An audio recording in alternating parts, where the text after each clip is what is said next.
Hello, hello, hello. Just sorting on the bracket and stuff, guys. Taking a moment or two, but we are gonna be good to go in a couple of moments and kick off into some action as we get some StarCraft 2s on the way and ready to play. How's everyone doing? How is everyone feeling? Good to see you all. Thanks for joining us. A very stacked WardiTV Monday. Is that not just every WardiTV Monday lately? It certainly seems like it. It is going to be a big one. I'm trying to pick a first round matchup, and I don't know how you really do that actually, because like the entire bracket is just stacked, so everything just looks good.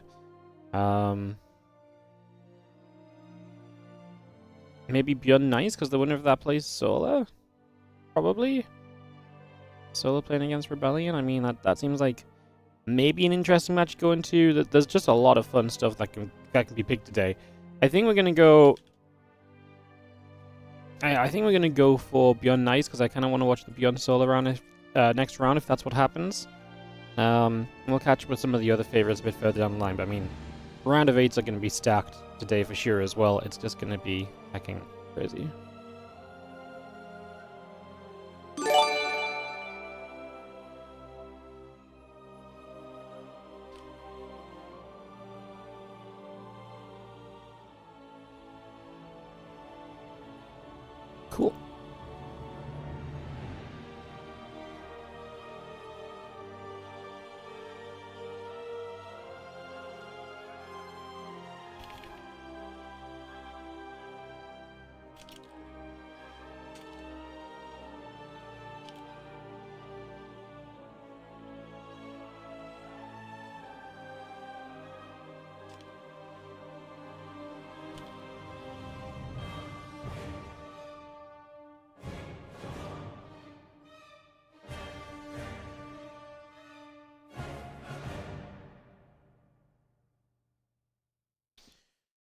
Cool. Cool. Alrighty, so we're gonna get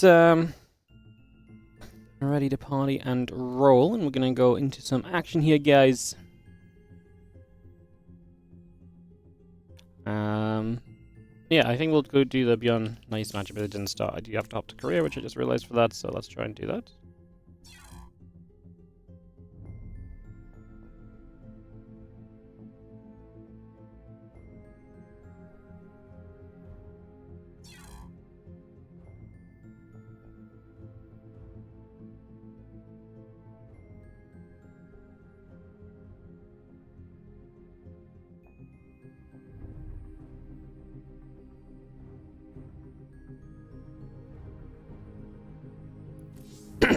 Sorry guys, hang on. I've got map pool issues. Because I copy-pasted the freaking map pool to everybody.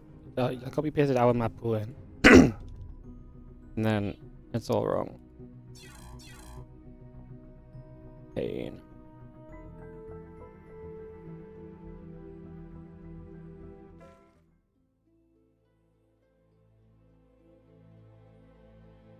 And they're already in game. Fuck! Okay. Backup plan. Look, go Halston.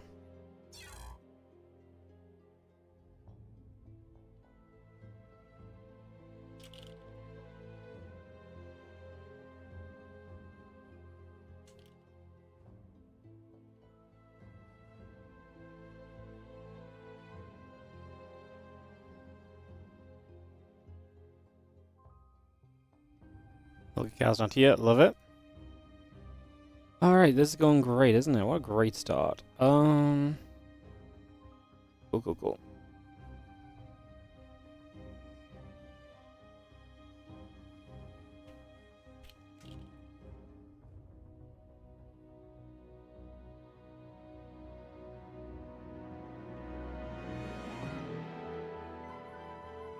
Cool. Alright.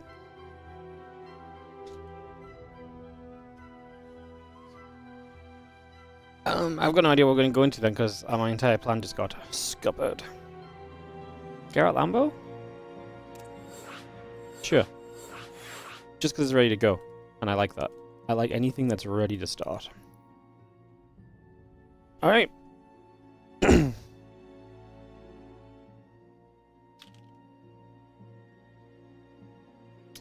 Alright. Oh, now Milky Cow's here, but I'm already in the lobby for Lambo Garrett. Let's just commit to Lambo Garrett, guys. Let's just do it. See some European ZVP to start the day.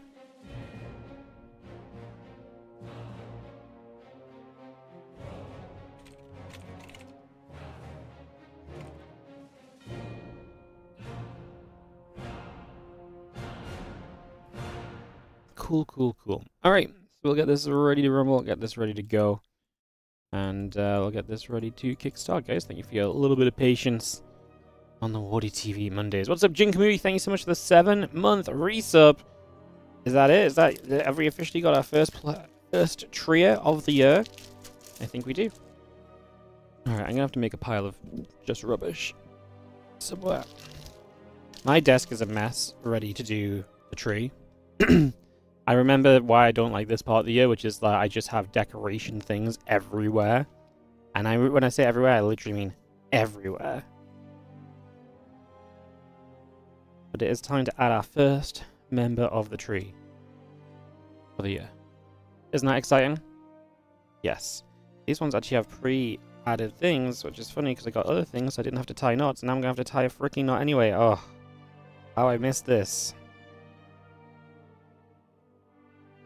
At least for the month of December, when someone's like, "What, Wardy, why aren't you talking about what's happening in the screen? Did you not see that drop that killed every single worker?" And I'm like, nope, I was busy trying to do Christmas decorations. But it's a more allowable excuse. You know?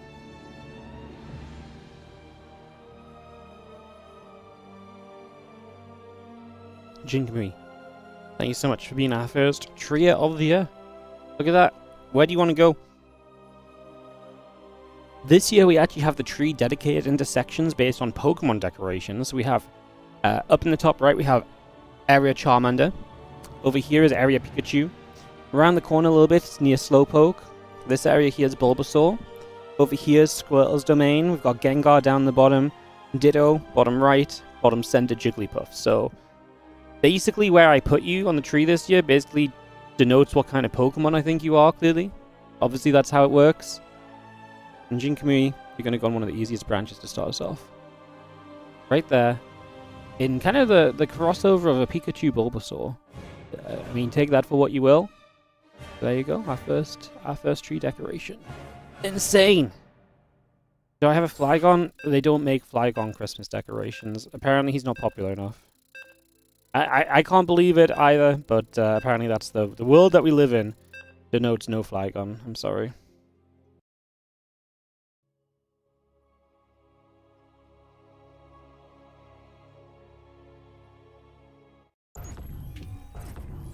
Alright, let's get into some StarCraft 2, guys. It's going to be some ZVP as we get into our first match of the day. In the top left-hand side, we're going to start off with the blue Zerg player. This is going to be Lambo. Taking on in the bottom right, our red Protoss, we've got ourselves Geralt.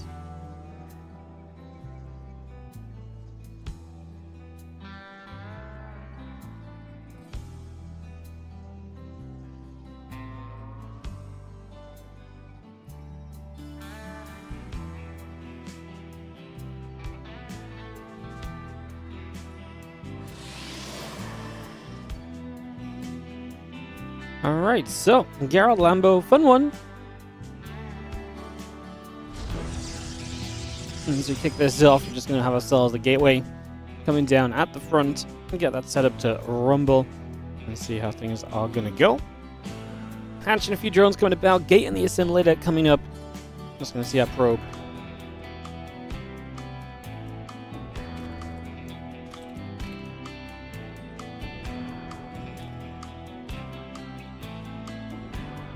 Okay, we're coming down. Just going to see the Overlord coming across the map. I'm just going to be seeing the hatch gas and pool coming in. A couple of extra drones on the way about as the Overlord gets into the bottom right-hand side. A little bit of scouting coming through.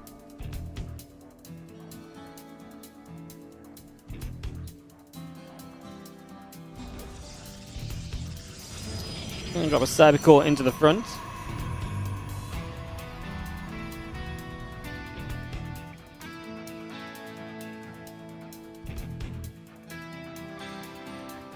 There's nothing really too much to jump on just yet.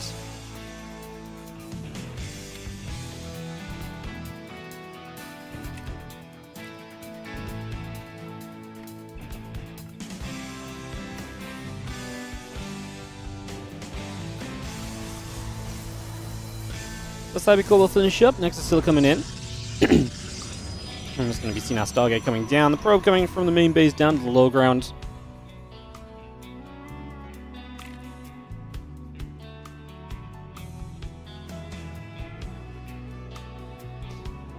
Link speed coming about. Just going to be seeing the Warp Gate and the Stargate coming on through. And just have a couple of dronies coming about as well. So we'll get that on the way. Again, Conductor probes, the Stargate all coming through. And the Overlord chilling out overhead. I'm just going to be seeing our hatch chilling in the front as well.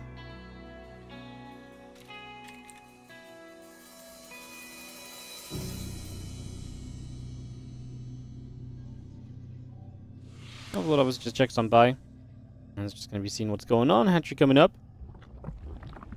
And we have our link speed coming about. Voyager on the way up. And Depth going to be on the way in as well. A couple of probies coming through. Warp Gate coming by. That probe going to turn into the front. I'm just going to be having our work at pulling back into the center. And that link speed still building by. Just going to have a Void Ray about to finish. And our first few moments looking pretty...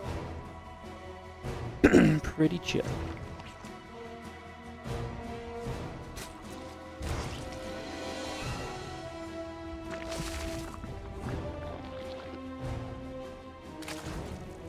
Oracle and Warp Gate coming through, the couple Queens and the Overlords coming about, the Rotron is now on the way, adding on the Spore Crawler as well here.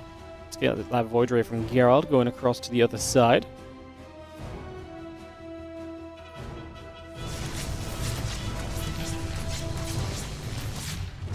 Again, Void Ray just going to nibble, or get nibbled at I should say, over the next couple of moments. They're taking a few shots of damage, and we'll just be on move for a couple of moments. And Void moves out to the side, the Rotron still setting up, Lings and the drones coming by, the Gateway and the Twilight Council coming up as well. So again, just look good to everything coming through for the moment in these early stages. Waiting to see where our tech takes us from here. Obviously that Void Ray has been poking and has gotten turned around a little bit so far. Unable to really stick around just yet, as you have the Roaches, the Queen on the way through. Couple of gates in the forge coming by as well. Just going to see the Queen going to hit. The Oracle taking some more damage. Oracle and Void together moving out around the left-hand side.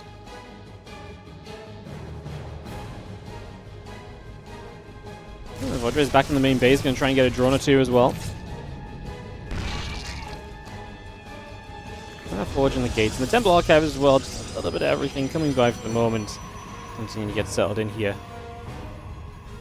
Let's just have again the gateways coming through, the Temple Archives building by. Got a lot of that into position.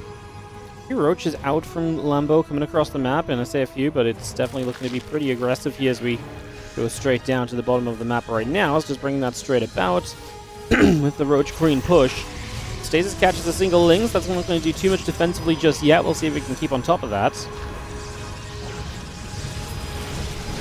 More Stasis gets popped. Obviously the Roach Ravager wants to stay out of the Stasis ward. Stalkers don't have Blink yet. There's that cannon. It's worth getting rid of quickly, because the sooner you get rid of that, the better off you're going to end up being here overall.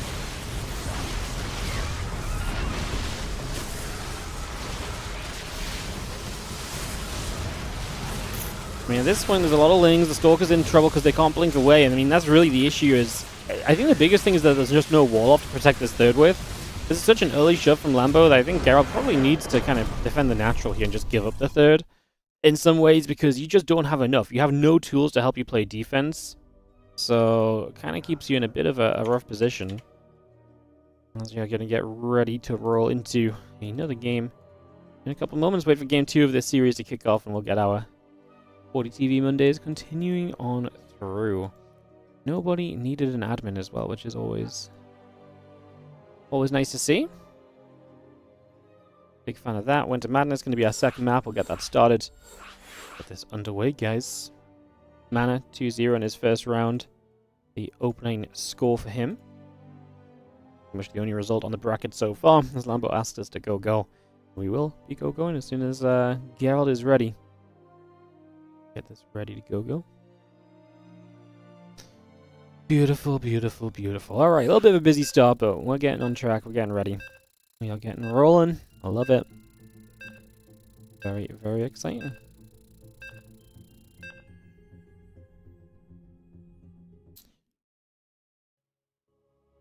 Winter Madness for our second game. Very fitting for the season. Hidden Variables. Thank you so much for the 6-month resub on the Prime. You will join us on the tree after this game.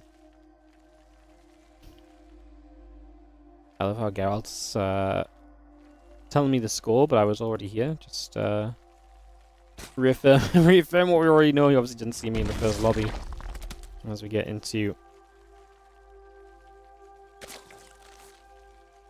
game number 2. In the top left-hand corner, the blue Zerg player is going to be Lambo, taking on our red Protoss in the bottom right, Geralt.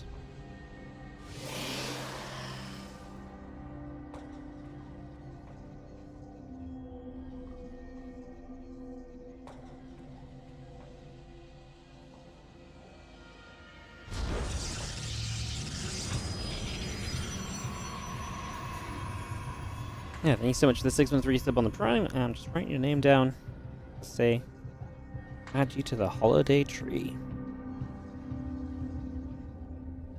Very exciting. Do that after this game. Oh, I have not missed writing people's names out at the start of games. Very exciting. It's going to be much better when someone else is here to observe than me.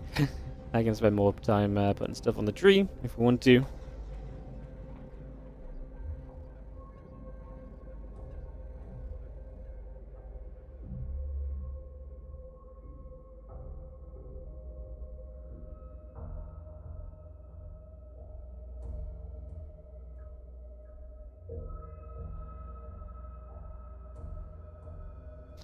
All about to finish. Next is Cybercore coming about.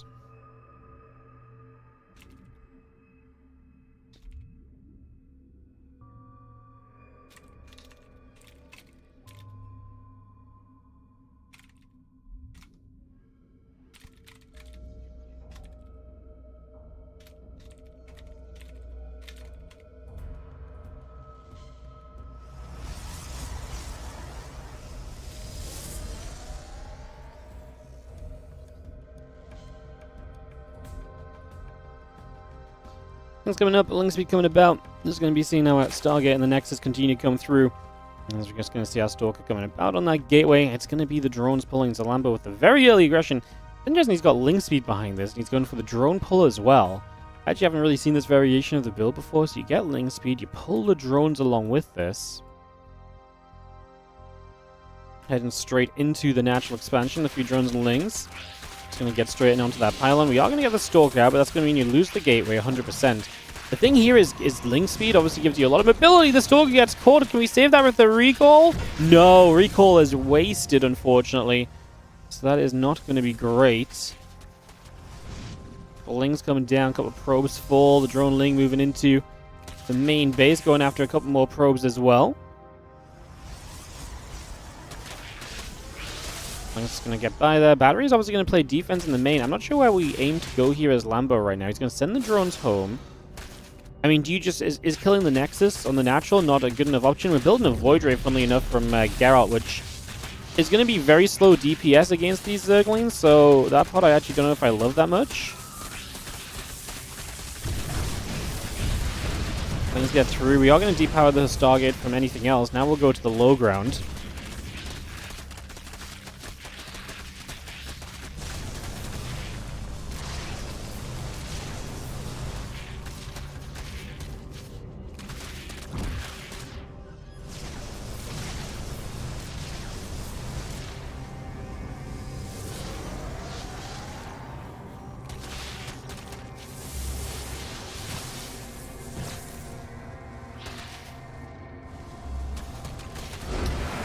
Too many Lings. She gets gold. Lambo going to take it. 2-0.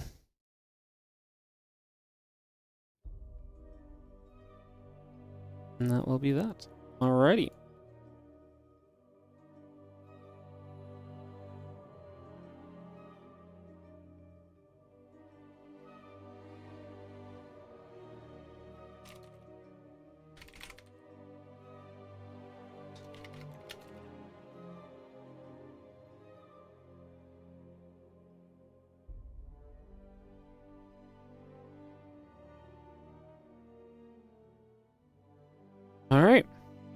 Well, that was the first use of the day. Where's Bjorn at? Bjorn and Nice are still playing. I kind of want to wait for the Bjorn solo match, honestly.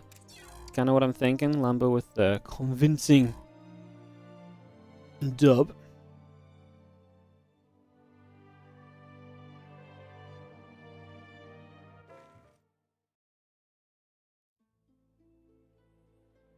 Hidden variables. Thank you so much for this resub. You are the second snowflake on the tree. And you are a snowflake. I'm not using that as the...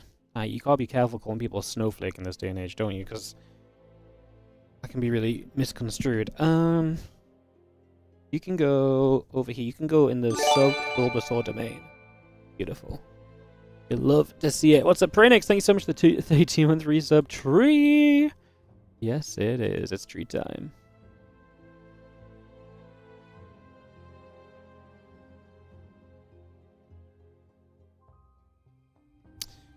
Alright, we'll get you going as well. You want to be a unique snowflake? Every snowflake is unique.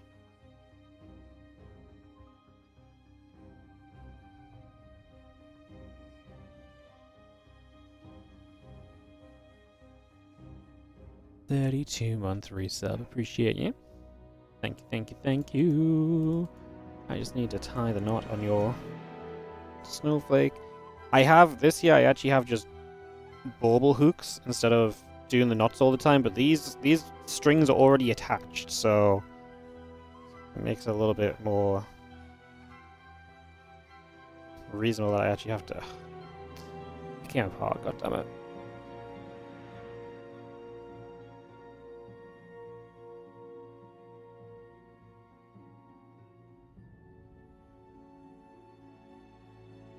Sick.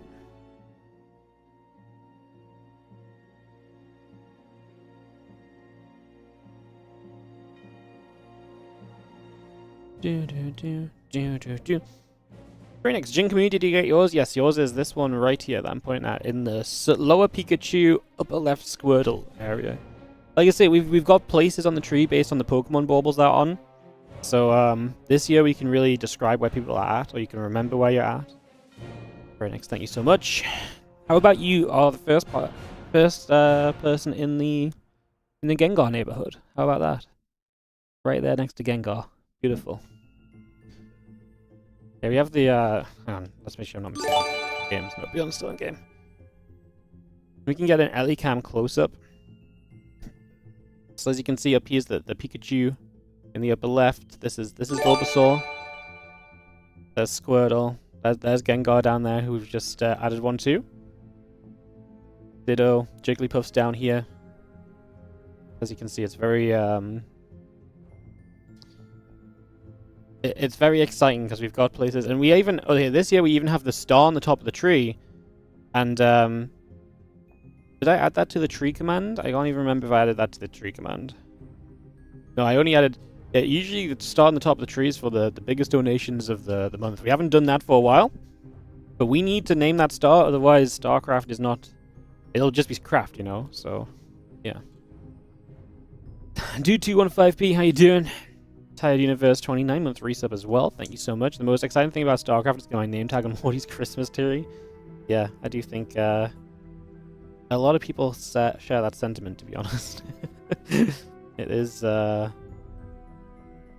highlight of the year for many, to be TBH. TBH. Alright, first double decoration coming up if I get them tied in time.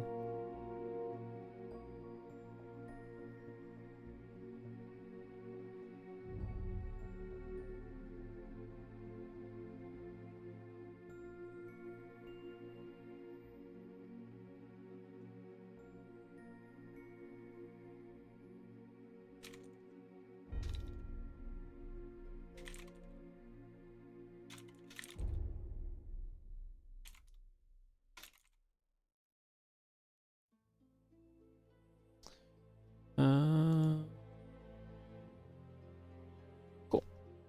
Oh yeah, I gotta tie the other one. God damn it.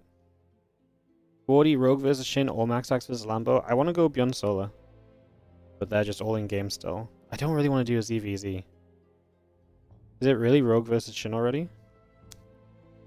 And I really thought I had the seeding done to avoid all the Zergs in the same bracket. Oh, I didn't realize Bjorn and Shin are in the same bracket. And then maybe versus Clem in the round of 8. I think what I want to do, my ideal bracket pathway is Bjorn Solar into Clem round of 8. Clem versus Zerg round of 8. If that turns out to be what happens, you know?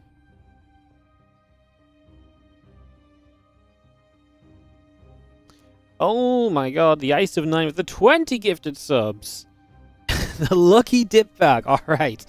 Right, now that's exciting. Alright, first of all, Dude215p entire universe, welcome to the tree.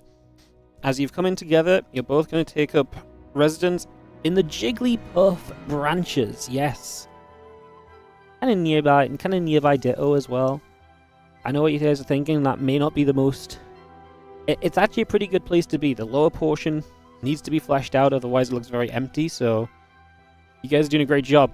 The Eyes of 9 on the 20 gifted subs going out to Yeppers, Apahazer, Nayadi, Mushon FR, Meek Agway, Business Goldfish, Luciano Barada, Bagger 007, Teacher 1982, Cazador Terranico, Infinity 960, Pisling 84, Iceef, Pro Noobhun, SE2 Noobling, Troubly 007, Zaltan, Paradox, Kutes Meister, and Playpit. Guys, at 20 gifted subs, you get the lucky dip bag. What's in the lucky dip bag, you may ask? There is a treasure of different decorations that are specialized that we've just not used over the years, and so for 20 gifted subs, you get a lucky dip bag. So the way I'm just gonna put my hand in, and honestly, legitimately, if you say stop in the chat, I will just stop whenever I see the word stop and pick something out. And if you really... Oh, I've just thrown... I just threw everything on the floor. This was not as exciting as I thought it was going to be. Ah! Back in the bag. Quick, guys. Get back in the bag. Back in the bag. All right. Yeah, so somebody say stop, and then the Ice of 9 will get the mystery... Whatever the hell I've got my hand on. As you can hear, it's very full. Very bag rattly. Somebody say stop, please. Someone in chat say stop. Otherwise, I have to pick to stop, and then it's going to be rigged. Stop. Ice of 9, you are a Stegosaurus. How great is that? Could you possibly want anything better than that? The best part about the lucky dip bag is there is not even a Stegosaurus. I don't know what. It doesn't have spikes on its back, so it's not a Stegosaurus. Is that a Triceratops? It might be a Triceratops. I don't know. It's a dinosaur though. So, yes, you are this dinosaur. Congratulations. That's one of the, it's one of the better ones. Honestly, there's a lot of cool things in there. It's a Triceratops. Cool. Good to know. Good to know. I'm glad we cleared that up. I'm glad we figured that part out. Yeah. Alright, thank you so much for the 20 gifted subs. Let me get your name on the Triceratops. And, we can go. This is so fresh, it still has... Where have my scissors gone? Over here. Nice. It's an Ultralisk? Oh, yeah, it's a Christmas Ultralisk. Exactly, yeah. That's exactly what this is. Perfect. I don't have a bin. Right. The best part of the tree is when you get one of these, you get to keep it forever. Like, next year, you remind me, Wardy, last year I was a dinosaur, and I'll go into the special bag and find you from the year before. Isn't that just brilliant?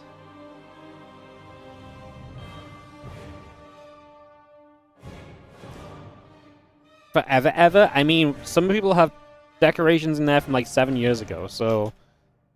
Yeah, kind of. Alright, Ice of 9. With the lucky dip dinosaur. That's like...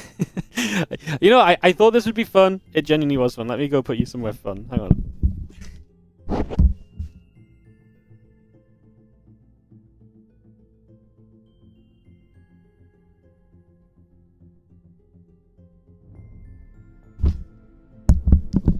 There you go, yeah.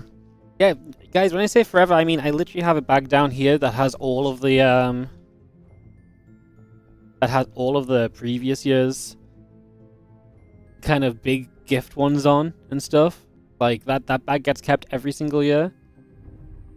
Oh, you know what I didn't do? Oh, I'm gonna have to BRB quick. We also have a bonus. We have bonuses this year as well. I forgot. Hang on. Stay there.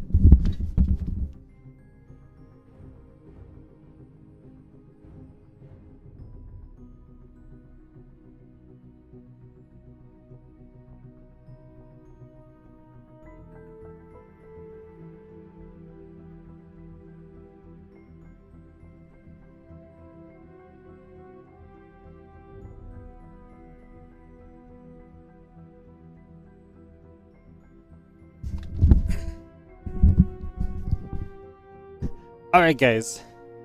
As a bonus, I don't know what we actually unlock this with, but just as a generic bonus. Hang on. Make sure everything's okay over here. Players messaging me, I'm just doing Christmas stuff. Well, okay, you guys might be thinking, Wardy, what are they? This is the best new thing we got going for the Christmas period this year. For every gifted sub, how about this? I'm making this up as we go. For every gifted sub, you guys get moving reindeer ears. Oh my god, they're falling off. Hang on. Alright, so yeah, we'll do it. We'll do a little reindeer ear wriggle. I gotta figure this out better. They're just not fitting on my head with the headset. Hang on, there we go. For every gifted sub, there's just gonna be some reindeer ear wiggling. Isn't that just, like, brilliant? I think we've done 20, right? So that, yeah, I mean, honestly, if this year's Christmas is not the best that we've ever designed, I don't know what to tell you. There's other options, too, that go on my head, actually. Check if Beyond and Nice have finished. They have not. They went into another game. God damn it! They went in game. They came out of game. Went in game. I went downstairs. God damn it! I'm sorry, guys. Today's a bit of a chaotic start. Okay. In the name of Christmas.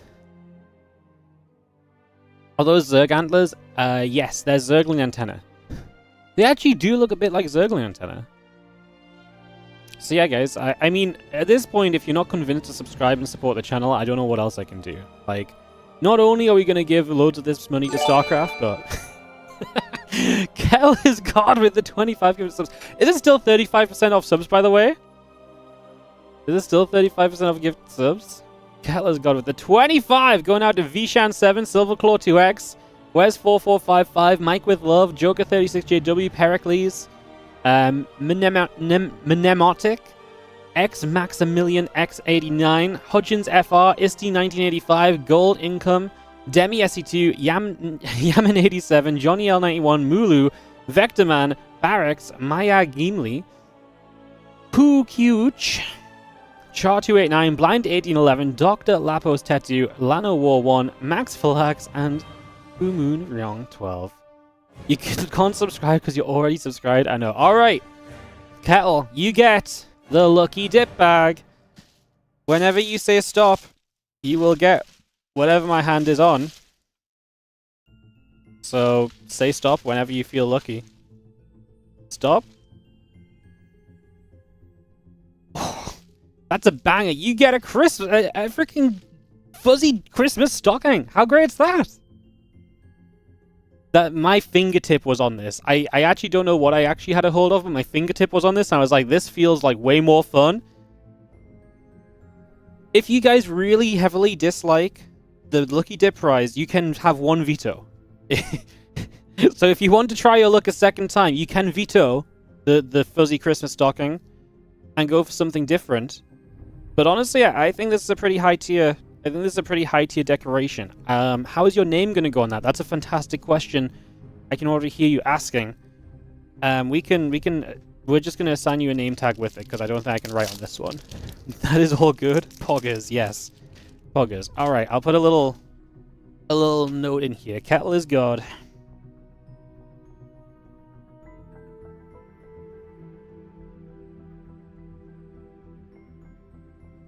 Bam. How do I attach that with the string? String's still in here. God damn it.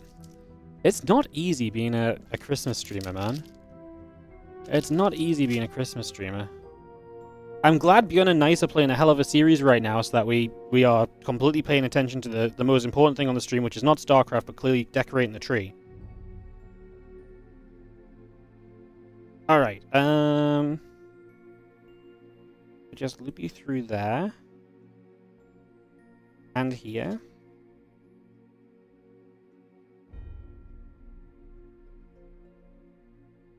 And then I like tie you in.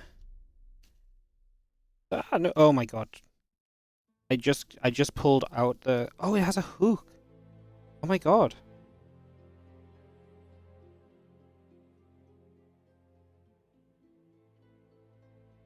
This is crazy. I've got a backup plan. Yes. This is a much better plan than this freaking silly thing that's going on. Brilliant. Alright. We're nearly there, guys. We've nearly saved the tournament so far. This Monday looks stacked. It is, and we are sat here doing whatever the hell this is that we're doing. Don't you just love it? Isn't Christmas great? Alright, get this tied.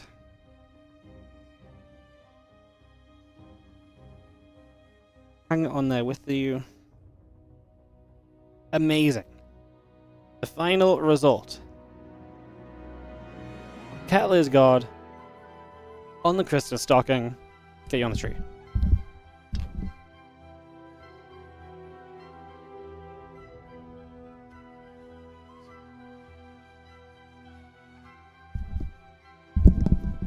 How great is that? God, we're killing it this year.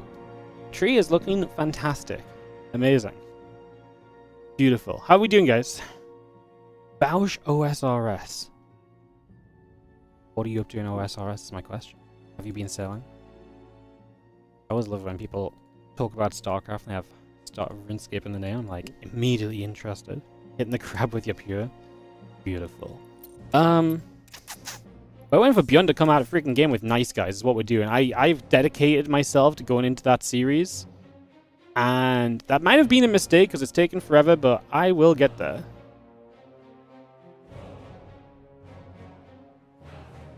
Ay, ay, ay. 99 range. Heckin' beautiful. That's what I like to hear. Oh, yeah. I forgot. Yes. 25 subs means 25 reindeer ears. Hang on. I don't know if I can... Maybe I just have to do it like this. Can you guys even still hear me? Surely you can still hear me. Alright. 25. 1, 2, 3, 4, 5.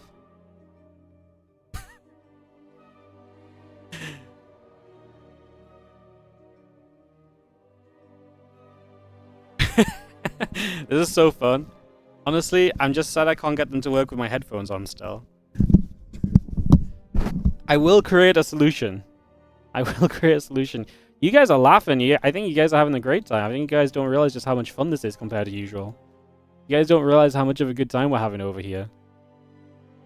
Oh, yeah. Aren't they fun?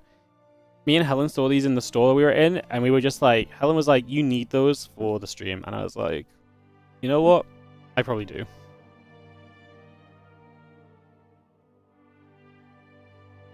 There's also, I mean, I don't want to spoil everything, but there's also the jingly reindeer ears. These ones go a bit more comfortably just on my head. If we just want to, it's only the 1st of December, guys. Like, we've got 25 days of this. We gotta calm it down a little bit, you know. We gotta calm it down a little bit at least.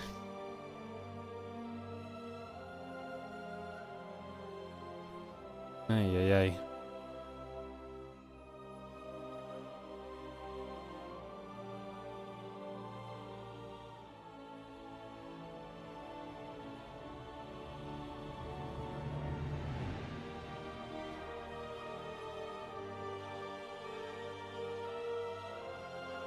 Alright. So we are just waiting for Beyond and Nice to come out of game. At this rate, it might not even be Beyond versus Solo. Nice might be taking Beyond to the races right now, so... Yeah, I definitely want to try and get into the Clem round of 8 if we get there.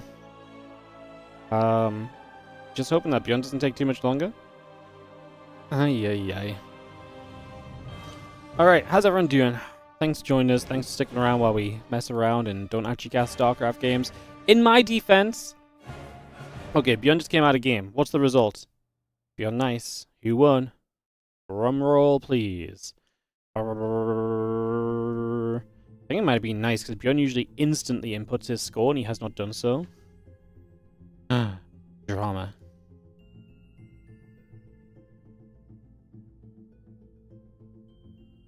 Drama. Still no result reported just yet. Waiting. Waiting.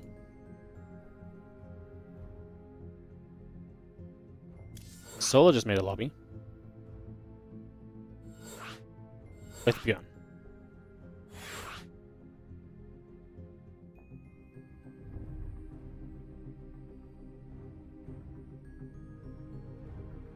Beyond 2-1. Perfect. Let's update that. Right, we're going to go beyond solo, guys.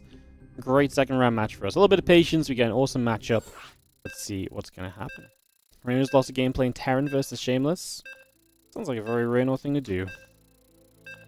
Oh my god, we have to run ads. Alright, sorry guys if you get ads at the start of this game. Apologies. I got too distracted with the Christmas stuff. I didn't realize how long we've been talking for. Too much yapping, not enough StarCrafting. Let's fix that up right now as we head into this next game. As we head into Solar versus Bjorn. We're going to start out in the bottom left-hand corner of the map here with the red Zerg player repping Falcons. This is Solar.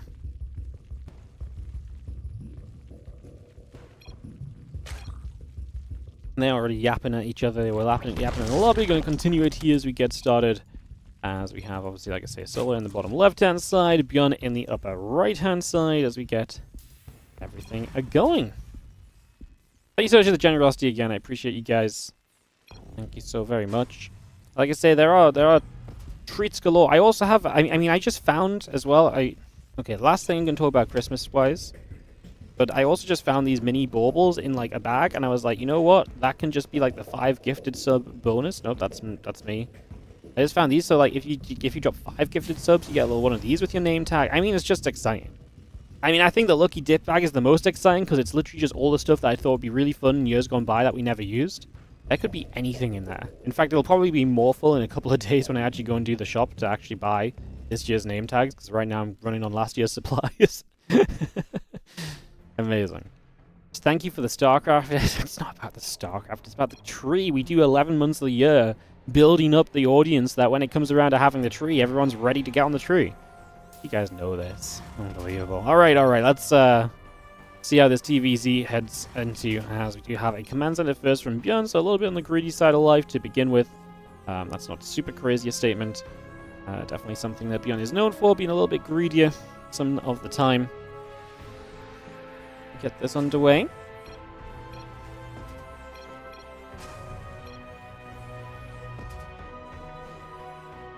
Been having a little giggle. These two will continue to chat for a little while. Yeah, excited to see what these two get into here. As yeah, I tell you what, guys, if you guys can do me a favor, you keep an eye on the bracket. Let me know if Clem gets into the round of 8 or so, because I want to try and make sure that that matchup isn't starting without us. A match has been flagged.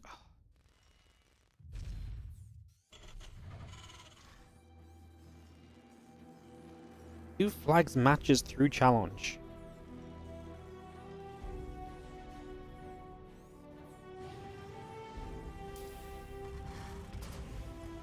Unbelievable. Alright. I'm going to presume that that doesn't matter, because otherwise people would be PMing me or something. I should really check, shouldn't I? Oh, 1 second, guys. Hang on. Hang on. Issues. Custom. Custom?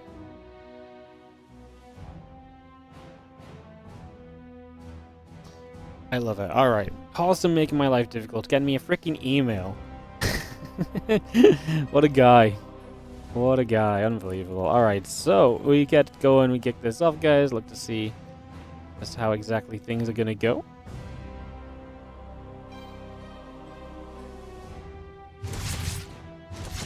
Couple queens going to be there. Reap again, push back around on the other side. The Helene on the way. The link speed coming up.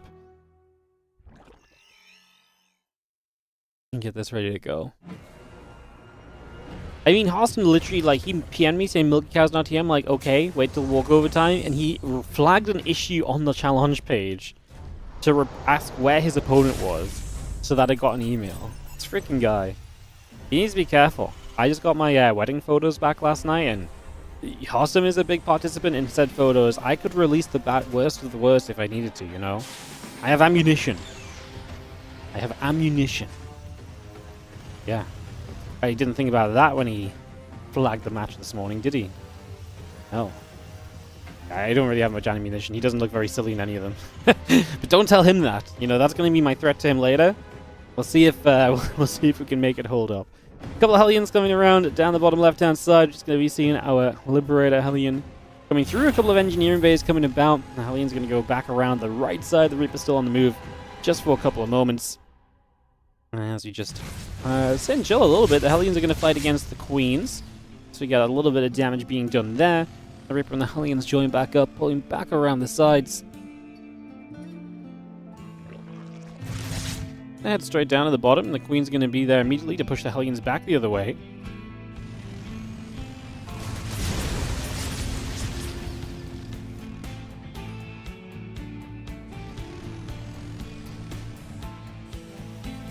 Couple of barracks, couple of refineries. There's a carapace coming up on the Evo chamber. No game hard, Solar. You're a bad Zerg player. Not hosting with game hard in 2025. You know, guys, all I want for Christmas is for the players to finally host with the mod that we've been hosting games with for the last 11 years or more. Is this such a request? Is this such a major ask? Why is it so?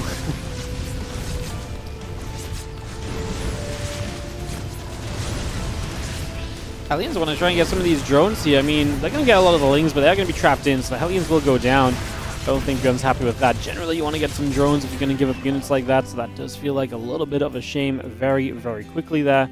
So that part is less than ideal, to say the least. It's going to have a couple barracks still coming through, the 1-1 upgrades, combat shield, marines and medevacs building by as well. Continue to bring that about right now. As we just have to the top, just single zergling, running around also trying to see what else is going on. Oh yeah, sorry, there's no game hots. Yeah, he did kill 5 drones. My apologies.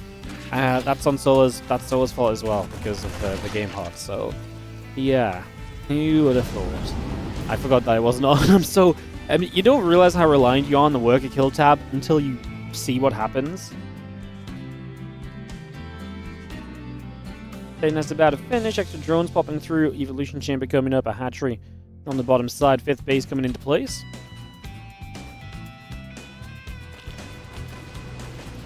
Marines unloading from the medevac over there. I need to make a little bit of a push onto that hatchery. Actually going to stim at it. There's nothing nearby. It's just an instant cancel. A little scan for a couple of creep tumors, I imagine. We get some active ones. We actually get the little creep further than that as well. Not sure we'll be able to stop the Queens from putting new creep tumors down, but still not a bad little effort here from Bjorn thus far. So pretty reasonable from him to start us out, as now we have got the Lingbane running across over to that right-hand side. The Marines will get forced away. The Queens do replace the creep in a pretty good place. And now Bjorn going to move around the top side of the map with the rest of this army as well, and continue to try and poke and prod for some additional pressure over the next few moments. We do have 2-2. We're going to be finishing very shortly, starting up right now and finishing soon enough, but +2 carapace is ahead from Solar. He's gone from +1 carapace to +2 carapace with the melee upgrade alongside it, so it's definitely focusing melee upgrades. As the few Marines get through, they're going to hit that overload a little bit. Some creep tumors continue to go down. Got a Baneling snipe there. It's a nice little bit of target firing before everything else shows up. Always good to be able to grab that. And just see the rest of these Marines unloading from the medevac over on the far left-hand side as well. Just going to unload all of those, get those out. The Marines are going to come and stem forward here, getting in after the Queens for a couple of seconds. A couple of Banelings still getting jumped on. Continue to take those down.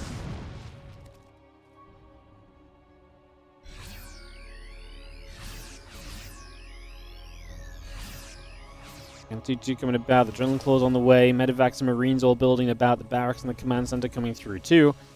Hydra Bane on the way up. The Hive is about halfway done. The rest of this army from Bjorn gathering into the center. Marines going to be nearby the rocks.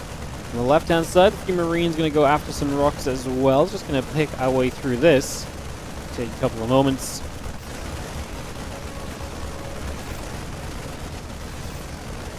And yeah, just really opening this space out. Obviously got the rest of these rocks on the left going down as well. What are we going to do next? Knock those rocks down and just sit here chilling for a couple of moments. Actually going to take a little bit of a stim forward as Lingbane steps up. Hydras are going to chase the medevacs peel off to the left-hand side.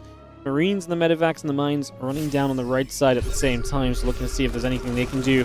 Moving over in this direction, the Marines stem through. We see a couple creep teamers already going down. The Lings would like to take a chance to get in toward those Marines as well. On the left-hand side, the Lings are taking shots. The Banes are going to try and roll forward, not connecting just yet.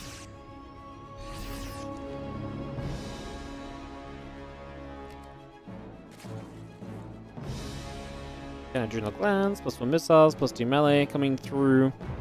You look then about to finish. The rest of the Ling Hydra coming by. There's a lot of units from beyond heading down to the bottom. A few Marines off to that left side. Just going to back away from the Ling Bane a little bit. And you have Marines continue to shoot. A couple of Banelings just about getting away. Oh, Woodermine actually connects nicely there, getting a few Banes killed. Now the Hydra's getting some more damage.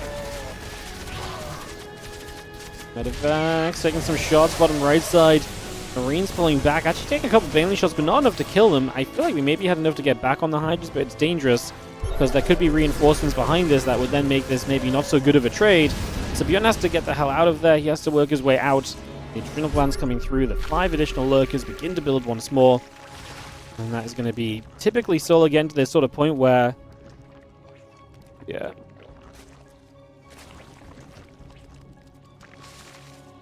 I mean, TLDR just a scenario right now where you get these lurkers up and this really just puts you into a position where you have yourselves Solar in his kind of dream scenario. I mean, Bjorn is going to be not onto the ghost or anything just yet, right? But he definitely needs to start going there soon because those lurkers are a massive factor. On the left-hand side, the Ling Hydra going to take a little jump up and chase after a lot of those units, and the medevacs load up and pull away.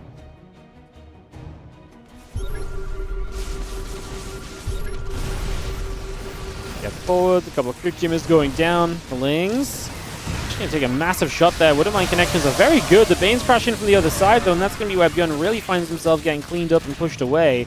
So unable to really steady himself across all of this. He does have a drop in the back at the same time, but I do feel like Solar's been pretty on top of everything. Pulling back here now, takes a few moments, but he will clean up this force. I think, yeah, going to get one medevac at the very least as well, so Bjorn just losing supply as we go, and again, that's not really ideal. The Hydras even have a lunge. They didn't use it just then, but it's something else to keep our eyes on. Hydras network will be building out on the 6 o'clock. The Ling Hydra gathering back together. We get to the center with everything else. Overseer still in the sky. 3 upgrades building through as well.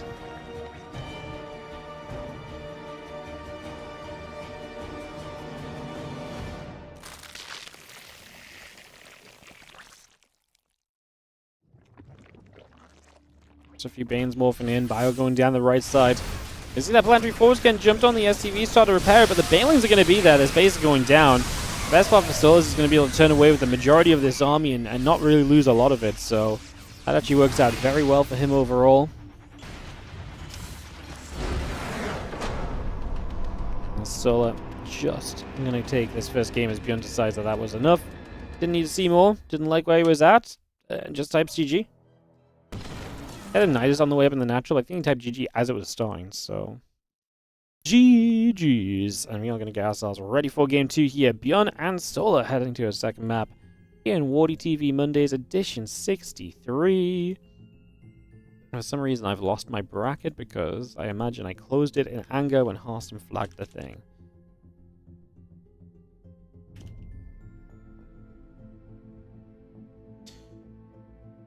MaxPax 2-1 against Lambo. Otherwise, Percival versus Classic, Clem versus Ryung, Shin versus Rogue still ongoing. herO versus Hearthstone, Solar versus Bjorn, Reynor versus Shameless, and Mana versus Creator is the full list of the round of 16 that's currently taking place here. So, a lot happening, a lot going on. Bjorn readying up for us to get into our next game in a couple of moments and keep these games rolling outwards. Coming through in just a few. Coming through in just a few. Can a Widowmine hit a lunging Hydra? I don't see why not. I don't think the lunge is like a blink where you dodge the Widowmine shot. It just moves the Hydra more quickly in that time. There's a bit of a difference between the teleportation of a blink and like the Hydra doesn't teleport, it moves very quickly. So I would imagine it can. I don't know that for sure. That would be my guess and reasoning as to why I think it's possible.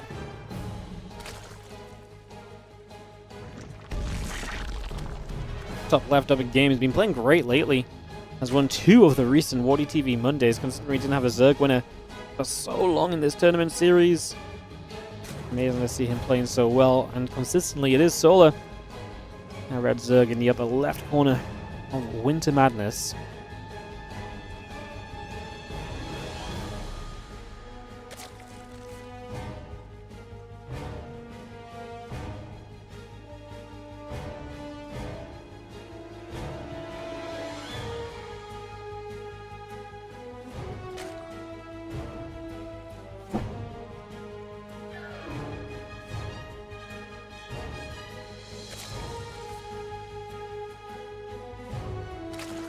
Overlord into the center of the map here from Solar, just going to come moving along initially.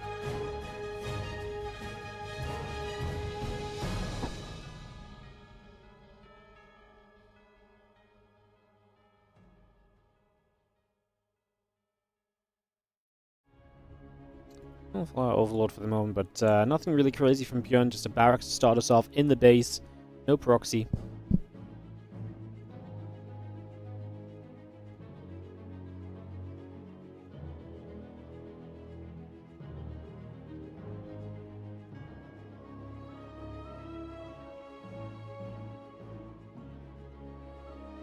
Overlord does take a little while to get across, but like I say, not much else really going on. Reaper coming through, hatching the pool, coming online.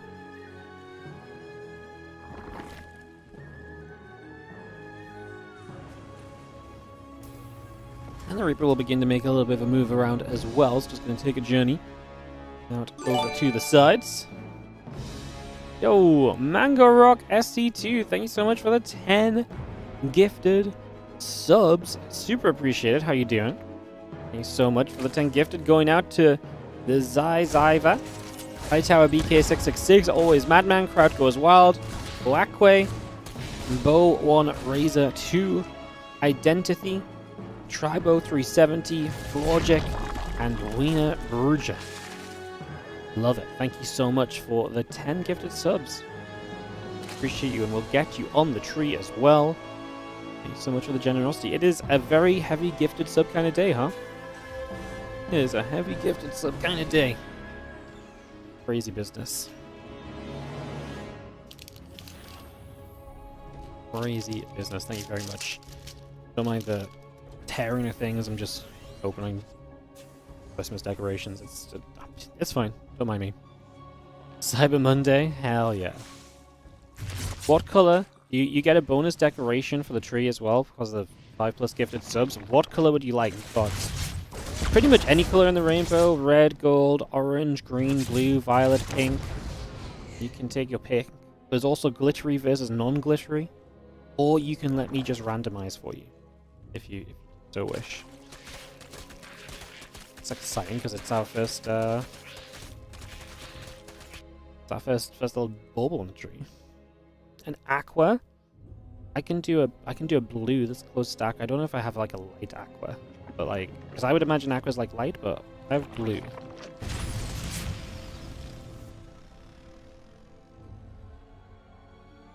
Banshee on the way, by the way, with that cloak coming about. So just going to get that on the way initially, bring that straight by. Banshee and a couple Hellions coming up as well.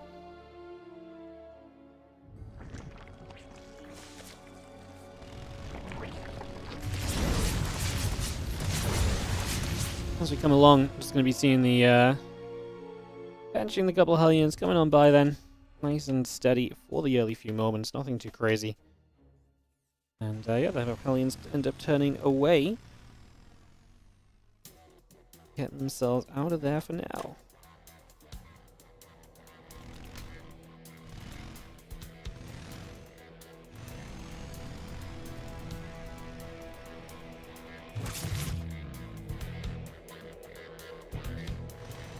Hellion account obviously grows as you would expect it to over a little bit of time here. So that portion goes up. And we just have the 3 Hellions coming back around, and enjoyment with the Banshee even over on this side, so just gonna get a little bit of a grab there.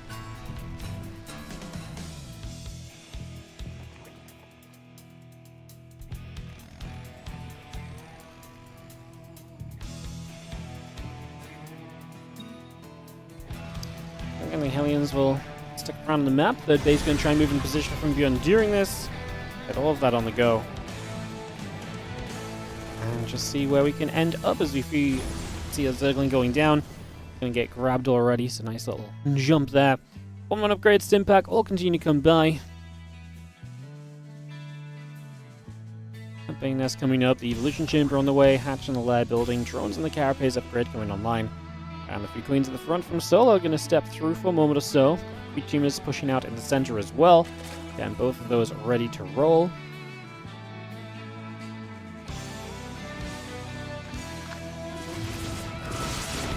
Double Banshees will find a couple of drones this time around. We actually have Game Hard on as well, so we can track some of this damage a little more easily than we did in the last one. Again, 1-1 upgrades coming through from Bjorn. The same from Solo. He does game prioritize that Carapace early. Carapace early is usually good against a lot of like marine heavy openers, things where you're going to be taking a lot of shots early, and you want to try and negate that a little bit, so you invest into the tech to try and help you with it, but there's not really been super quick marine openings here so far from Bjorn. He has been Hellion focused. He's been a lot more kind of standardized than you might typically expect, so I do feel like that's been a little bit of a factor here as the Infestation Pit comes up, so bring that through as well. Hellions get rid of a Zergling, +1 melee, +2 Carapace, still got that Baneling speed halfway through. Infestation Pit is about to complete. Over on the left-hand side, a few Marines are going to move along. A couple of Medivacs will be right there. And we just have the Marine tank Hellion Medivac force all gathering up and making a little bit of a push through just for a moment or so. It's going to be group spread, and there's going to be a lot of Lings. The Hellbats are a little bit far back. We need to save some Marines. We're just not going to be able to drop back into this. We were very clumped up as Beyond. The Banelings did their work. They got a lot of splash done very quickly and able to succeed a little bit right away there. So, seeing some success, not bad at all. Some results, by the way, just a moment or two to look at the bracket.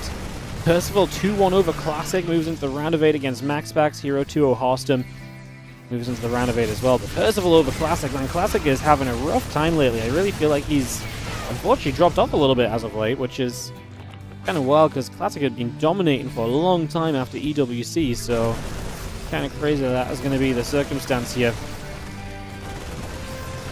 Marines are running about, a couple of the Crypt Teamers going down, the Lings on the left side going to push the Medivacs over to the edge, the Queens are going to regather, and we're going to resettle ourselves for a moment or two at the very least. 2G upgrades, all those Hydra upgrades coming by as well.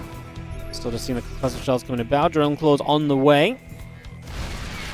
Marines are going to pull away, the Ling Bane wanting to try and jump down onto the rest of this as well. We are going to be seeing the Drilling Claws, the Concussive Shells continue to come around right now. Marine, Medivac just escaping with what they can. Solo's been taking losses, right? Like, Solo's supply is going in the downward direction, but I mean, at the same time, you've got Beyond who is hanging on in there and taking losses himself. I mean, it's been a very funky little back and forth situation already.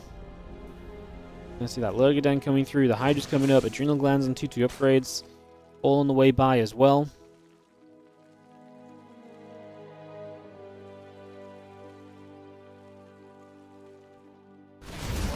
Catch here on a couple of the Medivacs in the middle of the map, so just going to try to make something work there. Again, the 2-2 upgrades coming about, the Lurgaden halfway done, the rest of the Lings and the Hydras all coming about as well.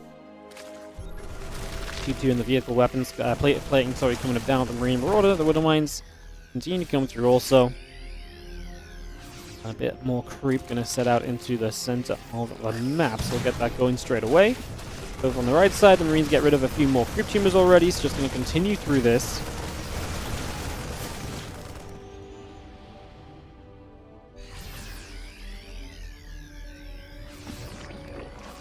Again, T2 coming about, Adrenal Glands coming over, +2 melee coming through, Muscular Augments we get going as well. A little bit of the Ling Bane will end up crashing forward. Just going to be seeing a bunch of that coming by already. The Hydra's going to continue to chase, the Medivac continue to get out of there. There's going to be this army still stepping over. The Marine's going to be in position to deal with some of the Zerglings right off the bat. It's going to be a nice little catch also on top of everything else currently ongoing.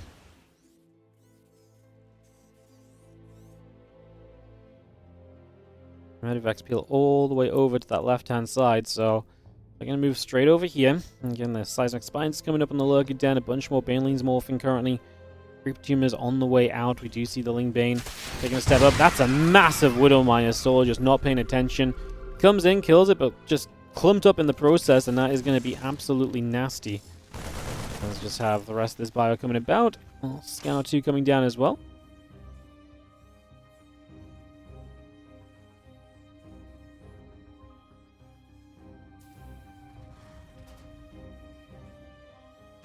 A lot more Ling Bane Hydra out in the right center of the map. Medivacs in the bottom left moving about. The Ling's moving around as well. Just going to see the rest of the bio gathering too. Trying to set up as much of this as we possibly can right now.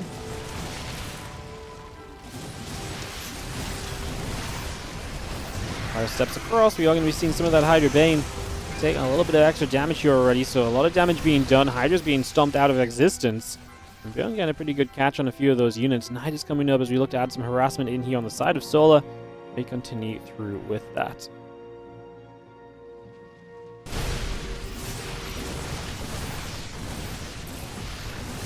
The 3 Queens alongside some of the Creep Tumors here, so another nice little catch for the next couple of moments. So continue back end around. Just going to be seeing the bio continue to back away. Wouldn't mind starting to go off on Overseers, which, you know, as Solo, you don't mind them tanking some of those as long as you don't lose them, because they are something you like to keep alive overall. Solo just keeping on running through, man. Beyond the supply has dropped heavily in this fight, and does he actually just not have enough to hang on in there? Solo has been so good recently, just consistently showing up and taking great trades, and he's going to be maxed still at the end of this. Have a few Hydras left over already in the front lines. He's taking bases everywhere. Bjorn has Ghosts and a bunch more bases, and sometimes the Terran supply recovers just more slowly than the Zerg. I imagine that's going to be a little bit of the case right now.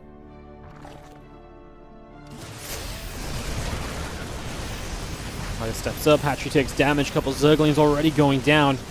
We will have those 3-3 upgrades building on the engineering bays. On the right-hand side, the Ling Hydra trying to make a step forward. Couple Widow Mines going down, EMP onto the Overseers.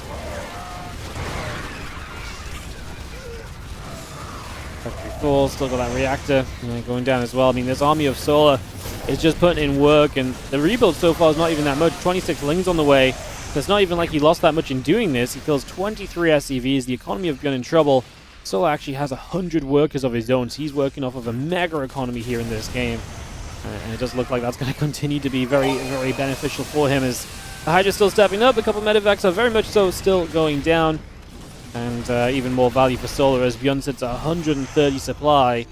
Solar maybe could have gone after another base even. Decided not to in the end. But yeah, definitely something for us to potentially look at. Continuing on. Top right side. Trying to fly a CC here is going to be found out that this is actually a base, so that's not ideal.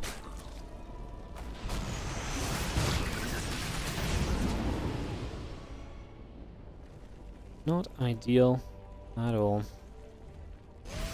Let's see a little bit of Bio Ghost going to go around on the left side as well. It's just going to be moving over there. Take a little bit of damage, getting rid of a little bit of creep.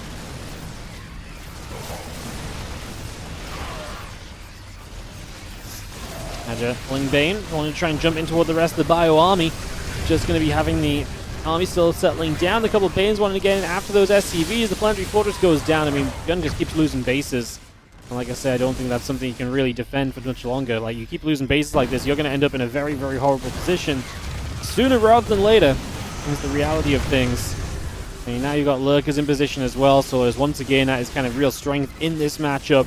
We know just how good those Lurkers can be. He even has a nice network to play the escaping game with, so if he feels like he's in trouble, he can just run out of here. And maybe he should have done that just then, because the Ghost gets some good snipes off. We will save 1 or 2 Lurkers.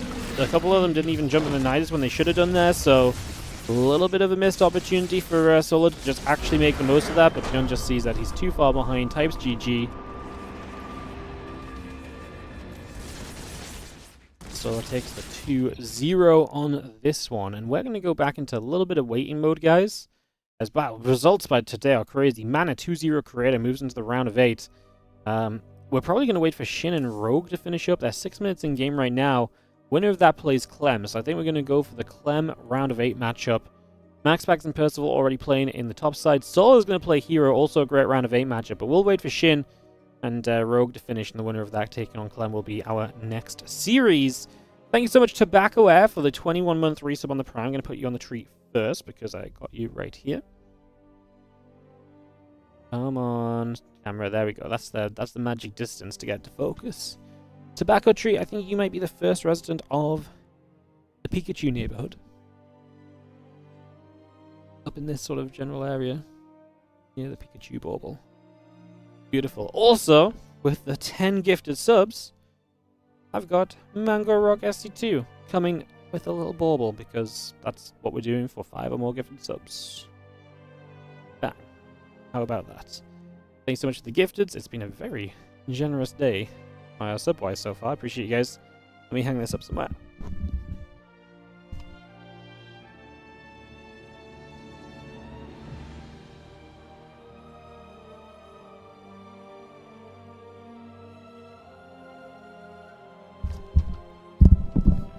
Got you on the border of Slowpokeville and Bulbasaur Village.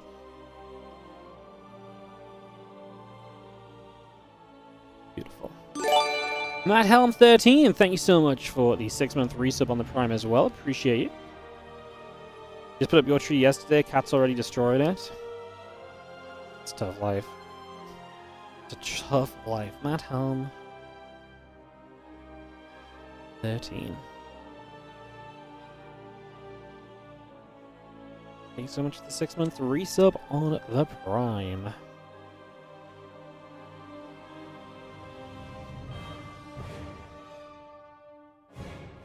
You want tree? When your resub is available, Sleaze Lord, I can tree you. Otherwise I have to put up like 700 decorations in the first day when everyone's like, whoa, I want to be on the tree. I'm already subbed. So when your resub's available, unless you resubbed in like the last couple of days, but I feel like I would have recognized the name Sleaze Lord, although maybe I'm slacking on my my recognition.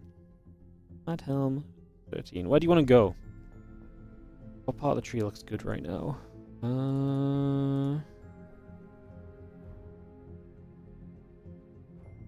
I think Squirtle Valley needs a little bit of love down here.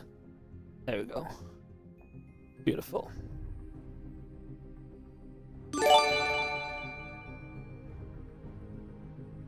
You just did now? There you go, that works.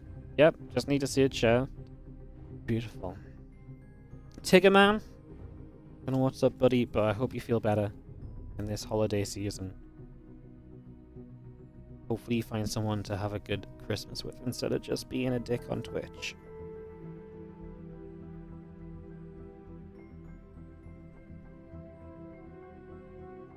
Shin's in a replay, so we might have a result there.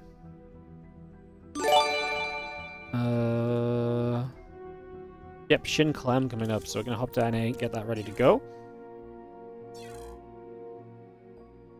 Get this kicked off. Alright guys, give me 1 second. Catching up on the tree. Zergburger on the 3-year resub as well. Tree! Hell yeah, thank you so much. Okay, you guys are all just resubbing all at once. We're gonna have a decoration backlog here, aren't we? I can already tell. I can already tell. Alright, Sleaze Lord, your name does not fit beautifully onto this thing, especially with the 666, but it is there. How about you go to the Gengar suburbs?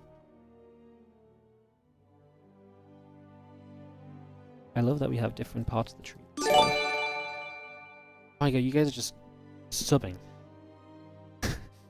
It's just not stopping. Ah! Let's mix it up. Let's do Gingerbread Man next.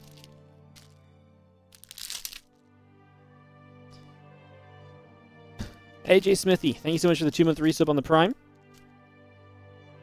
And a miss as well on the 16-month resub on the Prime as well. Appreciate you guys starting off the hype train even. If you ever thought about gifting subs with the 35% off, this would be your moment. 5 gifted subs or more, and you get yourself a little bauble added to your name tag for the tree. 20 gifted subs. Now, I know that's a high price, but then you get the lucky dip bag, and you get an upgraded decoration out of the bag.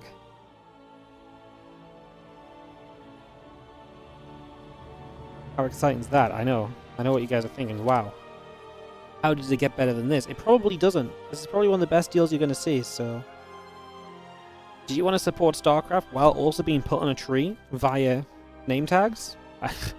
This is the best chance you're going to get of that selection of things happening to you in your lifetime.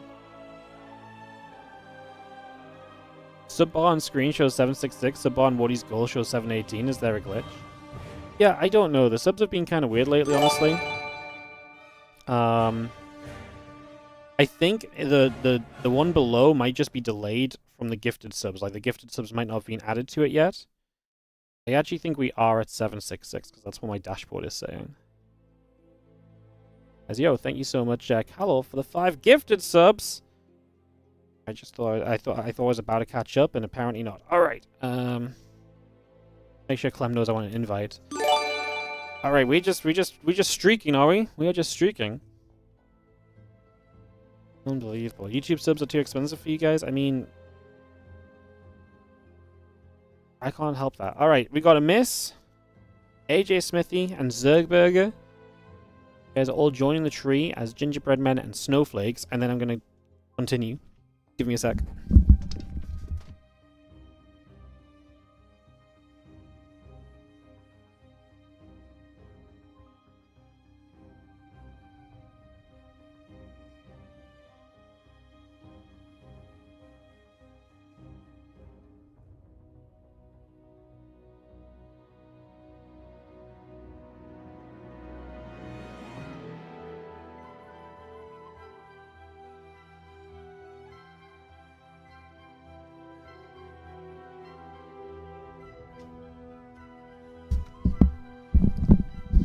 As always, don't feel bad if you go around there, because going around there is just what I see when I come into the room. So it's actually a great place to be. That's why it needs decorating. I also have stickers. What can you use the stickers for? I've got no idea anymore. I'm beyond the point of knowing what to do with all these things. I've just accumulated so much Christmas stuff over the years for the stream, and we just have so many little bits and pieces that are like half used and stuff.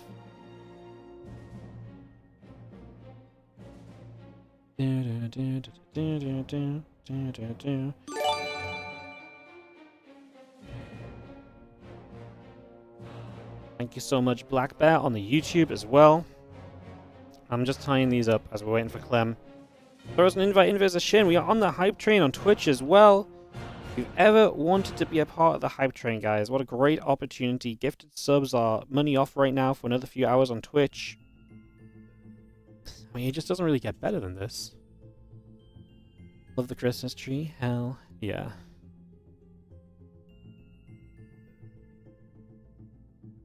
Also, don't worry about Take a Man, guys. I'm doing a social experiment to see how long he's going to keep on being a douche for if we just leave him. I want to see how little life our boy has in him. Oh no, I tied it without putting the thing on. Right, different gingerbread man, hang on. Kalof, do you have a...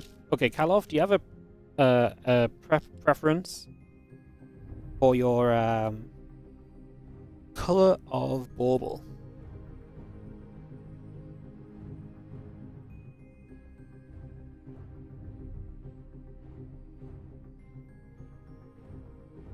Whatever works for you. Okay, I have all the colors, so I will just pick one that we have more of. Black Bear, Hawksberry, thank you so much, guys. Thank you, Black Bear, for the gifted YouTube membership. Love that. Oh. Going down into the Jigglypuff. Cul-de-sac, I guess. And Hawksberry can go around into the Pikachu. There we go. Blue? You just picked blue from? We already put a blue one on, though. Can we not pick a different color? Well, I mean, I already picked a different color. We're gonna go glittery green. Ooh. Ooh. Isn't this so fancy? Oh, I'm so glad we got glitter again. It's been a while since my entire desk was covered in glitter for the entire month.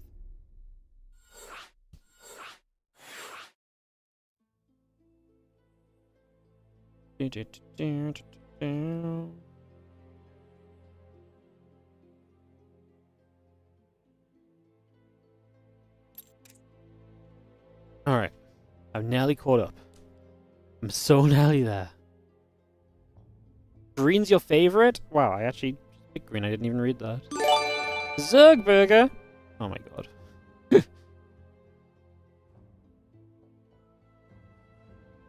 Zergburger, what color would you like? Bauble-wise. Oh my... Totally not a pylon! What color bauble would you like? Yo, Kaloff, there you go. A gingerbread man with a little bauble attachment, because what says Christmas better than this? Random? Okay.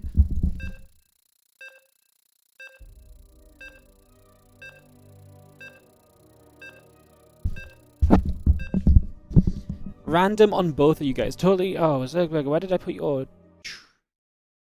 You're a star, right? I can add you. Hang on.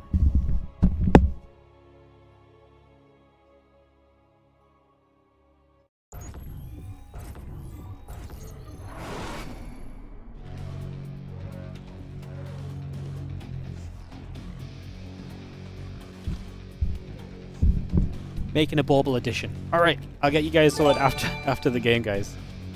I'll get you guys back on track. But for now, let's jump into some TVZ, as we are going to have ourselves the red Terran. In the upper right-hand side is going to be the command center of Clem. It feels like it's been a hot second since I've casted some Clem games. He takes on the top left side, our blue Zerg. It's going to be the wonderful Shin. Alright, you guys both wanted a random color. I will sort that out while we get going.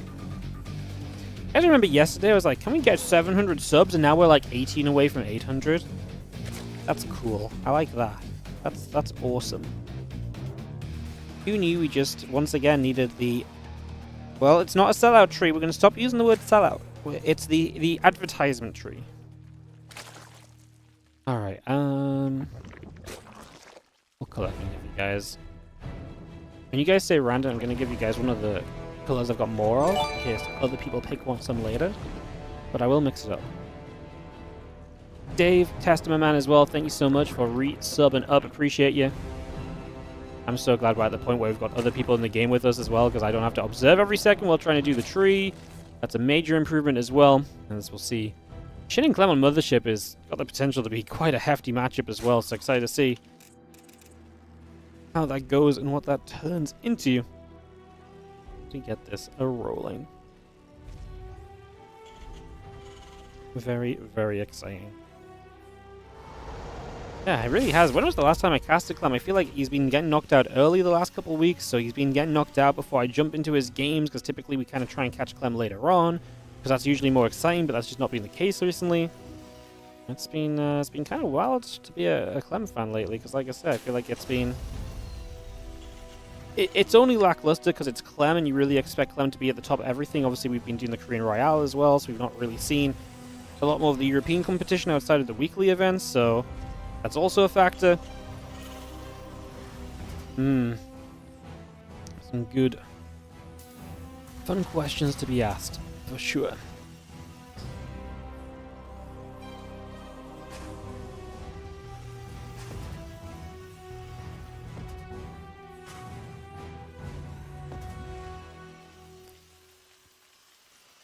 Did I just jump on someone's camera and they're just AFK? I love that. Like, guys, hello, I'm doing Christmas things. I can't handle with you guys not helping here. Unbelievable. Alright, I mean, not much happening so far. It is going to be a starboard. No triple command center just yet. We'll see where Clem takes us then. Double gas, definitely going to be a bit more aggro than anything else right now. So that's going to be fun to keep a little bit of a track of in these early stages.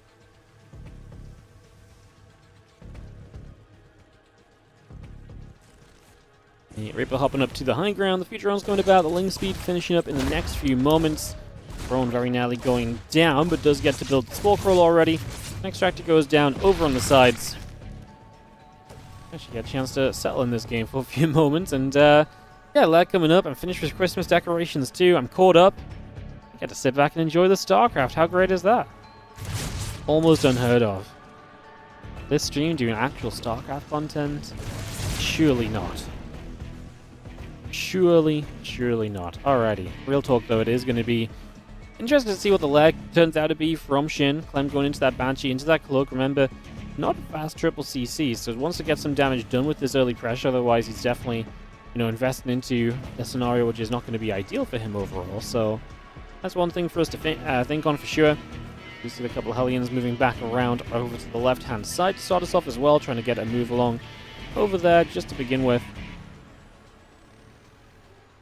And the couple of Hellions gather up, the Overlord overhead, and we do have our Stimpack, Banshee and Cloaking coming through too. The Lair still coming online. Lings, the drones, the Queen, building by, the Spire is on the way. Going to give us a good option for where we go next, as do you see the few Hellions pulling back the other direction for a moment or two.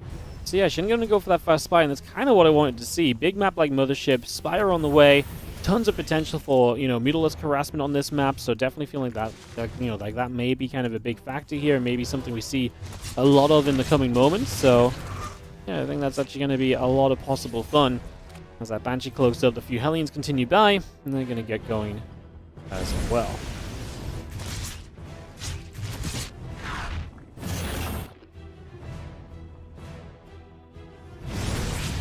Hellions is going to be coming about right now.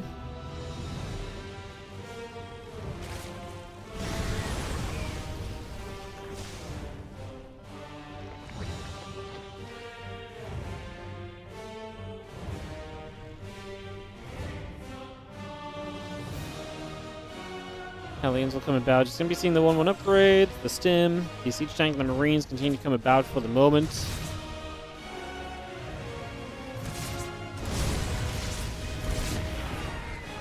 I'm trying to poke through, gets a couple of drones. This Banshee going to find a couple more as well. Always finding the most awkward of angles here. Going to lose Cloaking as the Overseer was coming into range anyway, but maybe gave those Queens a chance to hit just a moment or two sooner than they would have done otherwise, perhaps. Give or take a little right there.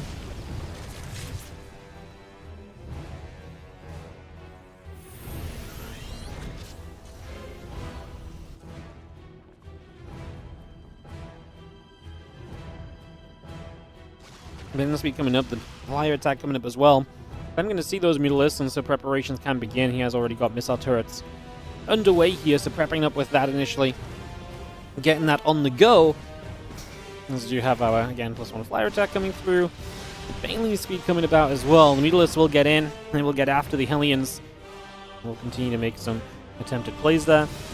The Hellions actually do get a catch, the Lings do get a catch on those Hellions as well. It's going to be able to grab that so far.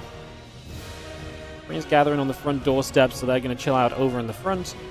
And yeah, we do a little bit of a waiting job to see what is maybe going to come up next here. So SCVs, Medivacs, Marines, 1-1 in the combat shield, all building by. As you see the Marines getting across and just going to help to scare off those Mutalisks for a second or two. It's just going to push those back as well.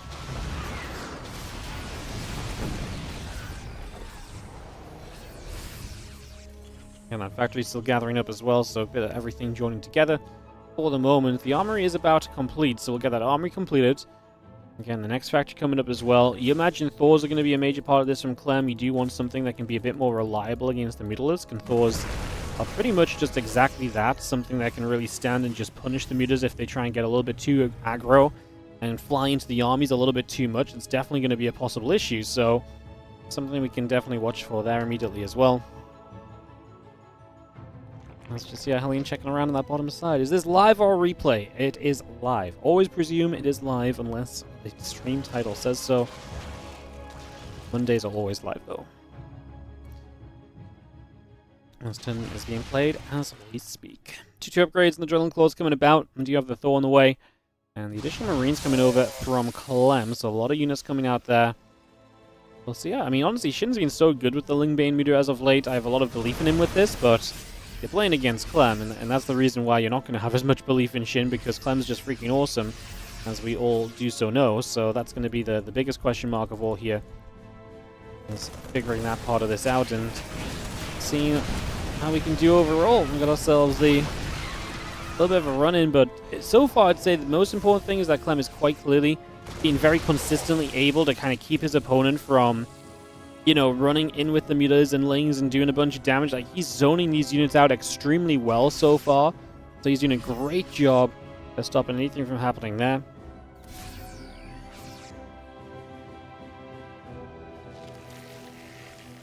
Two melee upgrades coming up. The Bane's on the way in. The Overseers are building as well. So all of that comes through.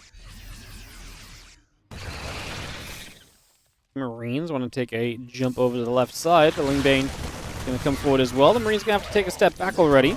Oh, the mine shot is good onto the Zerglings. That's what you want to be seeing. Clem getting some pushing done. Shin instantly just says, cool, counterattack time. That's kind of what you're meant to do with Lingbane Muta. You're hyper mobile, so you should always be on the other side of the map getting counterattacks done. I mean, this hatch on the right side is going to go down. The rest of these Mutas still doing work on the other side. I'm just not sure if it's going to be enough overall. I feel like we're looking for more there, really, as the Marine's still stepping through. The Lingbane gets chased away again. Widowmine goes off into the few Banelings there. The Marine's still stepping up. The tank is going to siege now.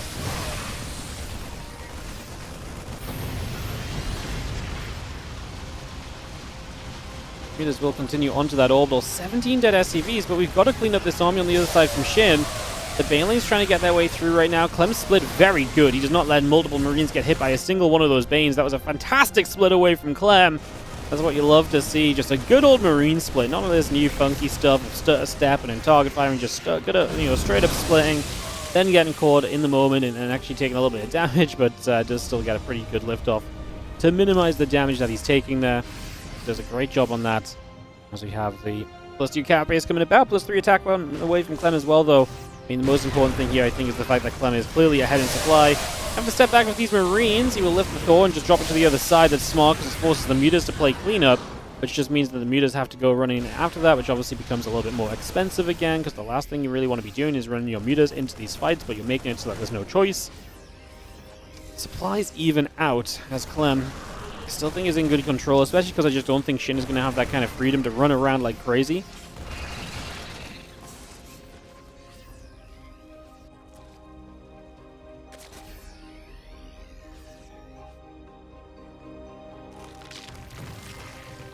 Bane's still moving about. That Overseer steps forward just a second or so as well here, so just going to get that a moving and a cruising.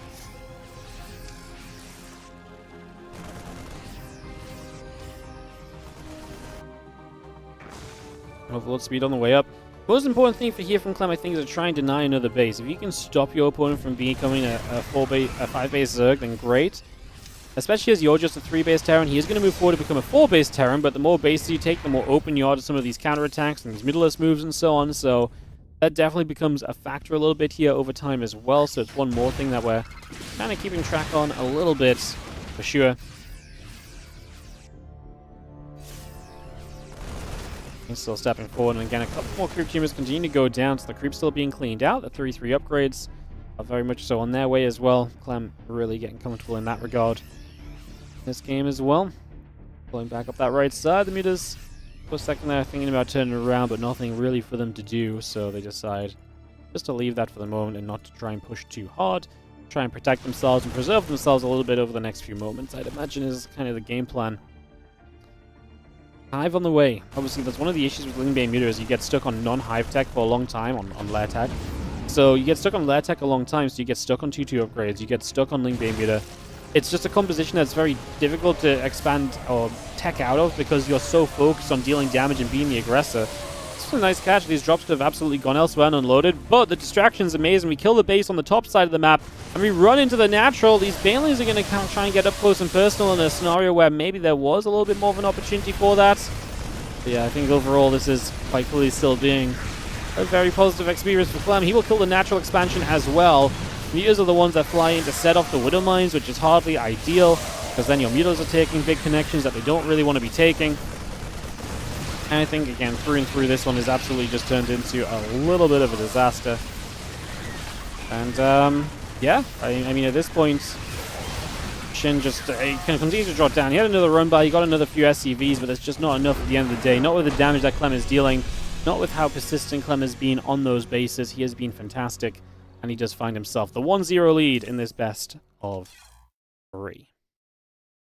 Game 2 coming up, as we say thank you to a couple of gifted subbies and more. So first of all, we've got Dave Tester, these guys hosted up instantly. Dave Tester, thank you so much, mate, for the sub.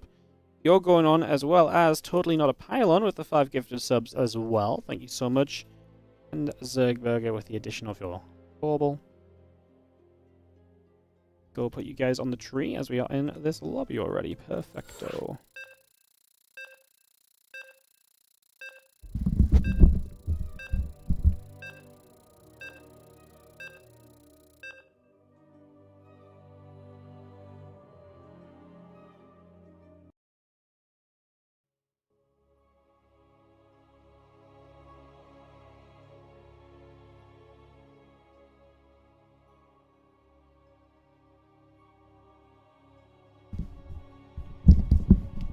You guys gotta get in while there's still prime real estate on the tree, man. Like, these branches are getting snapped up quickly.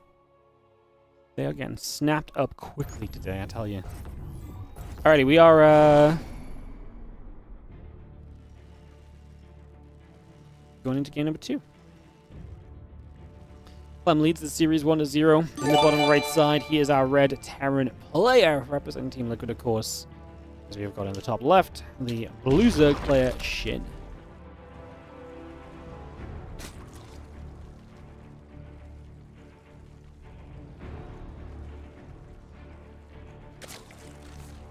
Game 2 of our BO3. Get this underway, get this started up. See what is going to happen. Thanks so much, Gorkon877 for the Prime sub as well, mate. Thank you very much indeed. Appreciate you. Thank you, thank you, thank you.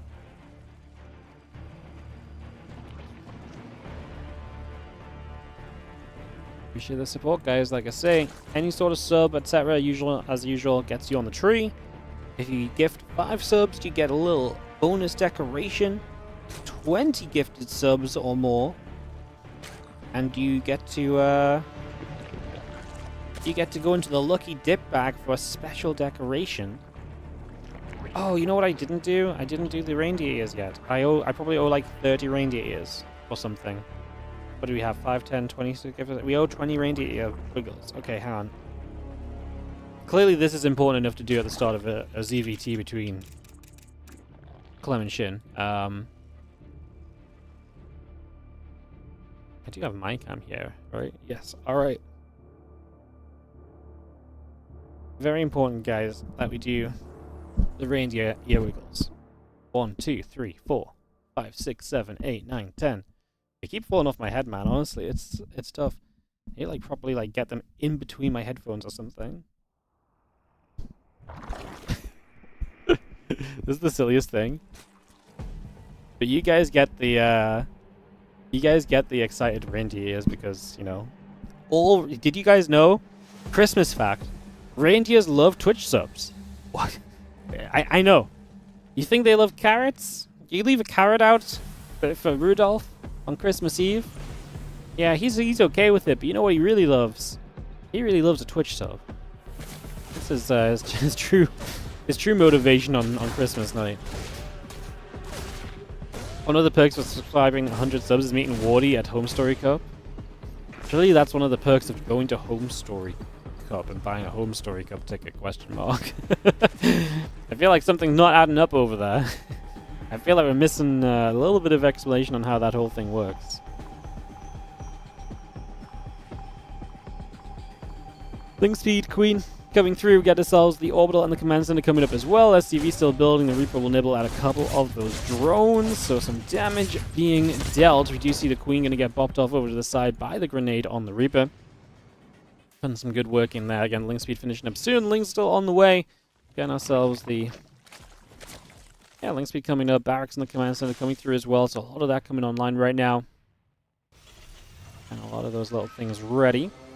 Winner of this, I think it's going to play MaxPax in the semis, by the way. It looks like MaxPax is waiting. Yep. So MaxPax in the semifinals going to play the winner of this series. So that's something for you to think on a little bit, as well as just have this Queen going to be there to push the Reaper back in the other direction. Just keep that shoved away for the next couple of moments. Does the spawning pool make Shin's units take a longer path to leave his base? Like, yes. Ever so slightly, because I guess instead of going here and round, you got to go here and round. There is a reason for building this spawning pool, but I can't remember what it is in CVT.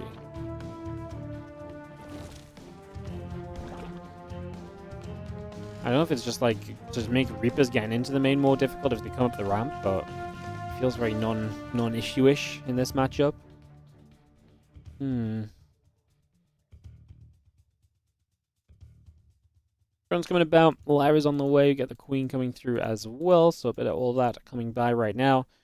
I have that stim pack finishing up shortly, the Lair about to finish, Baneling Nest in production, and a couple Hellions and the Reaper continue to make their way to the upper left side of the map for the moment. Away they go, journeying across to the top. Getting settled down.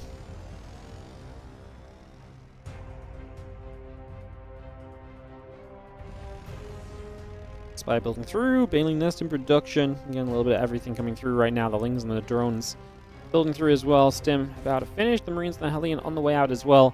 And that armory building from Clem also, so just continue to get that going.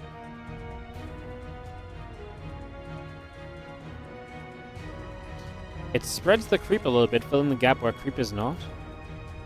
It's a very interesting use of the spawn pool. It feels so minor until you get like a creep tumor in the main. Just gonna lose the Hellions there, as we do have the Spire finishing shortly. Armory about to be done, which is kind of going to be a bit funky if this was to become something of a Hellbat attack and then you just lost some of your Hellions. Now there's only 3 Hellions on this map. Obviously, I mean, that's the only reason we could be building an armory for right now, because we have not got the engineering base even, so we've not even started 1-1, so that's not for 2-2. Obviously, it'll be for 2-2 in the future, but not just yet. Can load over here. It's going to be fairly scary for Shin, because there is Stim as well. Would have been scarier with a couple more Hellbats, don't get me wrong. The Muta's just not quite ready to help out just yet either. And Zergling on the other side going down as well. Swear the pool doesn't spread creep. I don't think it does either, because a spawning pool without a hatchery just dies because it doesn't have creep. So I think this is just completely incorrect as to why we put the spawning pool there.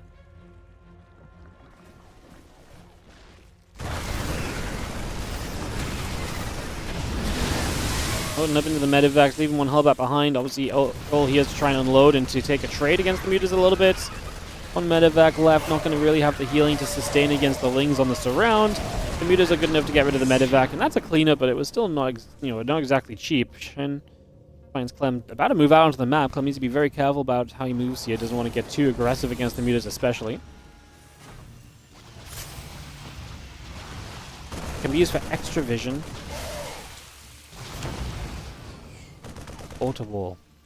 But what do you want it for in ZVT? Like, what do you gain by having vision over here in ZVT? Just in case you try to be sneaky with something, like Reaper movement, I guess. It just feels like a very kind of thing in this matchup. Like, I know in ZVP, like, it's a bit more useful with the shade and stuff, but could wall out Hellions. I guess units running in take a bit longer to come around. Yeah. It just looks very... until I see an example of it, my brain is not envisioning the usefulness of it, that's all.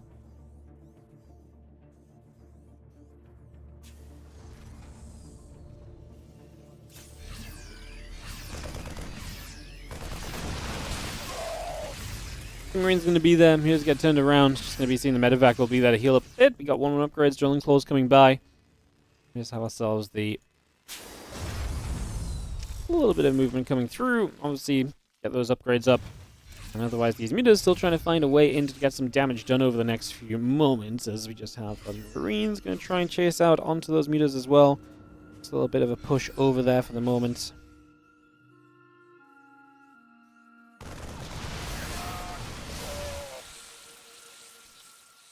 This is the stage where I actually feel like a little bit better fishing compared to that last game, because this time the Mutas are actually kind of getting involved. They're actually kind of stopping Clem from moving out. They're not really diving mineral lines still, super early at least, but it does feel like Clem's a little bit more contained in this game than he was last time. But Clem's also not in a rush to move out against Lingbane Muta. Lingbane Muta is the kind of composition he is much happier sitting back against and just kind of letting be, because again, the Lingbane Muta player is not going to be, teching up as quickly. They're going to be a bit more focused on being the Lingbane Muta guy.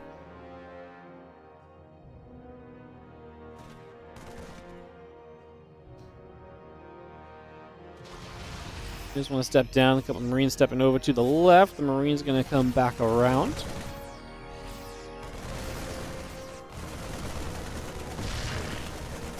Marines getting underneath. Mutas get chased away. It's getting those mutas pushed back already.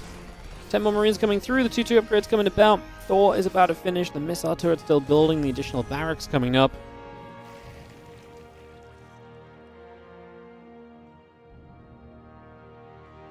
Three Overseers, 7 Overlords producing by, +2 melee, +2 Carapace coming up and online as well. So we bring a little bit more of that up and around.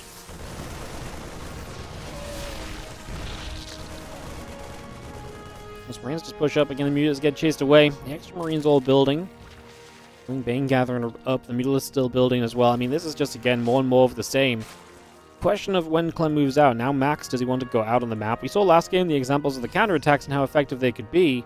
The concern here is last time when Clem got counterattacked, he was already in a very successful position and did a lot of damage. That's the risk of moving out right now. He actually splits his army a bit, so he's going to go bottom left with a big group of Marines. There goes the gold base. That will not last long. So the gold base possibility is denied already. I think this is perfect. You knock down a base already as Clem. You're already stepping onto the map with the rest of these units. The only real fear factor now is, like, what if the entirety of the Zerg army just swarms you? But you're hoping that your army is efficient enough. Nice Widowmine shot to start, gets 16 kills. You're hoping that the Terran army can just trade well, even if the whole Zerg army comes at it, even if you've got units elsewhere. Widowmines here are going to be fascinating to see where they finally go off. Took a long time. Actually, the Banelings mostly connected before the Widowmines went on them. And they're still making progress up toward that upper side of the map. Marines in the center going to get rid of some creep at the same time. The Mutas take a Thor shot. Then pulling back and away. The Lings running through. The Banelings trying to play catch-up. A lot more Bane showing up from the left-hand side. Clem will continue to retreat. Will continue to try and play the splitting game here. And he just pulled back. But these Marines on the other side, you remember that drop on the gold base? That repositioned and as Shin committed over to the right. Clem saw the open door. That was this natural expansion. Gets rid of some Banelings before they connect in here as well. The Mutas will finally show up. That obviously means that this army is going to be going down. But before that happens, we're just going to do a little bit more splitting for now.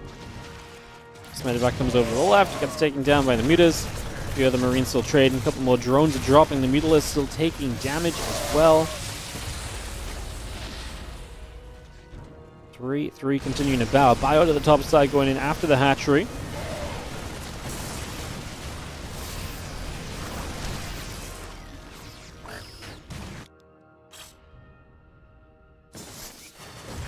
And center in the center, just get going once again. We do have Clem really just establishing a 5th base is going to be huge for him. If he can get to 5 bases while delaying Shin down to 4, that's almost always kind of a win factor for the Terran player. And that's obviously exactly where this one seems to be going so far. As we push up in toward this base right now, Clem has a 200 supply to 155 lead. The Mutas on the other side of the map are being deflected. Clem has a ton of units at home actually to deal with those Mutas and just stop the run-by damage potential. Which maybe does, again, expose this army a little bit, but just being kind of out here on its own and not reinforced. But I guess we'll see a couple of Widowmine shots going off. The Baneling's taking big shots. Like I say, Clem is now bringing the units from the other side of the map across, so they're going to be joining in very shortly. Widowmine's trying to connect in. The Overseers and the Mutas continue to fly by. A couple more Widowmines will hit the Ling Bane. So a little bit more being done there. Pull back up to the top side. The Bio still pushing through. The rest of the Ling's in some trouble. We knock down a Baneling. Now it's Mutilas and no support, and that means that Shin is not going to have enough here. That is going to pretty much do it, and Clem takes the 2-0, advancing into the semi-finals against MaxPax, which is ready to go. So we are going to go straight into a Clem MaxPax semi-final matchup here in the next few moments. We're going to get that underway and ready to party on. So we'll get that started for you guys in just a moment or two.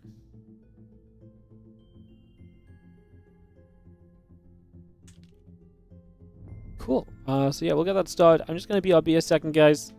And throw to the break screen. Before we do that, let's add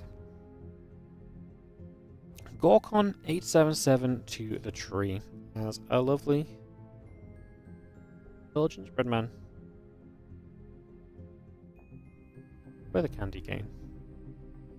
Thank you so much for subbing up, mate. Appreciate it. Welcome to...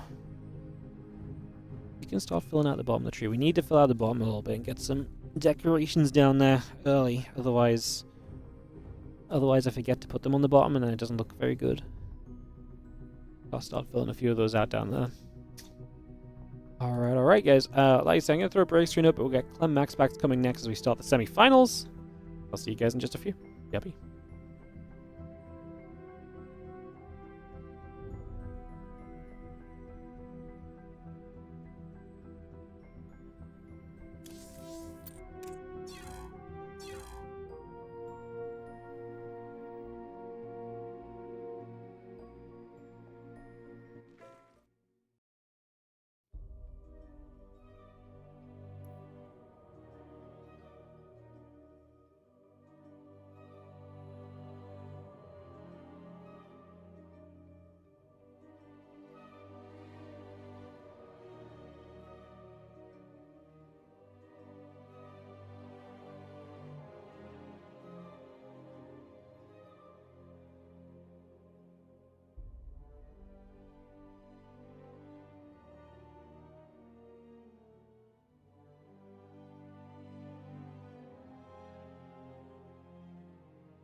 Hello, hello, how we doing? Welcome back. As Clem and MaxPax are ready to party, apparently. They are starting us straight up.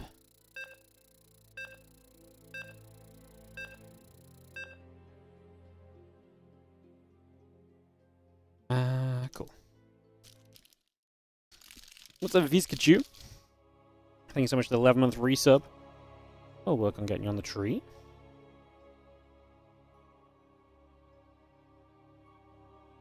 Maybe even before this game starts, because we are stuck on the loading screen. So it might be a moment or two.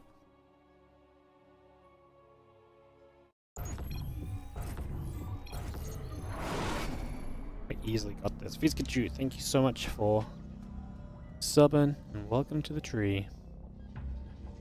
Yeah, clearly being called Vizkachu, you're gonna go in the Pikachu party district over here.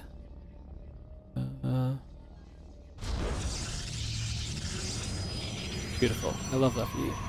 It really feels like a good fit. I think you're gonna fit right in.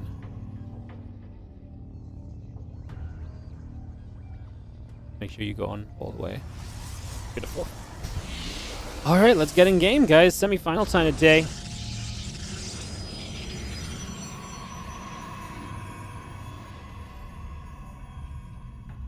In the top right-hand side, our blue Protoss player, it's going to be MaxPax. Here in the semi-finals of WardiTV Mondays 63. In the bottom left, our red Terran is Team Liquid's Clem.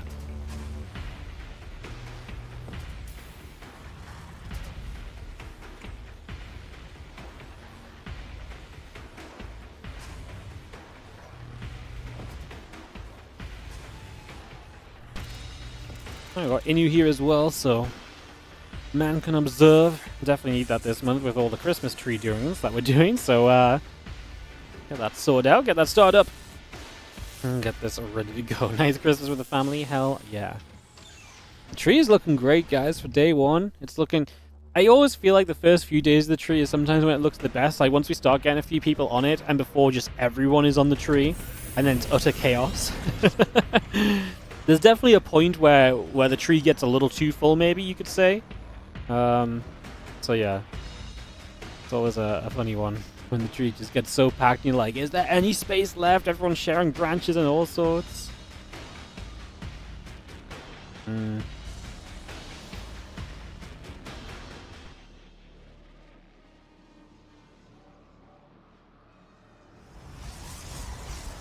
Adept going through, Wolfgate going about, just going to see the Reaper in the factory coming up, the SCV on the way through as well.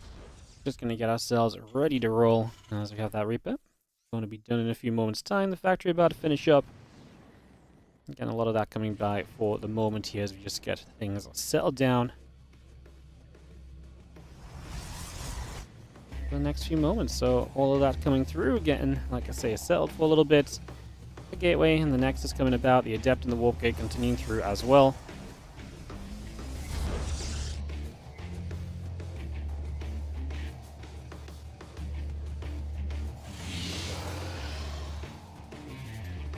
Starport is going to be just about halfway done there. The CC about halfway through as well. And do have the SCVs still building by, so continue to get that up and rolling.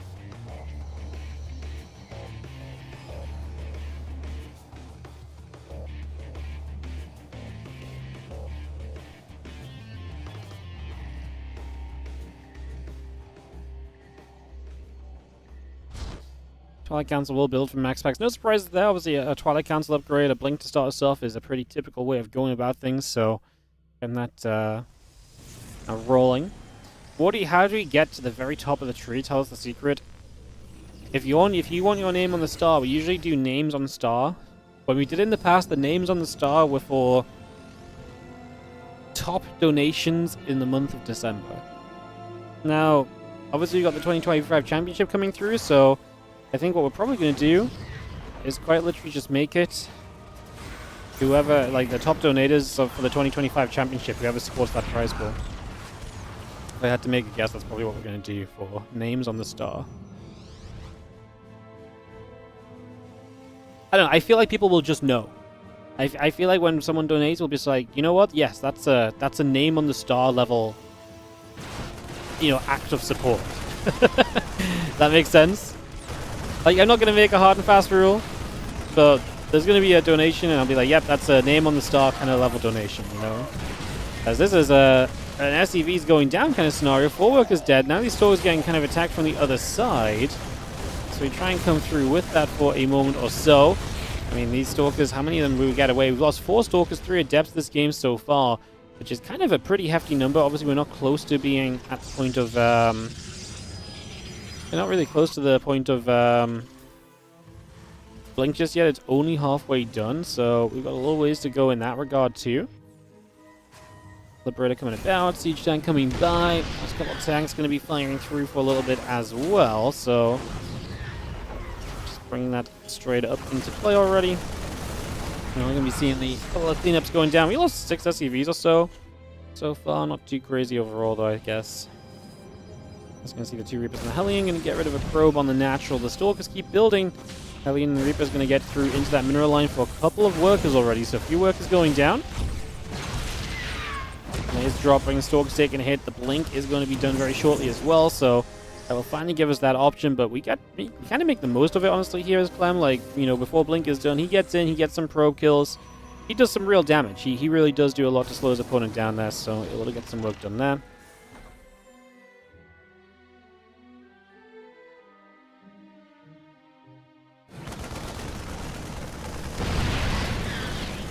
We're just going to fly a couple of tanks, going to hit this gateway. This proxy is going to be starting to go down, but we're going to try and protect it as MaxPax. As units show up from all sides, it's going to jump onto the double tank here. That other tank that's kind of far back is in an interesting place.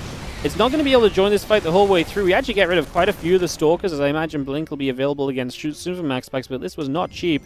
Resources lost favors Clem, so the trades have been good for the Terran early in this game. Clem got to be feeling pretty great about things thus far. If you see the barracks lifting off, going to move over to the tech lab. Stim, and +1 building from Clem. Well, obviously, you've got the Storm and the Charge on the way from MaxPax as he gets through to the next stage of this game for the moment.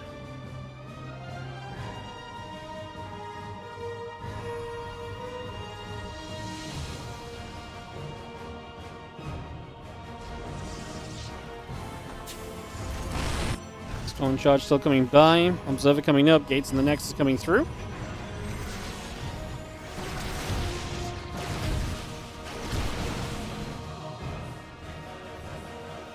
Down the Storm, the Charge continued by. Stimpack, Combat Shield, and the +1 coming up as well. So we get all of that on the go.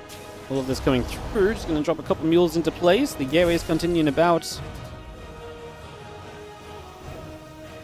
All those upgrades coming by right now. Additional gates coming through. The High Templar coming over. The Charge is coming in. Storm is still building by as well. You got a couple medevacs loading and flying out over that left-hand side.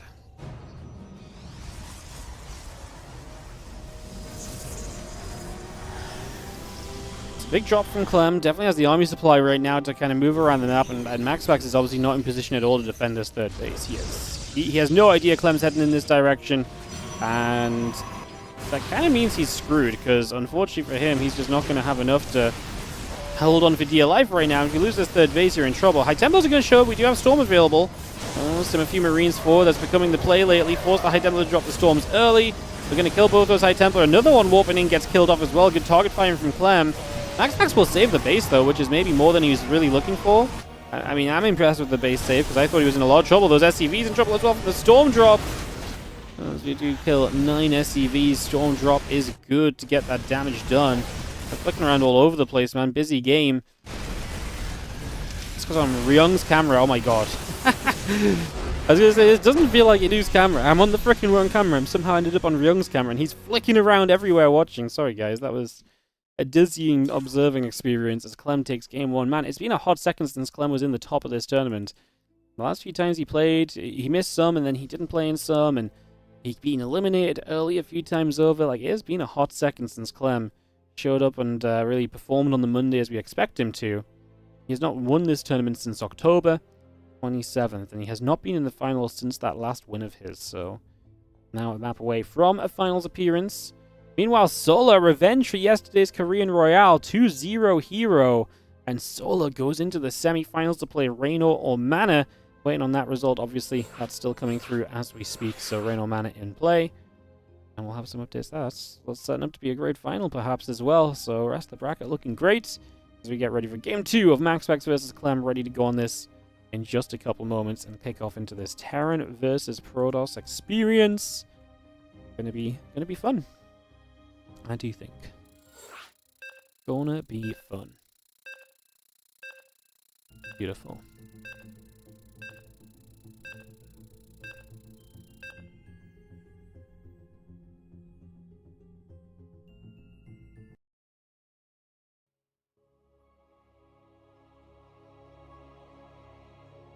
"10,000 feet from map 2. Loading screen is up. We are a couple moments away and we'll be into this momentarily.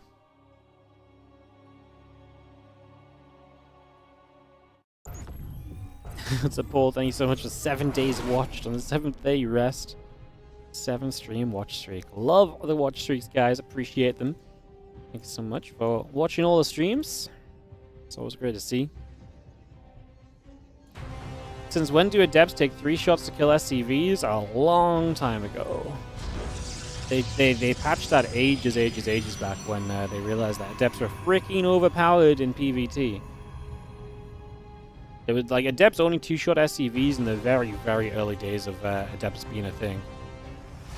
It has been a hot second since that was not the case.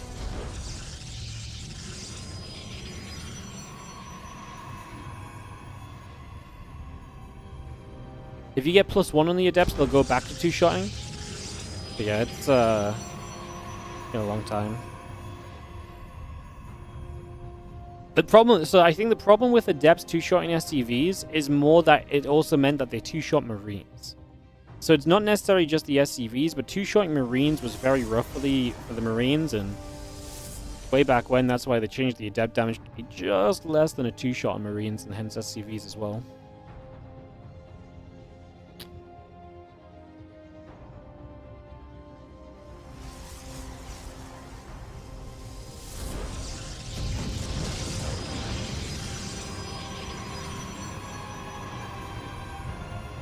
Man, is it weird? Sometimes I feel old when I tell people about StarCraft stuff. I'm like, yeah, well, it used to do this. I'm like, 9 years ago. Oh my god! Like, how is it 9 years since that became a thing, or a factor, or a feature? Yay. Next is coming down. Cybercore is coming up. Get that rolling.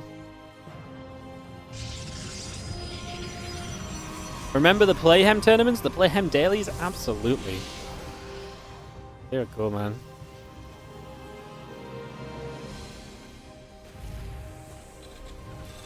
I really think that, honestly, overall, I'm definitely... The Playhem daily was such a cool thing, but because it was... It's such a weird thing where it's like, because it was daily, it never really got the love it deserved, where if it was weekly, it probably would have been more loved. It's like, for example, WardiTV Monday is probably one of our most successful tournaments because... it's one of our most successful tournaments because it's every Monday. Like, the consistency does a lot for it, in terms of players signing up to play and everything else as well, and people coming in to watch it. Even when we do bigger tournaments, it doesn't necessarily always go out in such a, like... such a positive way because of that. Like, it's so weird. I always felt the Playhem dailies are way back when such a cool thing that just were failed to do from the start because they were just way too common. Oh, I mean, they might have done like weekly cups as well, to be honest. Like, there was a lot of iterations of those things way back when. Wardy consistently does a lot for it. Also, Wardy runs on Friday half the time. This is such an unfair allegation. We have run it on Friday like 3 times in 63 editions. Like, the Monday Cup is almost always on Monday. Yay. You know, you run 60 of these things on time every Monday, no one bats an eyelid. You run one of them on a Friday, people lose their mind. It's crazy. That's like 1 in 20 times. Yes, so once every 5 months, I have to rearrange a Monday weekly cup. That's not a crazy stat.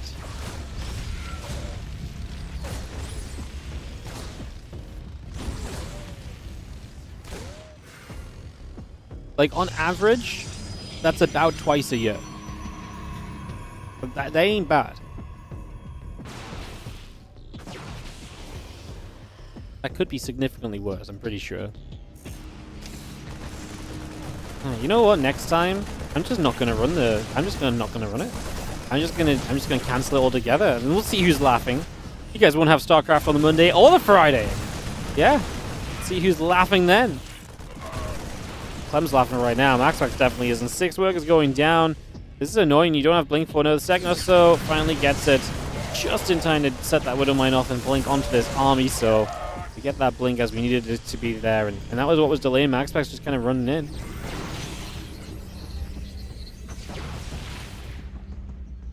Oh, I could change the name. The dude.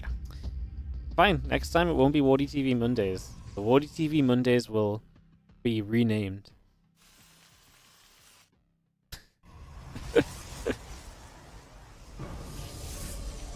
Well, MaxPax at least recovers from this bit of aggression by actually getting everything shut down and cleaned up, but then the Banshee shows up, and the problem he's going to experience now is that he got knocked off his footing in that in that first push, and now he's going to continue to be held down off of his foot. He's not allowed back on the balance beam. As the Banshee shows up, 6 more probes go down. We will again kill the Banshee, which is nice.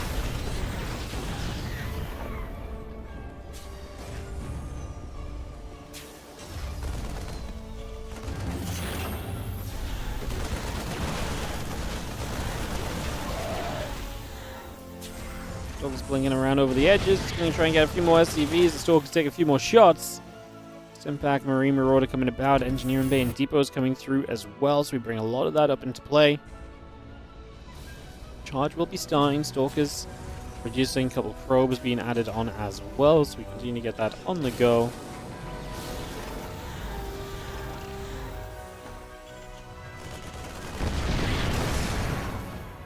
This is a Stalker. I mean, MaxPax is obviously fairly certain he wants to try and get some damage done on the follow-up to this, but right now he's just losing units in that process of trying to find something right now. We should just call it the WardiTV Weekly. We had a WardiTV Weekly way back when. I mean, yeah, we probably shouldn't have called it Mondays, but like, it's cool to be called Mondays. I don't know. Okay, in my defense, when I first started this tournament, I really thought the ESL Cups or something similar would come back. I really felt like this was a short-term, like, oh, I want to keep casting on Mondays until something else shows up. It just so happens that we became the something else. Like, we became the... we were the new Monday Cups. Like, the name kind of stuck. I didn't mean for this to still be going on. Alright? I didn't think about it that much when I first started out. Unbelievable. These probes getting blasted right now as we get in for quite a bit of damage. It's going to be... Yeah,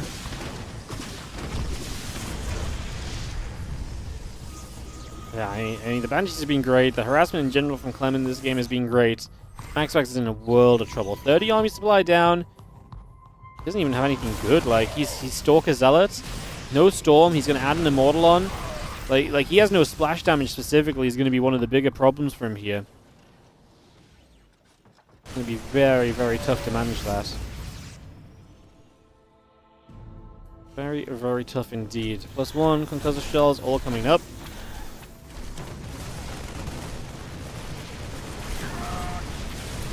Gonna see a couple SCVs going down. Just gonna be having ourselves a clean up on the Zealots. Clem is also trying to push forward and trying to just make the path across the map smoother for him, so he can get across the other side very comfortably here over the next little while. If you can do that successfully, that would be great. You can see our bio pulling back down to the bottom. Again, Marine Marauder medevac coming through, a couple of barracks coming up.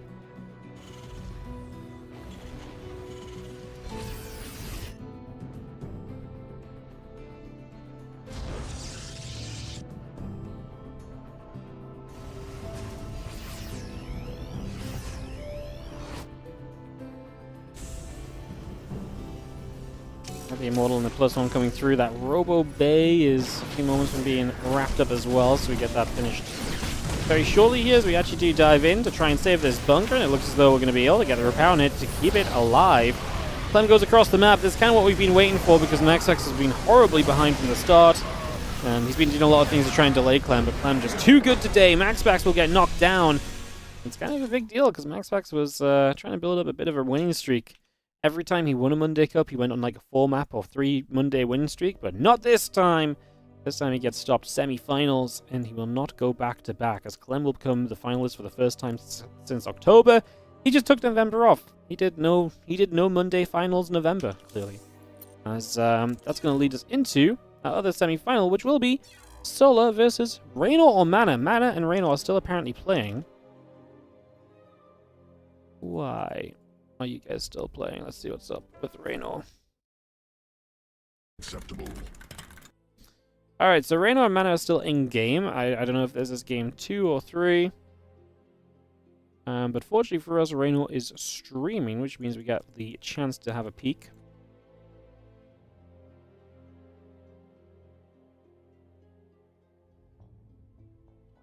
At what they're up to, so let's do that. While we wait for our second semi-final to be ready. So I don't know what the score is here, but we can watch Reynor's point of view. I wonder if anyone else is in-game. Is Rex in-game with him? I don't think so. I think everyone was in-game with us on Clem MaxPax. Yeah, no, Rex just watching Reynor's stream too. Cool, let's do that then. So, yeah, I mean, this game, I've just tuned in, so I don't really know where we're at, but it does look like Reynor's Max with Mita Roach Ling running around the base of Mana, which never feels good as a Protoss. That much we can attest to for sure. Things moving about. The Oracle over there. A couple Queens gathered about as well. Man, it's crazy to me. So Reynor's in Korea. He's playing this on Europe against Mana. With 150 ping you can see in the top left. This is ridiculous. Like, the fact that Koreans can play... It is better for the Koreans, if they have the right VPN now, to play on Europe than it is for them to play on NA. The only downside to them playing on Europe is that the Europeans play with 0 ping. Whereas if you're on NA, the Europeans have ping as well. But obviously Reynor just wants to play with as little ping as possible. So the fact we're at the point nowadays where Koreans can play on Europe with, like, reliable ping that they've been... I mean, 150, usually when we talk about NA West, for Koreans, it's like 120 to 130, Central like 140-ish. Like, the fact this is genuinely better than Korea is kind of baffling, to be honest. I wonder if he'd play Clem on Europe, or if he would make Clem play on NA. Because at some point you've got to think the NA is a bit of a nerf to the opponent as well, right? Like, there's got to be something to that you've got to think on too, so... Costum's casting? Oh, what a nice guy. Costum is casting, so you can actually see this from... Oh, Mana's dead. Okay, never mind. We'll just watch Reynor's point of view instead of me switching the screens over, because Mana's at like 100 supply, so Reynor is looking as though he's probably on the verge of killing him here. There we go. GG's. Just like that. Reynor said he felt the ping number was a lie and the actual ping was worse. Oof. Well, not going to have to talk about ping in this next one because it'll be Reynor versus Solar in the semifinals. You guys want to know a fun stat? Reynor has never made the finals of this tournament. And don't get me wrong, he's not played in this tournament a lot. But it's kind of crazy to me that he's never made the finals the few times he has played. Because we obviously just expect herO to be that freaking good, right? So yeah. herO's out. Yeah, herO lost to Solar, unfortunately, so we didn't get to grab any herO games today. Solar got the 2-0 over herO on that one. And that's why Solar is in this semifinals. It's going to be a ZVZ. The best part of this is you guys know what that means for the finals. It's a ZVT best of 5 final. The winner plays Clem. Reynor Clem, Solar Clem. Give me either of those. I am signed up and ready to participate. Sounds very fun.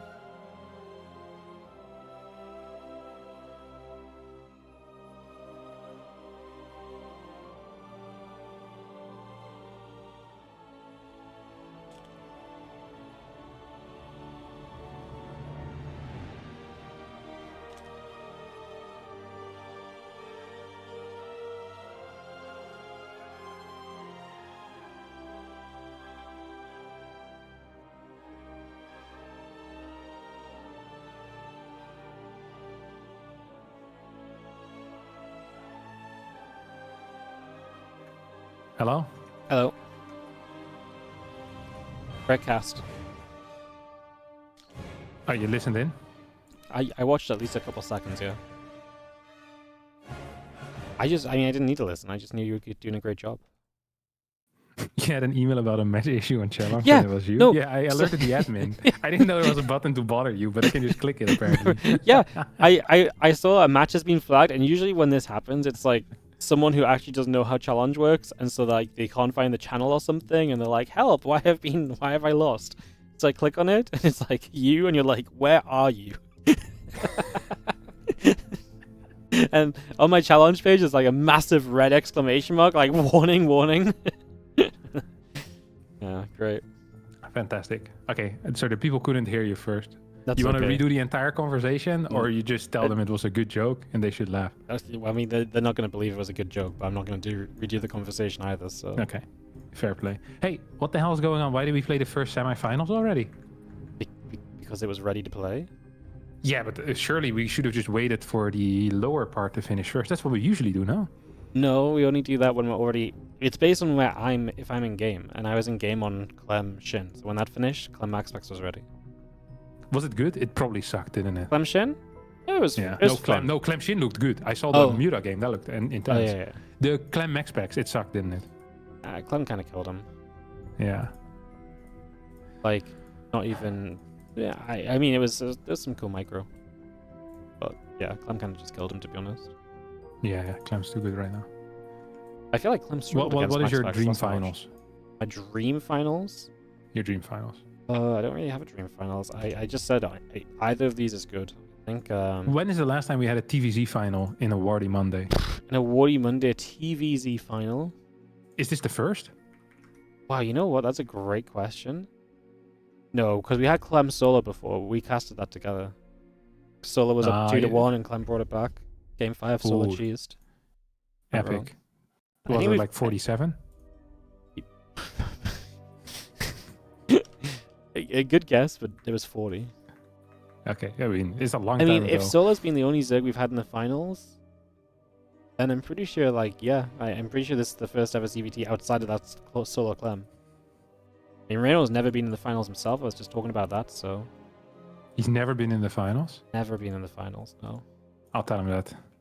I'm sure he'll love to hear it.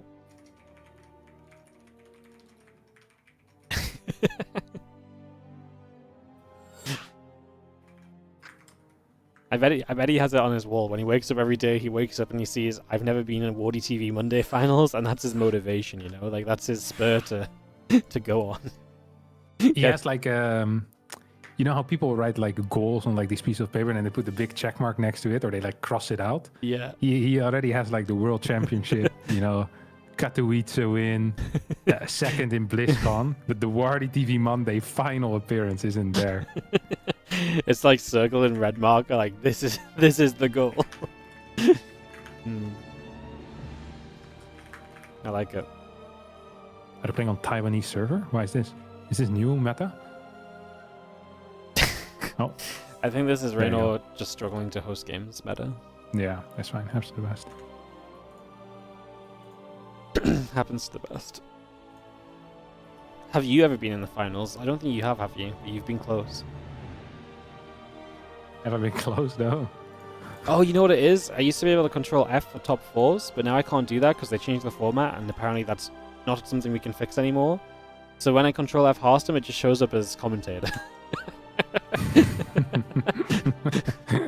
Plus it feels bad, man. Yeah, it's basically your top 4 getting stripped. What the hell? It's highly sad. I got a top 4 at least once. No? Yeah, you got I think you got top 4 twice. Okay, yeah. Yeah, are you in the new lobby? Oh. Yeah. That would be insane if they'd start without me. I feel like we should make this a best of 5. You should make this a best of 5? I don't have... Finals best of 7. I can't do that. No, you should write it on challenge. Flexible rule set. Flexible rule set. Hey guys, I really like this matchup. It's not PvP, so we're going to make it a longer series. Yeah. PvP, best of 3, best of 1, whatever, best of 2. Kick both of them out, pick someone from the round before. Like, there's legit infinite option. This is why I always say flexible rule set, flexible mindset, you know? This is one of my my mottos that I live by. How was your weekend, Wardy? My weekend. Is it Monday today? Oh yeah, it is. What did I do over the weekend? I must just cast StarCraft, no? Oh, it's the I Korean don't know. Royale. It was the Korean Royale playoffs. Oh, Yeah. okay. I haven't watched it yet. Don't spoil it, please. Okay, yeah, it was okay. Yesterday was more fun than the first day. Okay. It was pretty good. Yeah, no, my weekend was good. I casted. I put up some Christmas trees. Multiple ones? Well, I put one up in the stream room, and I put one the house tree up downstairs. Yeah, we put one up yesterday night. We put the one in like the living room, and I did the outside one 2-3 days ago. Mm-hmm. Yeah, fantastic. Yeah. Every single year, we just keep buying new stuff for the outside, you know? Yeah. And every single year, it becomes more and more effort to set all of it up. We're actually running out of outside plugs right now, so we can't do any light stuff anymore. Or we'll need to like start adding more plugs. See, we put the lights in the tree like 2 years ago and just never took them down. And every year, the lights are just more embedded in the tree. It just grows over it? Yeah. You know, the big tree next to the garage? It's like, because it's not like a branchy tree, it's like a fir tree or whatever. And so it just like, it grows over it, but like the lights are still visible. The first year they were freaking bright, and now they're a little bit dimmer. Less of an epileptic attack, so... I like it. It was, no, exciting weekend actually. You know, I think about it. Helen's brother became a dad yesterday. Whoa, sick. So that was a thing. I got our wedding photos yesterday as well. Very exciting weekend, really. Yeah. Yeah, what's It sounds going like a big weekend Yeah, in the ward residence. When he first asked, I was like, I don't know. Just casted some StarCraft, but the more I thought about it, the more happened. Yeah. It's crazy. That actually is wild.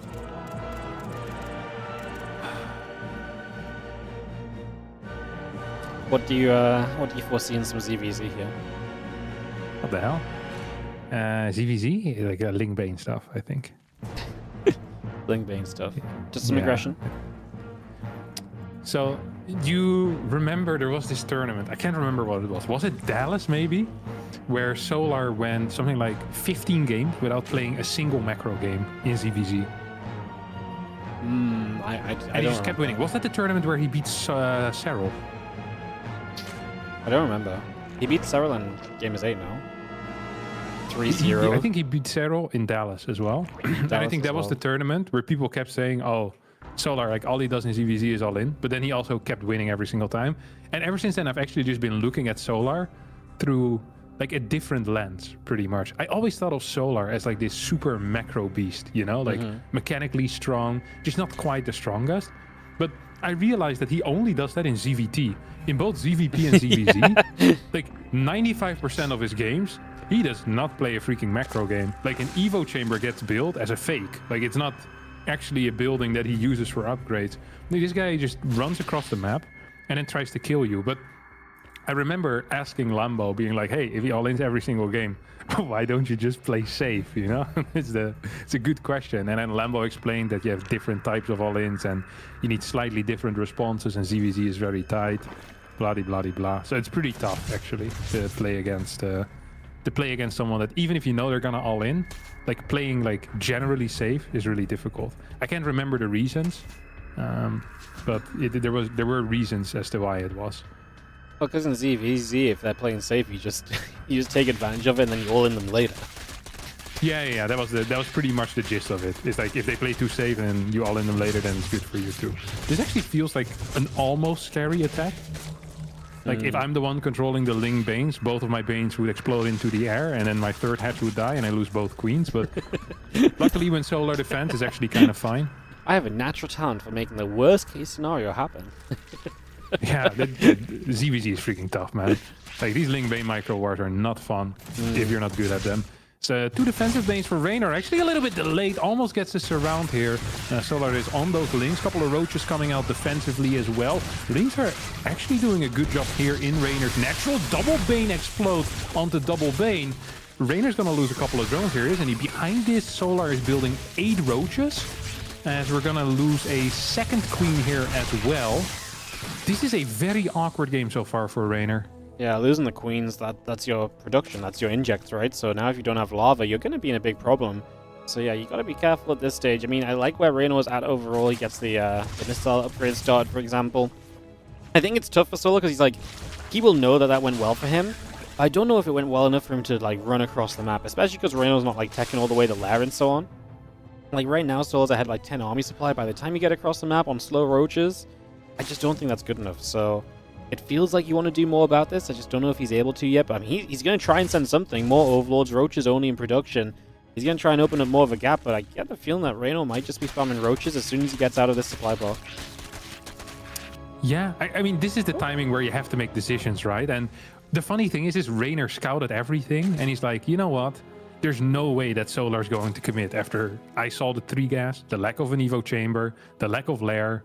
Like, what is the chance that he's not droning up, getting Lair and going into Muta, or just playing macro behind it? And we saw 2-3 drones being produced for Reynor, and then Reynor catching himself saying, hey, wait a second, this is Solar I'm playing against. Let me actually just build pure roaches. +1 is not quite going to finish for him, which is frustrating. But I think his roach count is pretty decent. He's down only 13 supply total.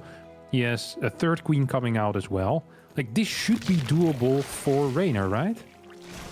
I like this for Reynor. I think it's going to be a little bit tense, right? The first few moments always a bit scary, but this is the kind of defense that Reynor usually pulls off. Let's see if he can do it here. He's a lot of lings going to start streaming through. He needs these couple of banes to clean those lings up quickly so you can get straight onto the roaches. You don't want to waste time hitting the lings here.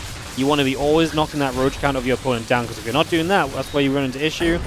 And he's going to completely overrun. That was too much from Solar. I believe, man. I really believe. You know what it is?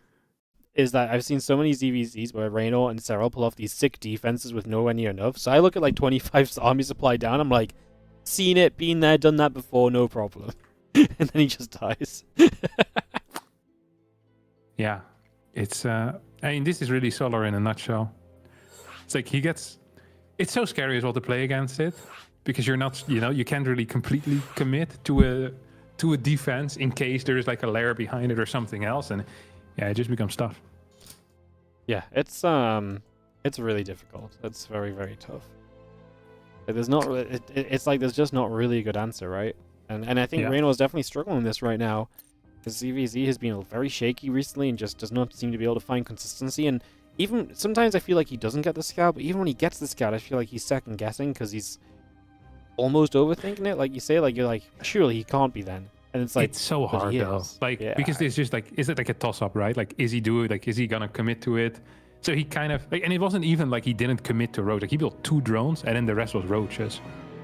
Like, in my mind, it should be fine then, but in Solar's mind, this was a fat W. I mean, it is not the longest rush distance map, and we saw a weird little engagement between like 20 lings and 3 roaches in the back, and there was a Ravager, and I don't know, the banelings didn't get a connection to the lings, but I don't know. It's freaking wild how good Solar is at this stuff. Is ZVZ maybe in the most volatile place it's ever been? Because I feel like more and more these aggressive builds are just getting so hard to scout and to confirm. And everyone's getting so good at figuring out a response if it does get scouted, then like it feels like it's just constantly up in the air what's going to happen next. Yeah, it's tough. Yeah, I don't know what to tell you. It's freaking rough, man. You know, the other day I had like a brilliant idea on this map. Yeah. Where you send a drone, like you basically go for a 12 pool. You send a drone, you proxy a hatchery in their natural, then build the spine there. And then you run the spine into their main base as your 12 pool hits. You run the spine into their main base as that 12 pool hits. Yeah, I mean, you're 12 pooling and proxy hatch spine rushing. Yeah, I think I've seen that before. This exact build, while you build it in their in-base natural. You build the hatchery in their in-base natural? Oh, on this map. Right, yeah, sorry. Sorry, I'm being dumb. No, okay, yeah, I see what you mean now. I've not seen that exact build now.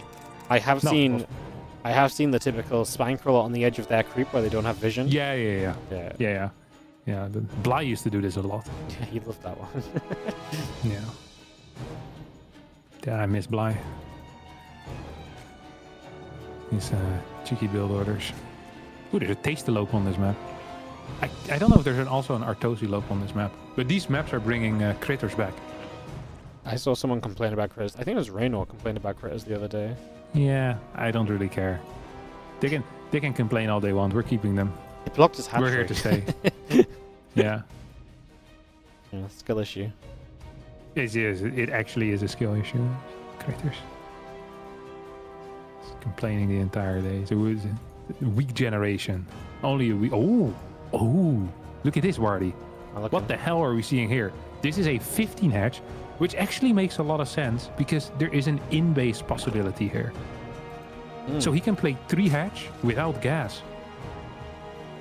Oh, this is a typical solar map, isn't it? Yeah, just gasless into roaches and just kind of set up from there. And you can full wall. Yeah, you can full wall. Like it's very easy to play defense in this map. I think Reynor Shin did this the other day, and they both ended up going gasless into roaches. Or someone in his ZVZ had casted. So it definitely seems like kind of one of the things you go into on this map. Reynor's going to expand outwards, so he's going to get a full base. What if Reynor also just goes no speed though, and he just plays like a tower base or something? Just like invest that, or gets the lag going. Yeah. Lair, quick spire on 3 bases. So look how he's mining with this drone. He's going to have exactly 104 gas, or actually 100 gas when this queen finishes. Boom, start the lair and freaking cook him. He's not doing it, but it would have been a sick move. He would have cooked him. Maybe he doesn't have the kitchen appliances turned on. Does not have him turned on. It's going to be an Evo chamber. I think if you're playing like a macro mirror here, your eco is just significantly worse now because you mined gas earlier. You have slower initial injects. Yeah, but then obviously the hope is that you get some benefit from that gas, right? Which is why I think I like the lair and getting like faster +1 by like 35 seconds. I mean, not even. It's gonna be like 22 seconds. I mean, the good news is at the very least, right, is that you didn't waste on link speed, because if you build link speed in this game, you do nothing with links. So yeah, to be fair, if you would have got on link speed, there would have been something seriously wrong with Reynor as well. Ooh, link speed from solo though. That's fun. After the scout from the drone scout as well. Specifically brought a drone across the map to scout, and now we start link speed after that's killed.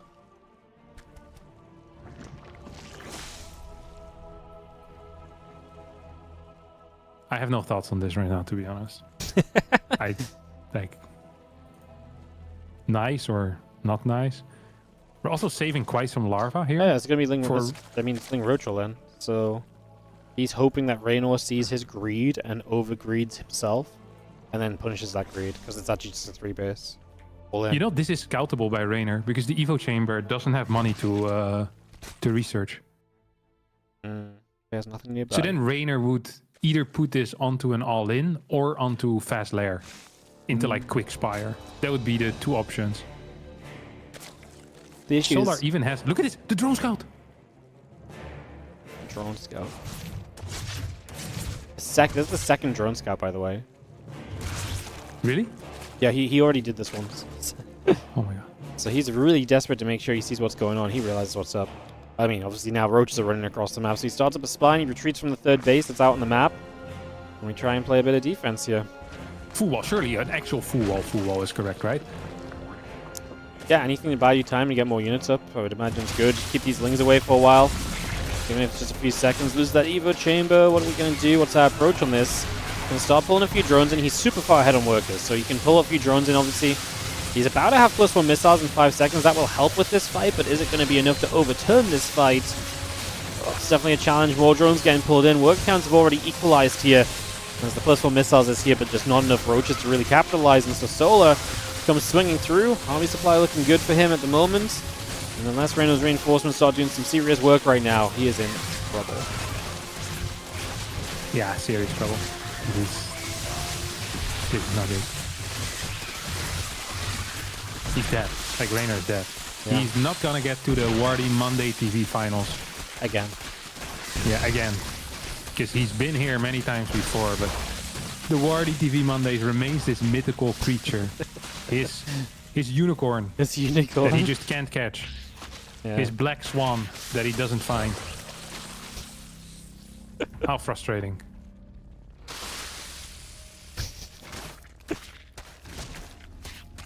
Maybe he needs some extra motivation. Like maybe he needs a trophy or something. Do you want to add a trophy? Just if he wins. Flexible rules that once again. Flexi rules, if your name's Reynor and you win, you get a trophy one time only. Yeah, this is it. This is it. Incentivize players. That's the way you want to do it. I mean, this was extremely frustrating. Reynor right now has only one option. And that option is to expand towards the back. And I think to add a spire. I think this is what you want to do. Like, I love that Solar looks at this situation like, you know what I really could use? Freaking more roaches. And he's actually just gonna go for it. Like, he's just gonna go again. It's gonna be even in upgrades. And if this, so imagine, both players are playing Spire. Ooh. I'm pretty so that sure is just very, very beneficial here for Solar. I'm pretty sure if Solar builds a Spire, there's nothing he loses to. Like, Reynor can't possibly deal with mutas. And obviously, if he's going mutas, then you can make more mutas. Like Spire is like an absolute insta win from this scenario. From the damage that you've done, I just don't think you can be a bad choice. Yeah, because you can build some roaches defensively as well as Solar, right? Like, so how do you die against a roach push? Answer, you don't. Solar's up in workers, up in gas. Even if it's only by 1 gas, still, you know, gas is gas, as they say. And Reynor's actually building more roaches. This is such an awkward game and practically impossible to win for him. Yeah, I mean, this is... It's funny because this looks very similar to Reynor's EVZ that I casted yesterday on this map, so... I mean, he tried to build a Spire this time, but I don't think it's going to matter, so... Yeah, it's looking pretty grim. Solar just definitely got the better of him across this EVZ. He's going to run in with these roaches and just trade, because I think Solar says, why the hell not? And he'll just go mutas behind it, and then that should be good for him. Especially if he kills queens right now. Anything you kill that's anti-air is going to be good. I think that's him mutas do more. And he's honestly just doing fine in the roach fight as well.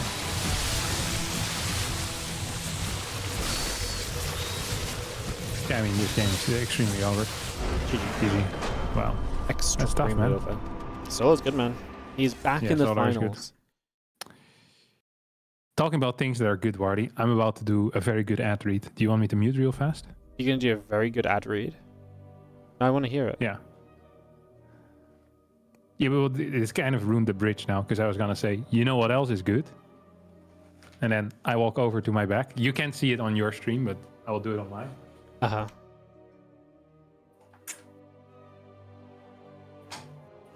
You know what else is good, Wardy? Is this beautiful display of Tychus before he died. Wow, it looks stunning. Many people look at Tychus and think to themselves, this is not the type of guy I would want hanging on my wall. But then you remember that he fought with Jim Reynor for a very long time. And their only disagreement really was... Wait, didn't he betray Jim Reynor? I'd never played the campaign. I don't know. God, you're terrible at this. No wonder that I got this beautiful ad read and you didn't, Wardy. So, if you too want this beautiful metal-looking poster from Displayed, be sure to go to displayed.com. So it is T-extra. It's like extra texture as well. Like, you can feel it. Yeah. It's not like a regular poster. Yeah, no, I can like, see. you give this to a mover, they won't rip it. I moved out of my previous house. All of my posters, what do you think happened? All ripped. This one, can't rip it. Solid metal. Well, I mean, it's not solid, but it can withstand a significant hit. Would you recommend textured? It's a great question. I think it looks quite nice, but this is really personal taste. I also have some that are non-textured. I also like those. So it's hard to say for me. Either way, use code Harstem at checkout for fat discounts. If you buy 18 of them, you get an even bigger discount. Actually, already at 4 or 5, you get a big discount, but 18, a very big discount. You get discounted by 18. Yeah, you get more discount. The more you buy, the more the discount. Although I think the max is actually 4 or 5. It's a much, much smaller one than the ones I have. Ah, okay. I'm just doing it. No. Yours are larger. Well, mine are better, Wardy. No. It's not about. It's not. I was just surprised because you picked it up and you brought it over to you, and I was like, oh, that's like. I just thought it's probably because it looks smaller in comparison to my head because there's so much brain in there. So if you put one next to your head, it will look massive because of the small brain size. But next to my head, these things look actually kind of normal sized. I think. But people keep forgetting how large my head actually is. I think when they said I could have one, they just said I could get whichever one I wanted. So I thought I'd get a bigger one because it saves more money if I ever wanted it, So I just, because they come in different sizes. Yeah, well, whatever you want. Either way, check it out, lads. Check it out.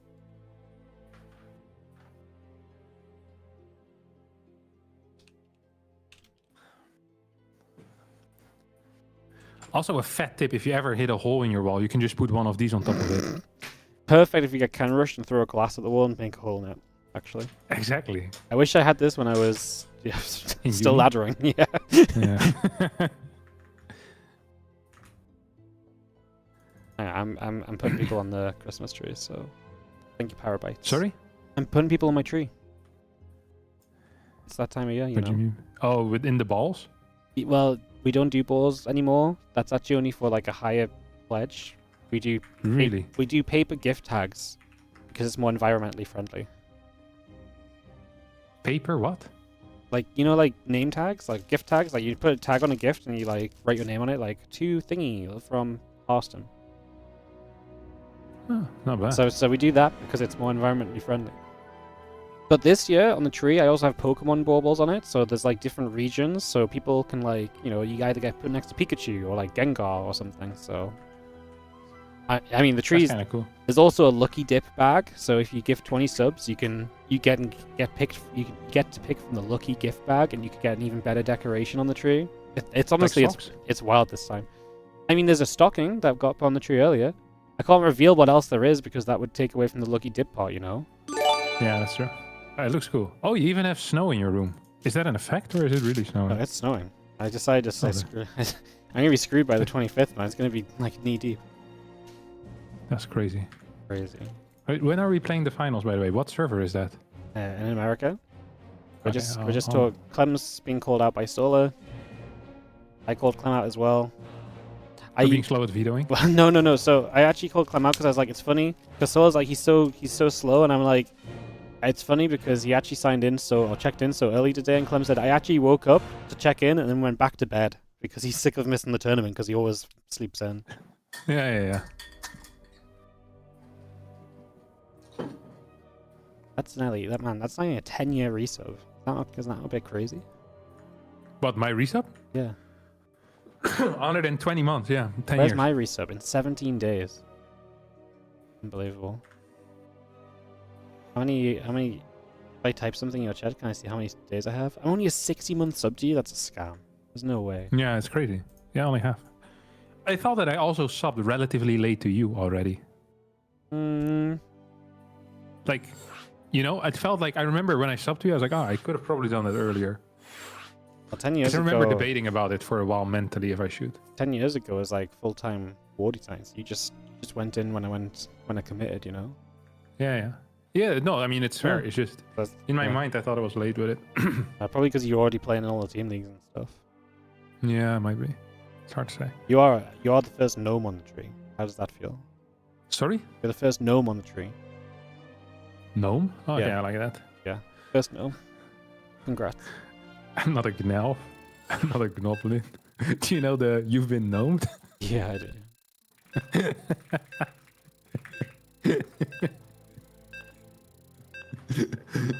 I'm a gnome. That one always gets me. I don't know why. It's not even that funny. All right.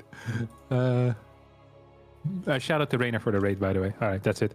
I'm gonna go to the toilet. You can get the people, you know, their heart rates up. You're always slacking when it comes to the finals. Well, I want to be, you know, empty bladdered casting. Empty bladder casting. Yeah, there's a huge difference. Yeah.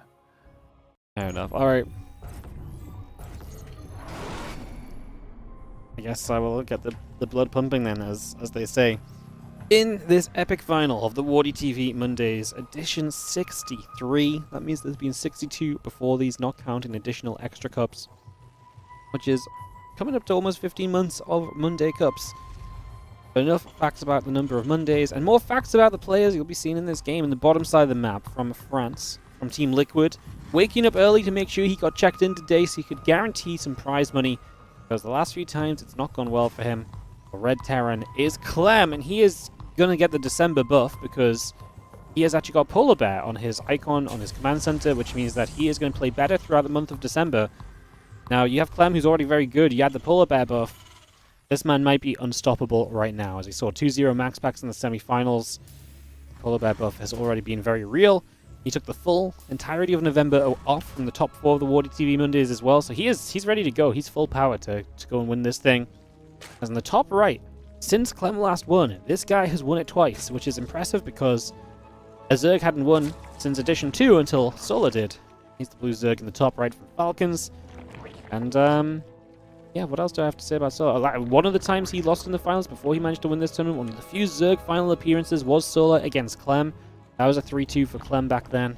I feel like Solar's playing great CVT right now, though. I actually do think this is going to be a very competitive series. I actually think it's going to be a tough one for Clem. I think this should be very fun. What is this? Is this allowed? Well, I'm not a referee. They've scammed me here. I'm not. I can't. What the hell? Wow. I mean, this is just getting unruly. Surreal. You know, you make a tournament, and no one even tells the people to subscribe to your YouTube. Yeah, at least he didn't tell them to unsubscribe though. Just be happy, you know? Yeah. And he's middle of the road. Yeah. Dude, Koreans have each other's back. Foreigners still stabbing each other's back. Just like back in the day. I mean, Unbelievable. Ryung is putting the time in to become a real proper caster, though. You know, so it's nice. That's nice. My favorite part is as soon as there's not a Terran involved, bam, he's gone. Oh, really? Yeah, he's like casted Terran. He's like, no Terran, I'm just gonna go ladder. Might not be the best for maintaining viewership, you know. Yeah.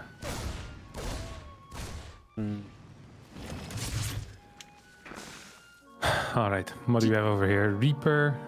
You know what you want to hear my theory about what's underrated in life? It doesn't matter if I want to, you can tell me anyway, so just get it over with. I think the third CC should be on the third base more frequently. Yeah? Yeah. Like gun style? Yeah, I think it just makes sense. Also, I think third CC should sometimes be proxied. Surely that's a hot take. Like, why? To confuse people. I think it is very confusing when there's nothing there. It's nice control by both players, by the way, but Solar ends up getting the short end of the stick. That's really going to confuse Solo when he doesn't scout his main base at Clem and does not see the lack of the third base. Yeah, I mean, it's... Yeah, well, it would be weird. It'd still be confusing. And eventually he's going to scout anyway. Like, you know that the Zergs can't help themselves. I mean, yeah, I guess so, but I feel like by the time that happens, you're just already committed to... I don't know. You're kind of expecting what's already going on, no?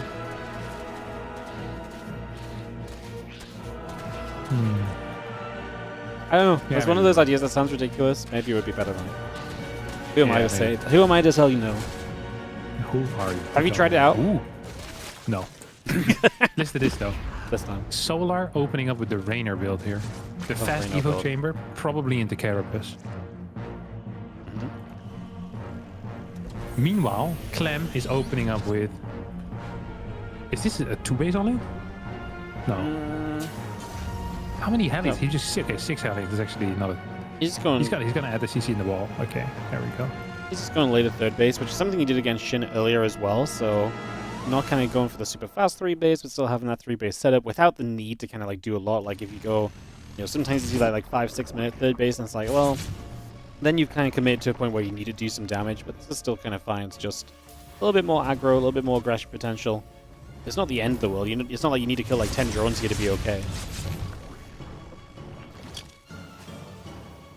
Yeah. Well, I mean, you do really need to kill something, though. Because this is a significant delay on your third CC. I'm not sure if 10 drones is what you want, but you definitely want, like... You want stuff to happen, you know? Ooh. Solar's actually going to go for a surround, and he locked himself out of his own base, main base right now. Does kill a couple of Hellions already. Fourth one goes down there. Evo chamber block is too late. 3 drones fall.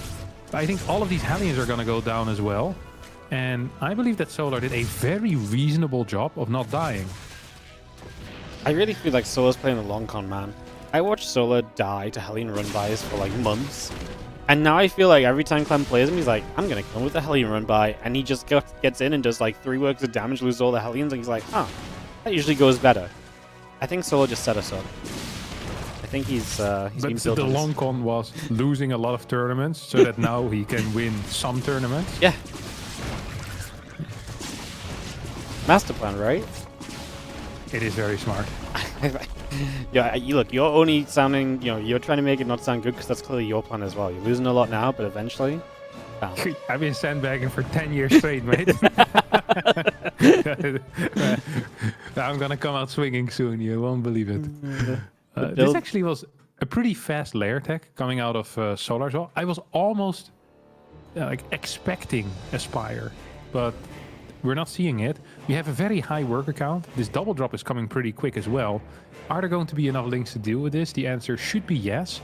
Carapace, of course, is a big deal here too in defending. Fort base, though, for Solar is insanely late. Holy crap. Yep, that hatchery is only just coming through now, so significantly delayed to the usual standard. Obviously, Clem was on a later third, but that's now set up and mining. Clem gets into his main base, looking for a little drop through, and is going to get after Queen. Doesn't quite finish it off, though, so Queen makes a getaway. And those medevacs load up, and we escape down the right-hand side. Melee, bailing speed all coming up. Extra lings and drones building through as well. Going to be the situation right now as Solar has a lot of units, and I feel like he can't really do much with them. Clem only has this little drop really on the map, so not much that really need these units for defense for. Like, that's a lot more lings than he needs at the moment.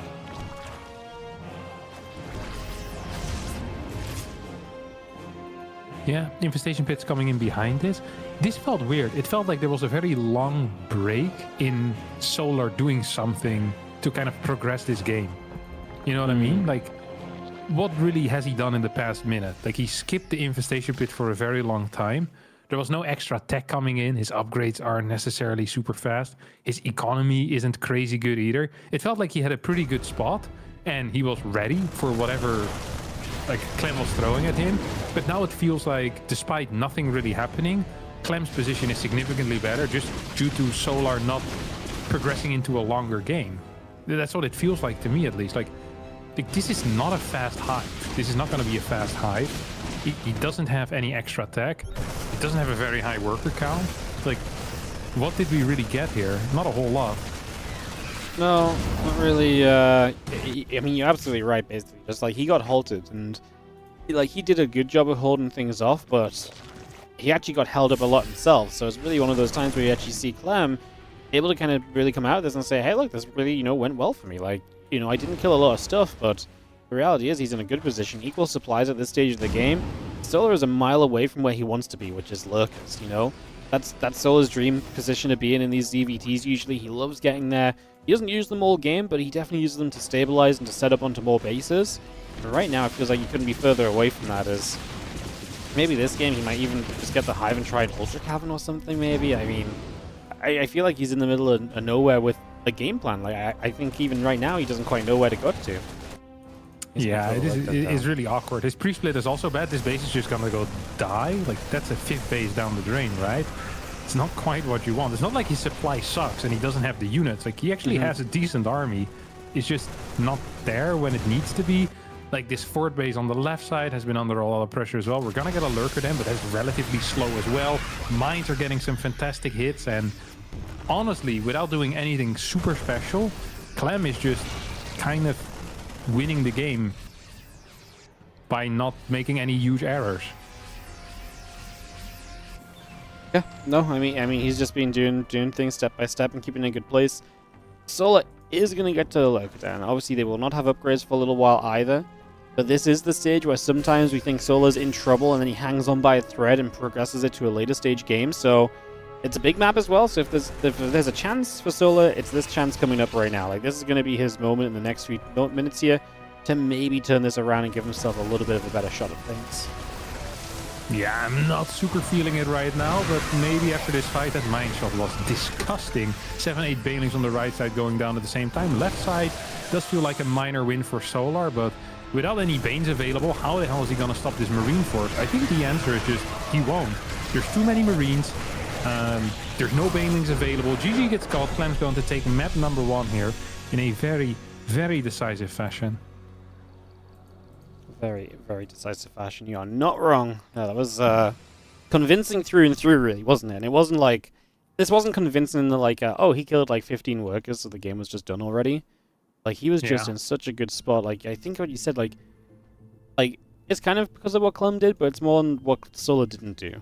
That really kind of cost him this advantage and let Clem kind of just show up with a bit too much, and And out on Mothership. Yeah, I mean, I'm not even sure if Mothership is supposed to be a good map for Terran or for Zerg. I think it's meant to be a long map, so it depends who feels comfortable kind of playing long game.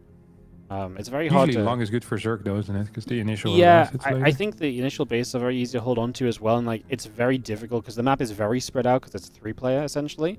So the late game bases are very far away, but at the same time it's very difficult to attack into the Terran bases, so it's an interesting one. Just checking. It is West Central West as well, so that was Solo's server too. Okay, win rate is... There's not that many games played yet, to be honest. We have 16 games in TVZ, a 56% win rate for Terran. But yeah, it's hard to really draw any major conclusions out of that. Well, we get ready for game number 2, Winter Madness, for our next game in this series as we get ready to go into full action here in Monday Cup 63. Crazy. Crazy. I was just saying, we only have 37 to go to 100. Doesn't seem like a lot. Until you realize Is there going to be like a big thing on when we hit 100? That's so far away, probably not. What? I mean, just probably not. Like, I don't know. I haven't really thought about it. I mean, Okay, listen to this for the idea for Cup 100. yeah. You participate, and everyone has to play on 50% versus you, like handicap. Everybody. Everybody. And if they beat me, what? They just get money. No, it's just your part of the tournament. What do you mean? If they beat you, they get money? No, they don't. What? No, it's just you're just part of the tournament. Just this, you're like a special event. So it's just a normal cup. Yes, but I play. You're in there, and they have to fight you while their units are 50% health. I'm pretty sure I'd lose in the round of 16. There is no way. Yeah, there's a way. Sure. I think you can't even lose. Like if you like a Reaper, like if you Marauder Rush or something, you just can't lose. Just learn a build or just win every game. It would be so exciting though. It would truly be the WardiTV Monday 100. And if you win, everyone has to pay you. Everyone has to pay me. Yeah. I've been playing the long con. I've been setting up for everyone to pay me back. Yeah. Nice. Absolutely. I still don't think it's gonna happen though. Ooh, Solar's playing gasless. I should play. The chat says I should play you like that and see what happens. I think After this, you want to try it? Sure, but I'm pretty sure I'm going to lose because I don't have a build. It doesn't matter. You should try your best. Sure. I don't want to cheese because I just want to play a normal game. That's my problem. Yeah, you can do what you want. Yeah, well, I'm going to lose. Yeah, but, okay, but like, I don't know what you want me to say. Like, I think it would be closer than you think. 50% is really, like, my units will be weak as hell. True. And I won't build invisible units, okay? You won't build invisible units? No, because you just can't see them, so it would be unfair. Okay. Because I think I could just get you with a DT rush otherwise, you know, you just get confused. Yeah. But I won't do that. Okay, so we have an SCV scout. It was like a late gas here. This wasn't completely gasless. Now we get an eBay block as well, because this map doesn't really have a proper third base, except for this one. Like, what the hell are you gonna do? Take the left side? No shot. It's not possible. Well, it's possible. It's just not, you know, It's not advisable. Yeah. Yeah.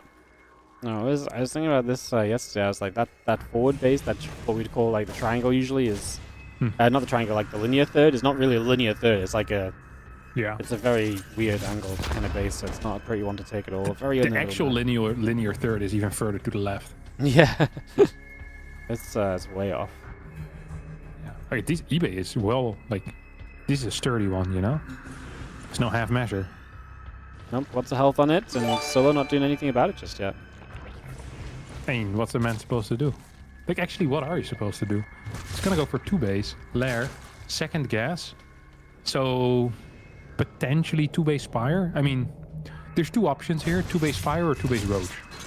But as there's no roach worm going down, Wardy. There is no roach worm going down.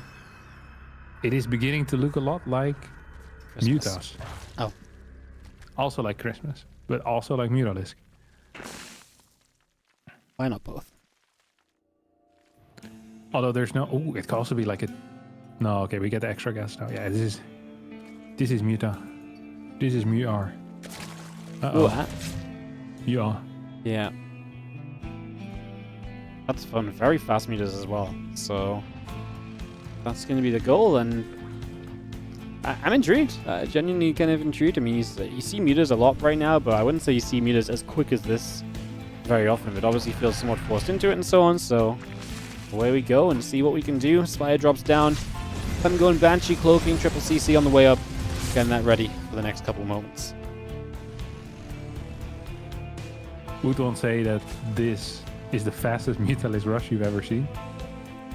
No. No. I've seen an even faster layer before. It was terrible, but I've seen faster. Because that would have been one hell of a title for a video. Otherwise, you could always say, this Mutalisk rush actually breaks the game.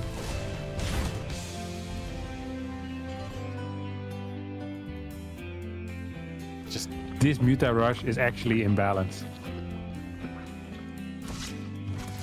Clem hates this Muta rush. I think that's the one. Clem hates This Muta rush shocks Clem. And then in like parentheses, insane. Clem rages at this Mutalisk. Whoa, that would be great. He doesn't even really need to rage. You can just make it up. Yeah, of course not. No. It's like, we just say it once in the cast. He's like, oh, the Mutas have arrived. He's so mad he has to defend these. I bet Clem is raging right now. I bet he just smashed his desk.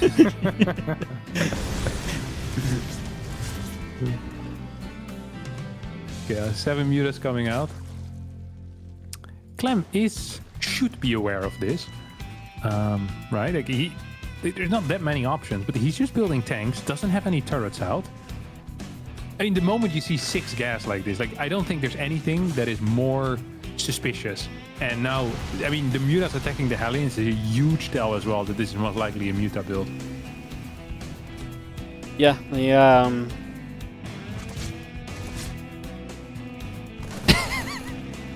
Why does it take me a moment to process reaches? Huge tell. Yeah, it's a massive tell. The 2 queens are in position. We'll take out this Banshee. Still a couple of drones end up falling. I feel like Banshees, I saw it against Shin. He kept 1 Banshee at home for like the Ling run buys, and I kind of like that as well. These mutas are actually doing decent damage too. Like Marines being taken out is a pretty big deal. Like this type of stuff can snowball really fast.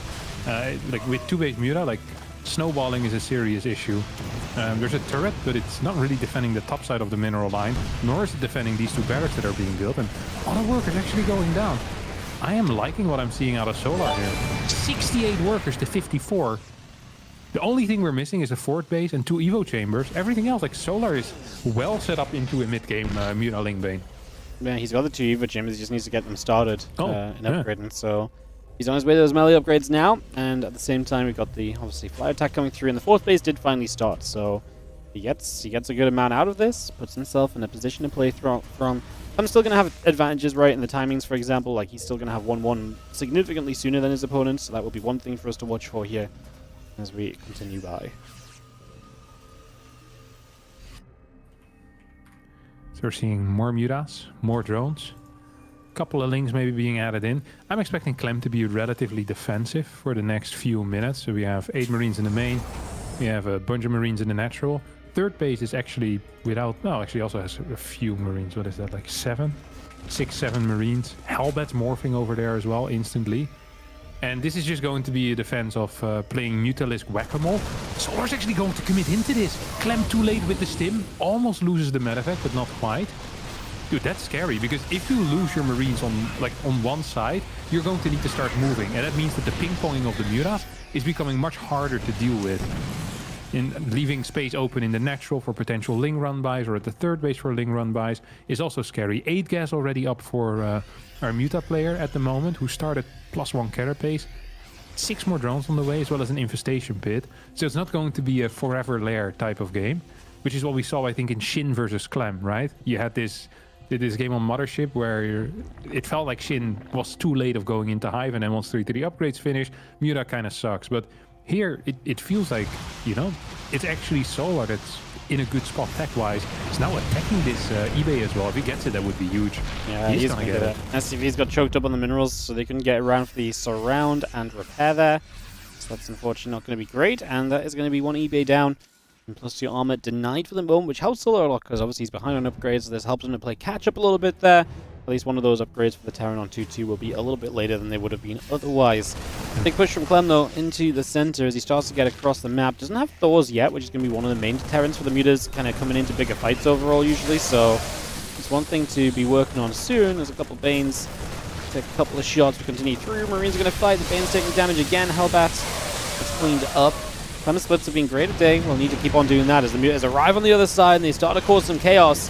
As again, for a few SCVs, Marines have to come stimming over, and that's the issue Clem has. Just constantly having to pull back and deal with the ping-pong effect of the Mutas from one base to another, and they're just so annoying. Getting rid of barracks here, knocking that production down, just making Clem's life difficult, and most importantly, like I say, keeping Clem from being out on the map comfortably, because he has to play defense against these. Yeah, this could be an issue though for the Mutas. Cannot fly through the Marines. We get a stim out of Clem. Don't forget that Ling Bane can come from the bottom side right now. These Marines are fairly vulnerable. As Clem is kind of setting up some type of a surround here, while Medevac is going to get sniped by these Mutas.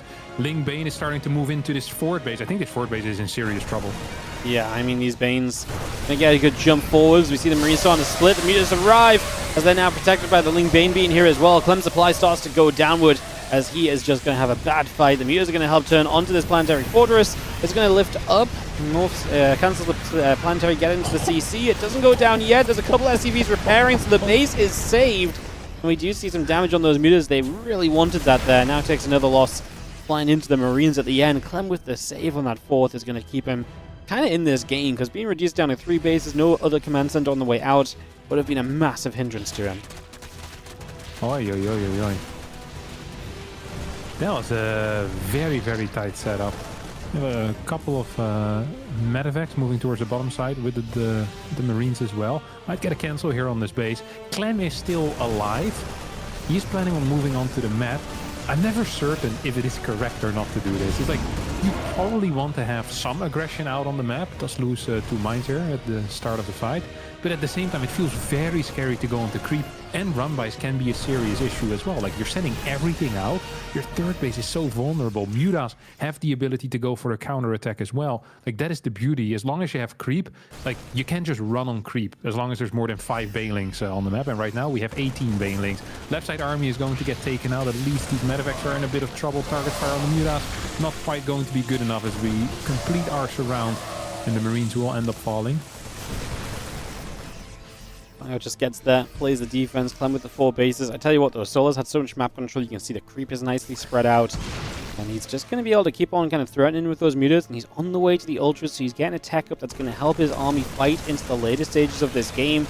He is moving away from pure Ling Bane Muta, which is usually one of the harder things to do with Ling Bane Muta, is kind of getting off of it as a composition.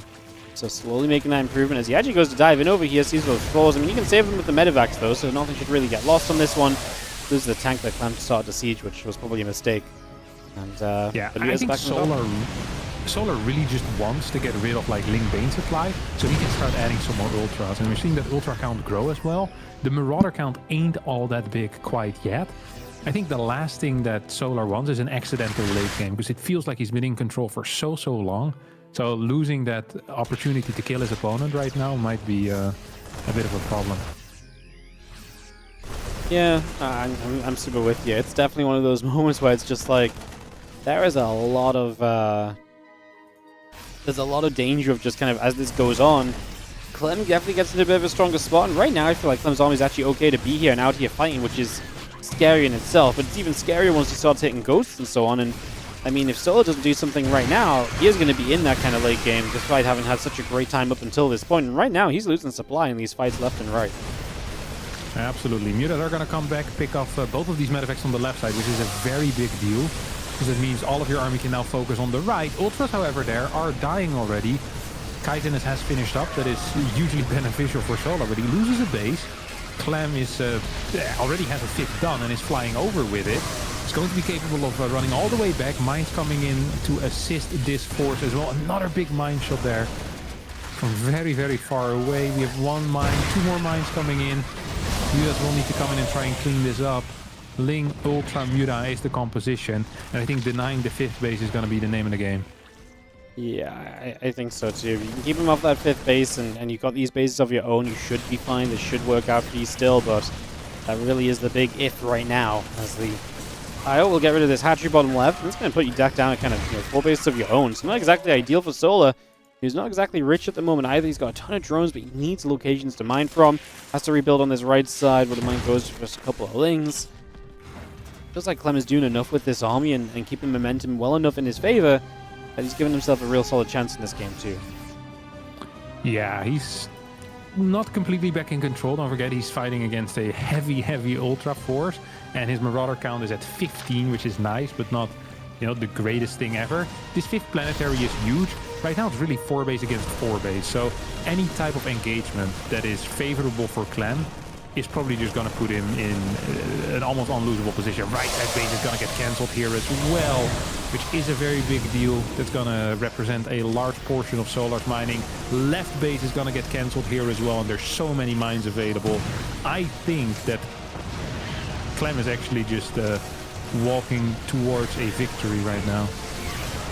Yeah, I think he's winning a lot of fights in a lot of places, keeping the base count low enough.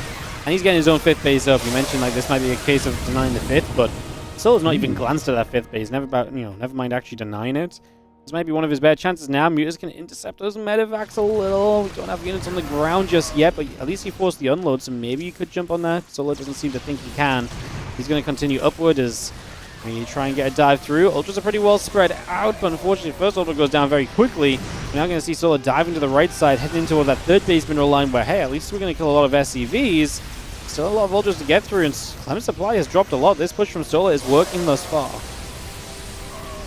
Yeah, Solar finding a weak spot in Clem's defense. Clem overstaying as well, coming a little bit on the other side of the map after killing both of these bases. Now is struggling to stay alive himself. Loses 1 orbital command. Natural does get secured. 7 more Mutas, 2 more Ultras on the way. Look at that left side. There's no Marines, there's no anti-air. There's like 3 Marines and 2 turrets, that's it. What are the upgrades on the Mutas? It's 2-2, which is a very serious amount of upgrades. Right side 5th base could be the next target, but potentially Solar just wants to go into the base or into the natural here. I'm not quite sure what his plan is. I feel like he would. I feel like he maybe had a chance to dive more on that left. Like you said, there was not a lot of anti-air. There was a mine that was maybe scaring him off a little bit. Definitely not ideal though. Yeah, I mean, it's 2 Marines, 1 mine, and 3 turrets. Like, with 2 Mutas, you're going to kill that. Yeah. Probably go for the mine first, then the turret next to it. Like, it's not going to be possible to repair against this. I still believe that that's going to be Solar's plan anyway, while simultaneously hitting the right side base as well. So we get some Ling moves forward, making sure to detonate these mines. Planetary is going to stop that little plan. So we have a single Marine drop heading towards the bottom right side. That's going to ruin Solar's right side attack. Now the Mutas are just going to go fly in as they target down these turrets. It's nice to get rid of some SCVs maybe, but there's going to be that drop on the right that gets into the main, going to be a distraction. Solar actually happens to come back and deal with this is, like I say, is something to think on. You've seen the Ultra Ling Bane still gathering up. The medevacs, the Marines coming about, wouldn't mind on the way through. Those Marines trying to chase after that Overseer. We got a snipe on the Mutalist as well. And now we actually dive onto the 5th base, so took a little while, but we finally do just deny this, and we actually have the Mutas in the main base, which again at this point is so annoying. When you've got so much Zerg to deal with on the front door, the last thing you want is to be peeling into the main base to push back the Mutas again. At the same time though, Clem also taking out that left side base, which is the 6th right now. Solar is not going to be in time to help the hatchery survive. Ultra Bane is going to move over. 4th base of Clem once again in a little bit of trouble. There's no anti-air to deal with these Mutas. Supplies stay relatively close. Income heavily in favor though of Solar. Yeah, he's going to try and grab those medevacs. They're just about going to get away, but some of the ghosts that drop out are going to become easy targets, and Soul actually going to take that as a leaping chance to go into this fight. He's got the Banes closing in on this. The army's going to have to start splitting very, very soon. The Marauders are going to try and stick in front. The Banes are getting in toward the Goats and the Marines. They're going to continue into the mineral line. The Planetary Fortress is unlikely to hold here, as we are going to see Solar just continuing by. The Marines that show up right now are getting blasted. There's still Banelings remaining. That's how you know that this was a good fight for Solar, when there's still Banelings rolling in like 30 seconds after the fight began. GG, Solar gets game 2 and gets it done with the aggressive mutas in the second game. That was a very solid game out of Solar. Like, at some point it felt like he was kind of giving it away, but then Clem overstayed his welcome a bit. Well done. It was a good game. A great game. I got Bling Bling Zergling and Wurzag to add to the tree, so I'm just going to say that and then put you guys in the for tree. sure. Add whoever you want to the tree, man. But when I add anyone that subs, so it's not who I want, because I could add, I want to add a load of people, but there are rules. I can't just do what I want to do. Yeah, that's understandable. Understandable. Absolutely understandable.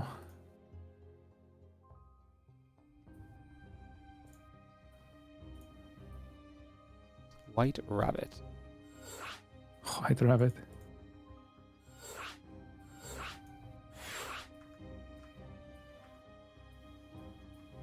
Game 3. In the previous map pool, you had ley lines, right? Uh-huh. And it always reminded me of the song Layla. So whenever I'd see ley lines, like the song would start playing in my mind, like ley lines. Now with White Rabbit, I have the same, except it's the song Black Betty. You know it? Yeah. Yeah. Whoa, White Rabbit. Like, I just can't help myself. It's freaking crazy. Every single map pool needs to have a map that just ruins my life like that. So it's my least favorite map as a result. I just love that. That's how you get. That's the song you link it to, but I love it. Yeah, it's freaking wild. Top tier. 1-1 tied up. Finals here. I knew this was going to be a good one. When I saw it was Reynor Solar in the semis, I was like, man, you can't really go wrong for the finals, because Clem Reynor's always fun, but Solar just plays such good CVT lately. I feel like it's hard to go wrong with him as well, so very exciting. Yeah. Yeah, I like this. This last game. I feel like one of the things that's really nice when you're watching Muta Link Bane is that the games don't feel half as stable as they feel with most others. Right? Like the constant lurking threat of the Muta make it so hard to actually have a bulletproof defense that you can't just... Usually something that Terran does, like they have like tanks at their, in their main base that defend their third, or they have like a double Banshee over at their third, which pretty much defends all the run-bys. So it feels very difficult for Zerg multitasking to actually be very effective. But in the case of Muta Link Bane, because you always have the threat that can come through the air, and you need to pre-split a lot, it becomes much, much tougher for Terran to have the perfect splits of their army, like the pre-splits of their army, and I think Solar did that great. That's also the beauty of 2-base Muta, is that you're the one in charge, at least for a little bit. Right? If you're playing 3-base Muta, you first always still need to deal with an initial double Marine drop or Marine tank drop, and very often the person in charge of the game ends up being the Terran.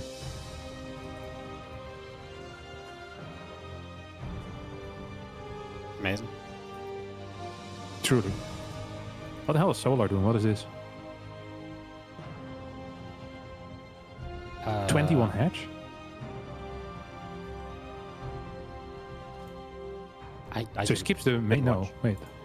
He just sent it really fast, I guess. Super early. Position quickly. Yeah, it doesn't want to get blocked again.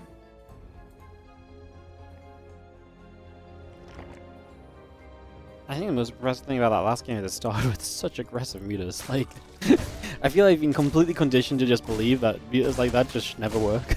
They suck. But it's a low-key pretty darn good right now. It's really fun having Link Bane Muta truly back in ZPT. Yeah. Yeah, and almost every best of 5 you're gonna see it at least once. It's really nice. Yeah. Okay, triple CC out of Clem. Did he see the third? Yeah, I saw the third base already. Okay, I mean, this is just gonna walk down the path of a more standard game.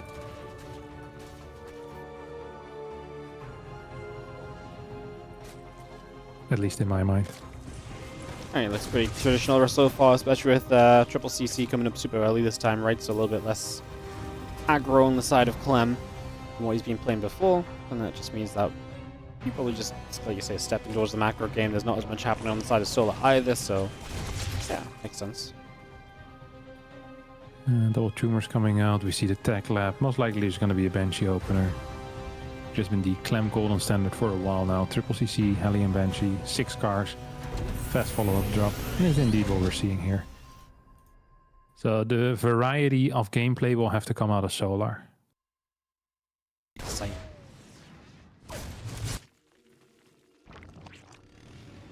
Long speed going through. Banshee Hellions, the Marine coming up. Queen's going to be there, getting grenaded around as the Reaper gets a shot off on that one. Going to see the creep coming down as well. Put that in position as the fueling is still built. The Queen's on the way. Drone coming up at the moment. Very chill, but yeah, Hellion Banshee obviously keeps you very safe as well, which I think makes sense. You're playing against Solar, who isn't afraid to add roaches in sometimes, you know, and so I do think there's a good layer of just having that Banshee for safety. As Clem, you almost always get some value out of that Banshee as well, so I like to see it. Is there any way to see the creep tumor skill, by the way? I don't know. Depends on your UI, Okay. no? Sometimes it shows up in, like, structures are lost. How do you get the structures lost? It's usually under units lost, but it depends. Creep tumors are weird because they don't show as killed if they're still building, I think. It's only when they're finished. I think. So it changes on every UI, and sometimes even the mod changes it a little bit, so...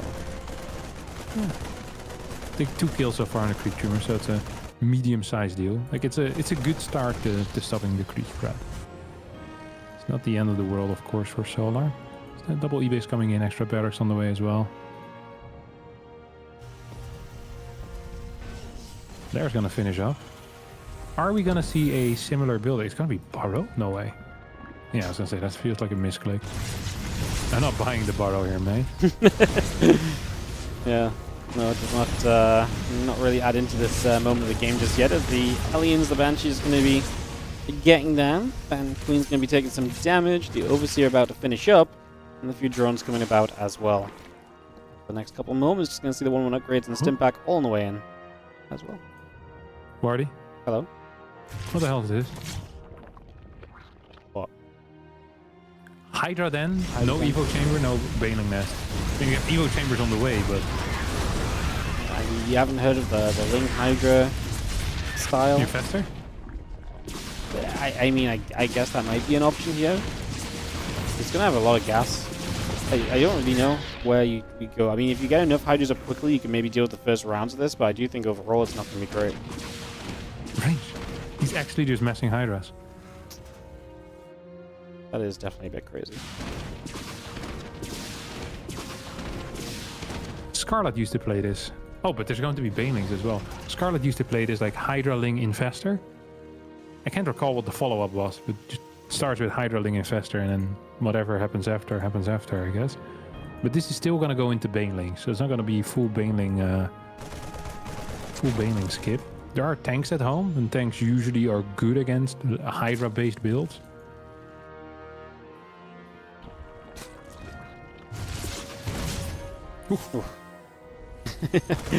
Yeah, Banshee nearly going down. Gonna get a couple of crew tumors there. The Queen getting picked away at as well. You can see the Overseers flying overhead. The Queen Hydra still trying to come about for a couple moments. Stepping by and getting in position. 1-1 upgrades going through. And yeah, we take a couple more moments to see where we continue going over the next little bit. Marines coming around. And we're just going to stem through for a couple more crew tumors. This is such a weird game so far. Look at the worker count for Solar. Very solid. Defending with Hydras initially, making it much harder, obviously, for Clem to get damage in and to fly aggressively into bases. Infestation Pit does go up behind this. We have Centrifugal Hooks as well. We could maybe see like a 1-1 timing attack. So Hydra, Ling, Bane with a very heavy reliance on Hydras could be strong against big amounts of mines, right? If there's not more than like if these tanks die, I think that's what we're gonna see. It's gonna be very dependent on what happens with this tank push.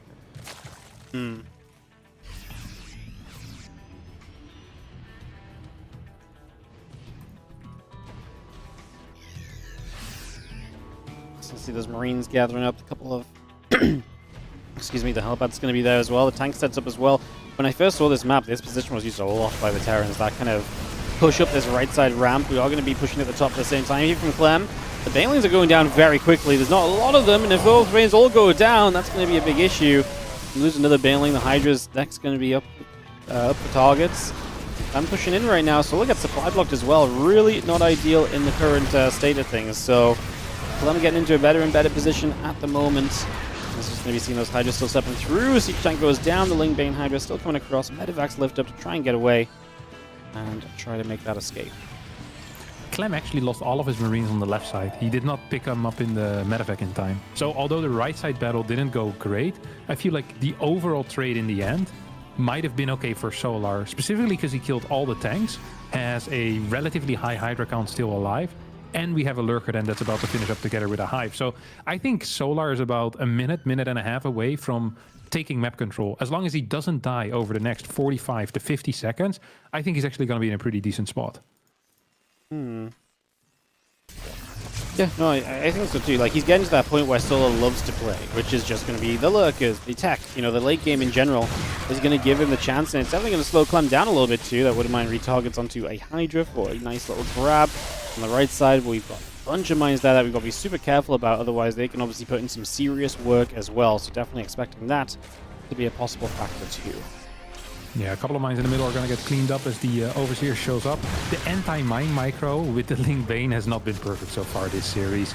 Like, we get a lot of very big hits, and I feel like it has been keeping Clem alive in this game, and it did extremely well for him in game number 1 as well.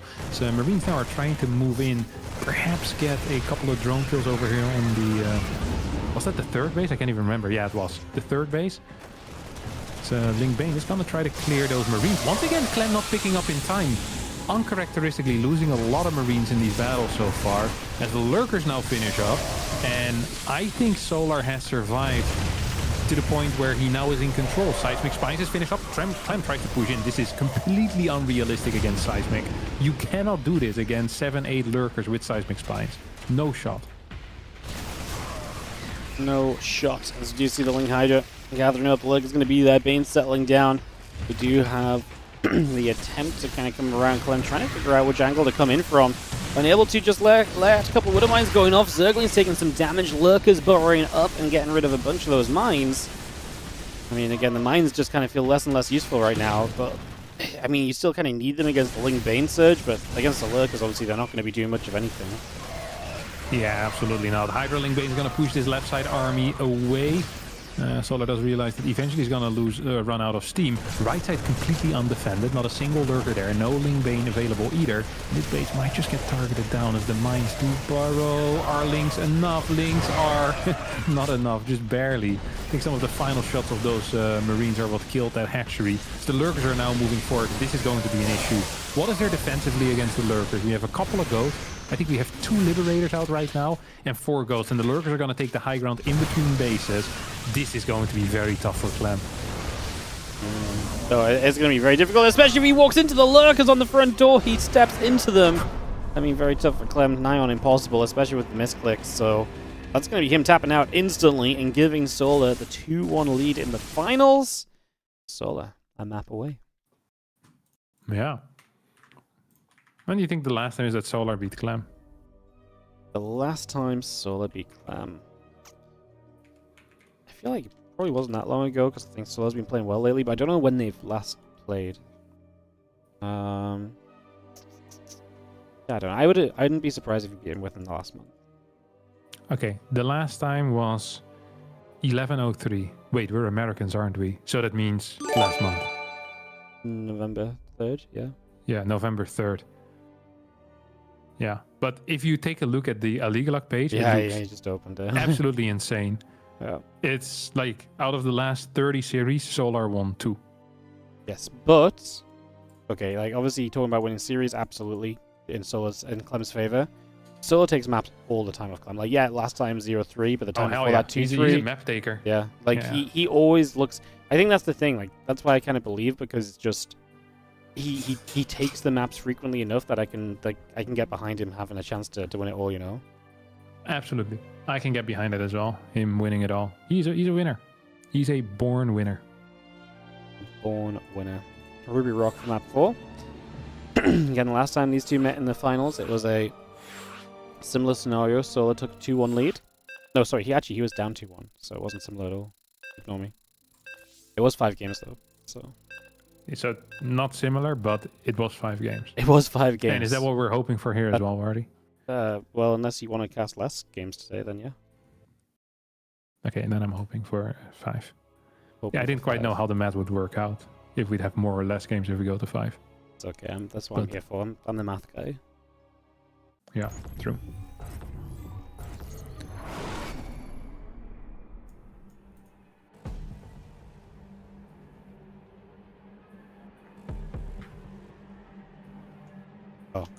Don't mind me, I'm just doing Christmas decorations. Yeah, I was about to go hang it on the tree and I realized I didn't tie the knot in the top of it, so it's not going to go very well.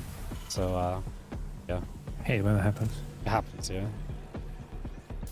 More than I'd like to admit. Understandably. Wow.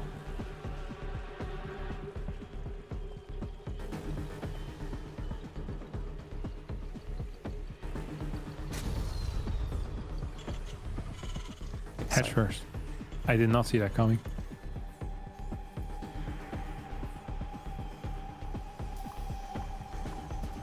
Beautiful. You know what I did this weekend, Wardy? I went to the Cirque du Soleil. I saw this. Soleil. Yeah. Yeah. Dude, that stuff is freaking cool. Yeah, that's good. That happens a lot in the Netherlands. I saw Loco go to this 2 or 3 times before. He went 3 times. Uh-huh. I actually heard that they do private concerts for him. They just build the tent in his garden. I mean, it's more of like the backyard forest, but like, yeah, sure, the garden. Yeah, exactly. Yeah. He owns that piece of land. Dude, Loco's so freaking rich, it's crazy. Yeah. I cannot believe they actually built the tent in his backyard. I can't believe Loco is a sponsor of the WardiTV Mondays and we're still only a $400 cup. Yeah, I cannot believe that either. Yeah. Have you ever been on Loco's yacht or no? I got to FaceTime him when he was on it one time. Okay, it's freaking sick. Yeah. Like, it's actually like, I couldn't believe how big it is. Well, the crazy part is I thought it was big, but then he like tilted the camera up and there was like 2 more levels, you know? Yeah, it's actually ridiculous. It has a room for like the jet skis. It's like a jet ski garage. It's actually mental. And the water slide from the top floor. It's crazy. Yeah, I've never been on a yacht before, so I didn't know if it was like standard, but to me it was very, very big. What I feel the craziest part is like, you know, in the Netherlands you get good weather like very small part of the year, but then he actually like flies it around the world to like go on holiday. He flies the yacht around the world. Well, but yacht style. Before. Yeah, no, he has someone to drive it around the world, so it's in better places for him to visit. That's mental. That's sick, isn't it? No, but this thing was crazy. So they do like acrobatics and stuff, and they're like flying practically. You know, they're just throwing people like 5 meters away. Mm-hmm. It looked insane. And then they also have like weird costumes. It's difficult to explain what was like fun about it, but it was quite good. Like I'd actually give it 4 stars. And I'm not a big like circus type of guy, you know? 4 stars out of 5. Yeah. Yeah. 4 stars. Yeah, 4 stars. Like I'm not a tent guy in general. Like camping, like going camping is not for me. Like no camping, no circus. No, so yeah, generally it's just I'm suspicious of people that enjoy this type of stuff, but this was very, very good. Like actually cool. Nice. How was the food? You went for Indian before it, right? It was okay. It was okay. Yeah, it was nothing special. It was just fine. There was one dish that I think Irene liked in particular. Mine was fine. I got the eggplant one, Pangam Barta, I think it's called, but it wasn't so good. I've had very good ones. The skill level of that one seems to be significant. You know, like it gets messed up often, and then it's much worse than if it isn't messed up. We should have gone for Indian when we were here. There's so many Indian. Oh, but the Malatang was very good too. The Malatang was very good. Yeah, we just went there last week. Oh, it's fantastic. Fantastic. Very enjoyable. 10 out of 10. Especially considering where we live, you know? The fact we have good food options is incredible. Yeah, Nice. it really is. Ooh, look at this. What is this? Looking. Is it a Hellbat? Hmm. Hellbats. We have 5 queens out. Well, there's more queens out, but not down here quite yet. 1 transfuse remains. That's the forward queen, though. Needs the micro to the top. We do get that. Target fire is on the Hellbats, not on the medevac. There's just no links here whatsoever, Wardy. As a couple of Hellions have gone down already. 1 more transfuse coming in. Clutch medevac is going to go down. And this push is going to become pretty useless. There's no spore in the main base. There is a spore in the natural. And I saw a liberator somewhere around. Is the thing still here, or It's still around. It's still a movement. Oh, it just popped out. Okay. Yeah. It's going to the natural, which is the one spot it doesn't want to go. That's the one advantage if you're doing like Hellbat pushes, is that the queen count temporarily is low. So if there's some type of queen split, you go into the main, there's just 1 queen and there's none in the natural, like that could be pretty bad. But as it's going to the base where there's a spore, this actually shouldn't bother Solar too much. And although the work counts right now look relatively even, like, I feel like Solar has a huge opportunity. He threw down a Roach Warren. There is a possibility that he goes for a Ravager Ling attack here. It's also possible he just goes for pure drone. Yeah, I mean, I like kind of both options, because it always feels like after a Hellbat attack you've got so little. I think I'd probably prefer him just droning, actually, and just kind of rolling with the game from this point. Like, his work count's good. This Ling Harass is great. You're going to knock down the wall off and open this space up, and it's just annoyance for Clem, right? Like, those are depots you have to rebuild. He is going to end up supply blocked here for a few moments at the very least as well, so just throwing Clem off his game. The Liberator's all the way back over here as well, not doing much of anything, so yeah, I like it. Yeah, I mean, the fact that a Liberator needed to come home to defend against safety links is a serious issue for Clem, right? We're going to go into range and Carapace. Is this going to be Hydra Ling again, then? I mean, unless you just Roach Hydras. No, Roach. Roach? Sure. Roach. Yeah, it's the strong... Because there's no Banshee. So you get away with it. What stops the Roach? It is Tanks. the Banshee. Yeah, but what stops the non-Banshee build? The Roach. Very you know, smart. Never thought about Roaching. Many Terrans, they complain about Roach all-ins. Like, specifically like 1-1 Roach timings.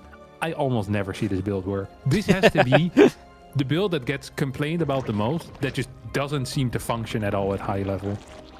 I mean, I see enough 1-1 Roach timings work. It's just like, there's a very clear-cut kind of reason of why it does or why it doesn't work a lot of the time. Like, if you have not got the tank set up properly, your defense is very difficult to pull off. If you got tanks, then, like, this is very defendable, right? So I don't know why you complain about it. It seems like it's one of the builds that makes a lot of sense. Yeah, to me, yeah, well, I wouldn't complain about this in a million years. Ooh, this push actually feels scary. I'm surprised how much damage Clem is capable of doing.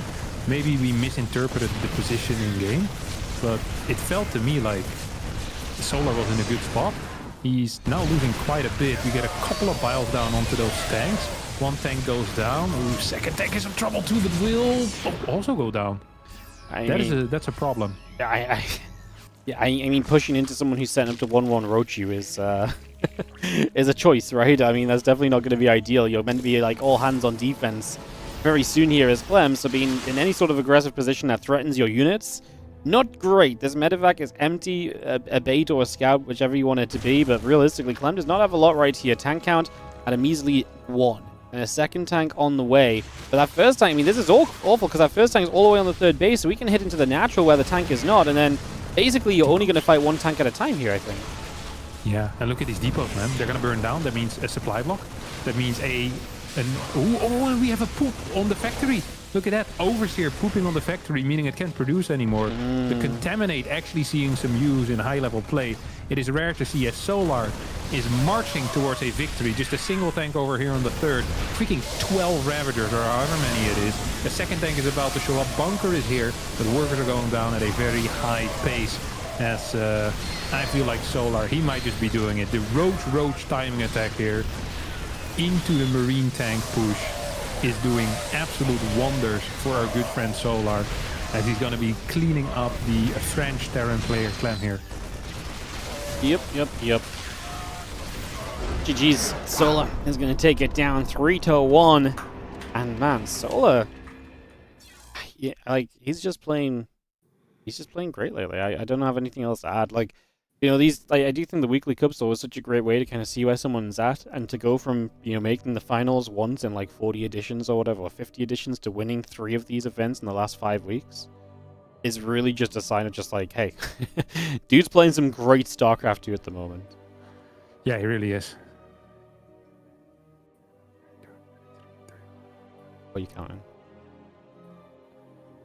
Out of the last 45 series, Solar now won 5. So before this, out of the last 44 series, he won 4. So now he's run 5. It's not Yeah. bad. I mean, to be fair, It's like, not bad. It's a terrible score. yes, but like Clem was absolutely. Like, Clem's not just been one of the absolute best in the world. He's been absolute best in the world, especially in ZVT. Right? TVZ, yeah. TVZ. So His TVZ rating is, or his versus Zerg rating is the best in the world. He is 3,843 on a League Luck. Like- For a bit of context, you want to know what the second best versus Zerg player has? Well, actually, that doesn't sound that crazy because it's herO. No, it does sound crazy. So the second best versus Zerg player is herO, 3,525. yeah, like when you take into account how good Clem is at this matchup, I honestly don't think like yes, it sounds terrible, right? But I do genuinely think there's a lot to talk about there as well. Because like Solo has been taking maps, he's been looking better. I don't know. Solo's been to me someone who can always compete with Clem, even if he loses a lot of the time, because everyone loses to Clem. So Actually, I lied. Maru has a better VZ than herO. Also, MaxPax has a better VZ than herO. I just lied twice. just lied twice.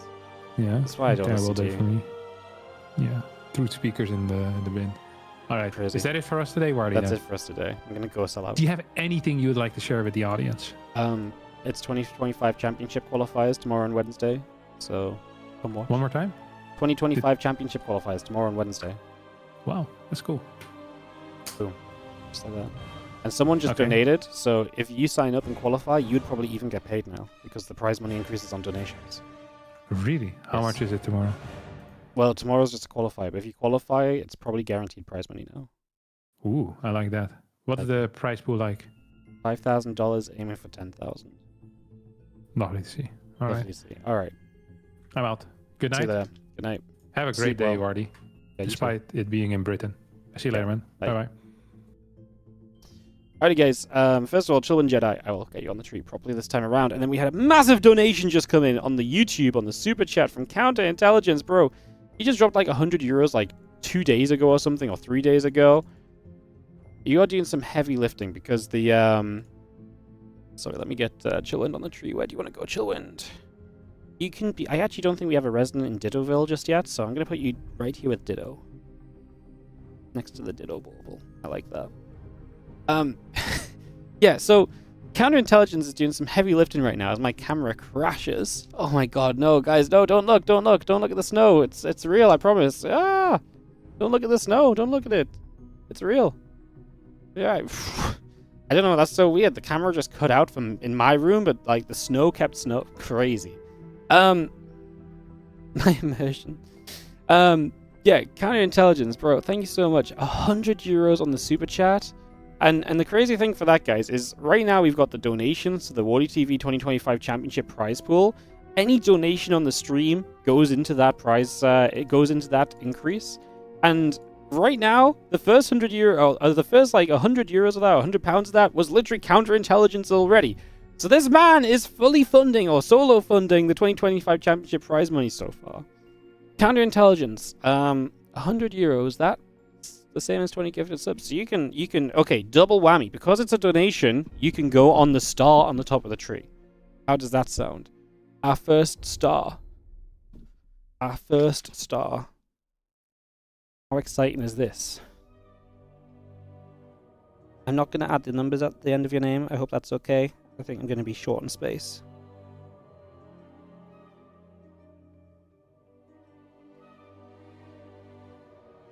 I was not wrong. Counterintelligence. Look at that. Our first star. Our first star name. Boom. Beautiful. You have been added as a star. I think I'm going to keep the star as donations. I think that's what we're going to do. I'm going to keep the stars donations and keep the other stuff for subbies. And so on. Yay, you are a star. You are a star, mate. Thank you so much. That's a crazy donation. I super appreciate the support. Thank you so much for, like I said, especially because, again, all donations this month, guys, are going directly into the WardiTV 2025 Championship prize pool. We'll have more qualifiers for that tomorrow. This is, I believe, the last chance as well, guys, to get 35% off gifted subs of 5 or more. Look, we're 19 subs away from 800, so if you're thinking of gifting some subs, do it today while it's cheaper, and then you get more value for your money. Like, if you guys gift today and don't gift the rest of the month, I will not complain about that because it's literally cheaper and makes more sense for you guys to do it today. So check that out in the last couple minutes here while we wrap up, if you do so fancy it. Thank you so much for all the support. Obviously, the fact we had 780 subs is kind of ridiculous. It's definitely been a day. Kettler's God 25 gifted, Isa 920 gifted, Kalorf on the 5. We had Zergberger on the 5 and Totally Not a Pylon on the 5. We had 100 bits coming in as well from Campo Chest. Thank you so much for that, mate. I didn't mention those. They came in at a bad time. They caught me off guard. And yeah, counterintelligence on the 100 euros as well. Thank you so much for the generosity. Congrats to Solar winning his 3rd WardiTV Monday. You know what's crazy is that now in the last 5 weeks, Solar's won 3 of these cups. He joins only 5 players. He is one of 5 players that have ever won 3 of these cups. Classic has won 3. And funnily enough, when Classic won his, he won his quite close together as well. And then MaxPax at 15, herO 16, and Clem 21. It's like, Solar's getting up there, man. He's becoming a statistician. He's going to become a stat gatherer in the WardiTV Mondays. That's crazy. All right. Anything else for me to really say? No, I was mostly just here to sell out a little further. Like I say, help us out with the tree. Support the WardiTV. I tell you what, I'm going to add the donation onto the bar right now because I have to add the YouTube ones manually, guys. We were meant to have a sponsorship starting today, but for some reason it wouldn't let me begin it.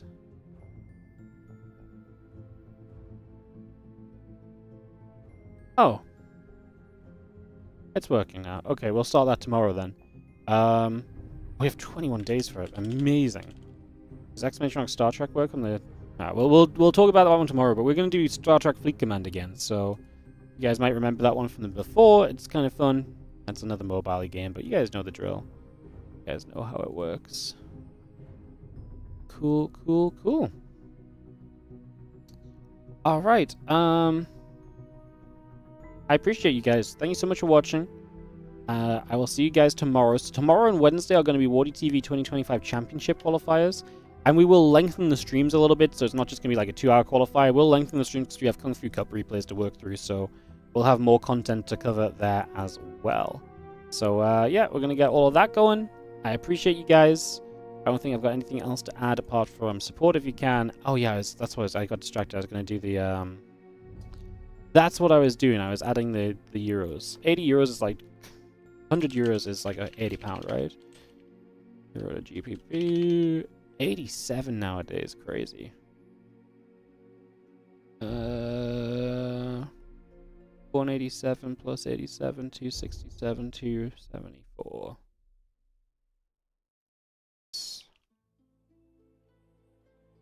Boom.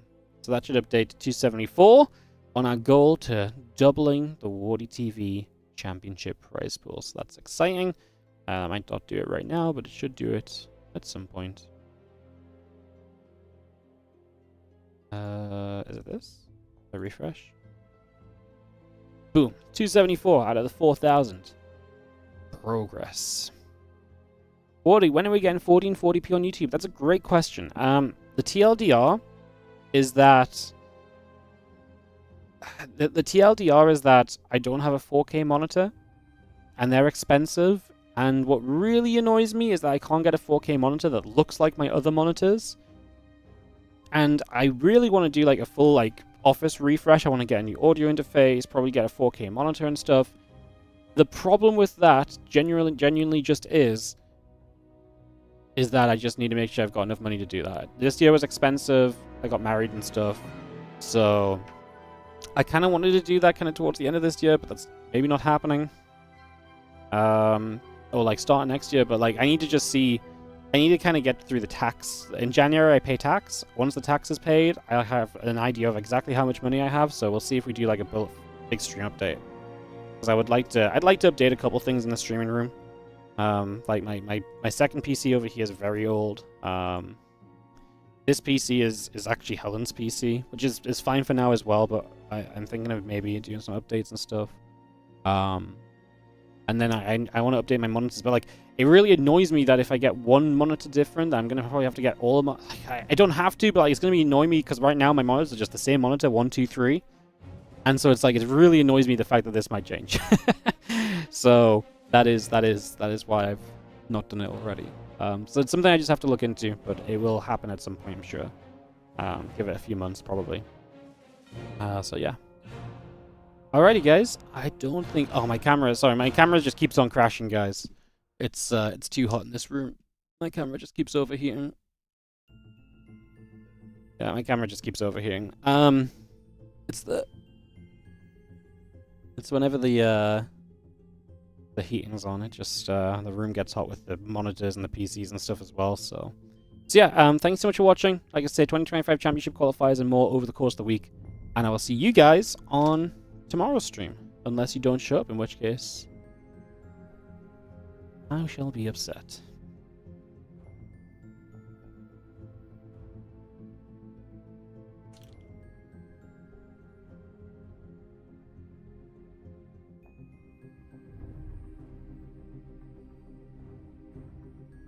Just trying to think if there's anything else I want to say,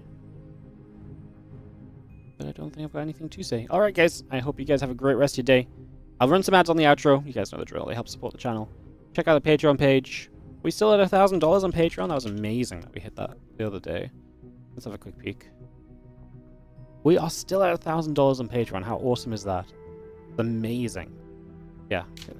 Something we're just going to keep working on. I'd love to keep growing that because that really allows us to keep on building that baseline for tournaments. Awesome. All right. I'll sell out more tomorrow then. I will advertise the ways for you to support StarCraft more tomorrow. You guys have a great rest of your day. I'll see you tomorrow. I'm going to get some admin work done. So I will see you guys later. Thanks so much for watching. Set of ads on the outro, as I said. And I'll see you guys next time. Bye, bye, bye. Bye, bye, bye, bye, bye, bye. Thank you so much, everyone, for all the support. It's been awesome today. Thank you so much. Great day.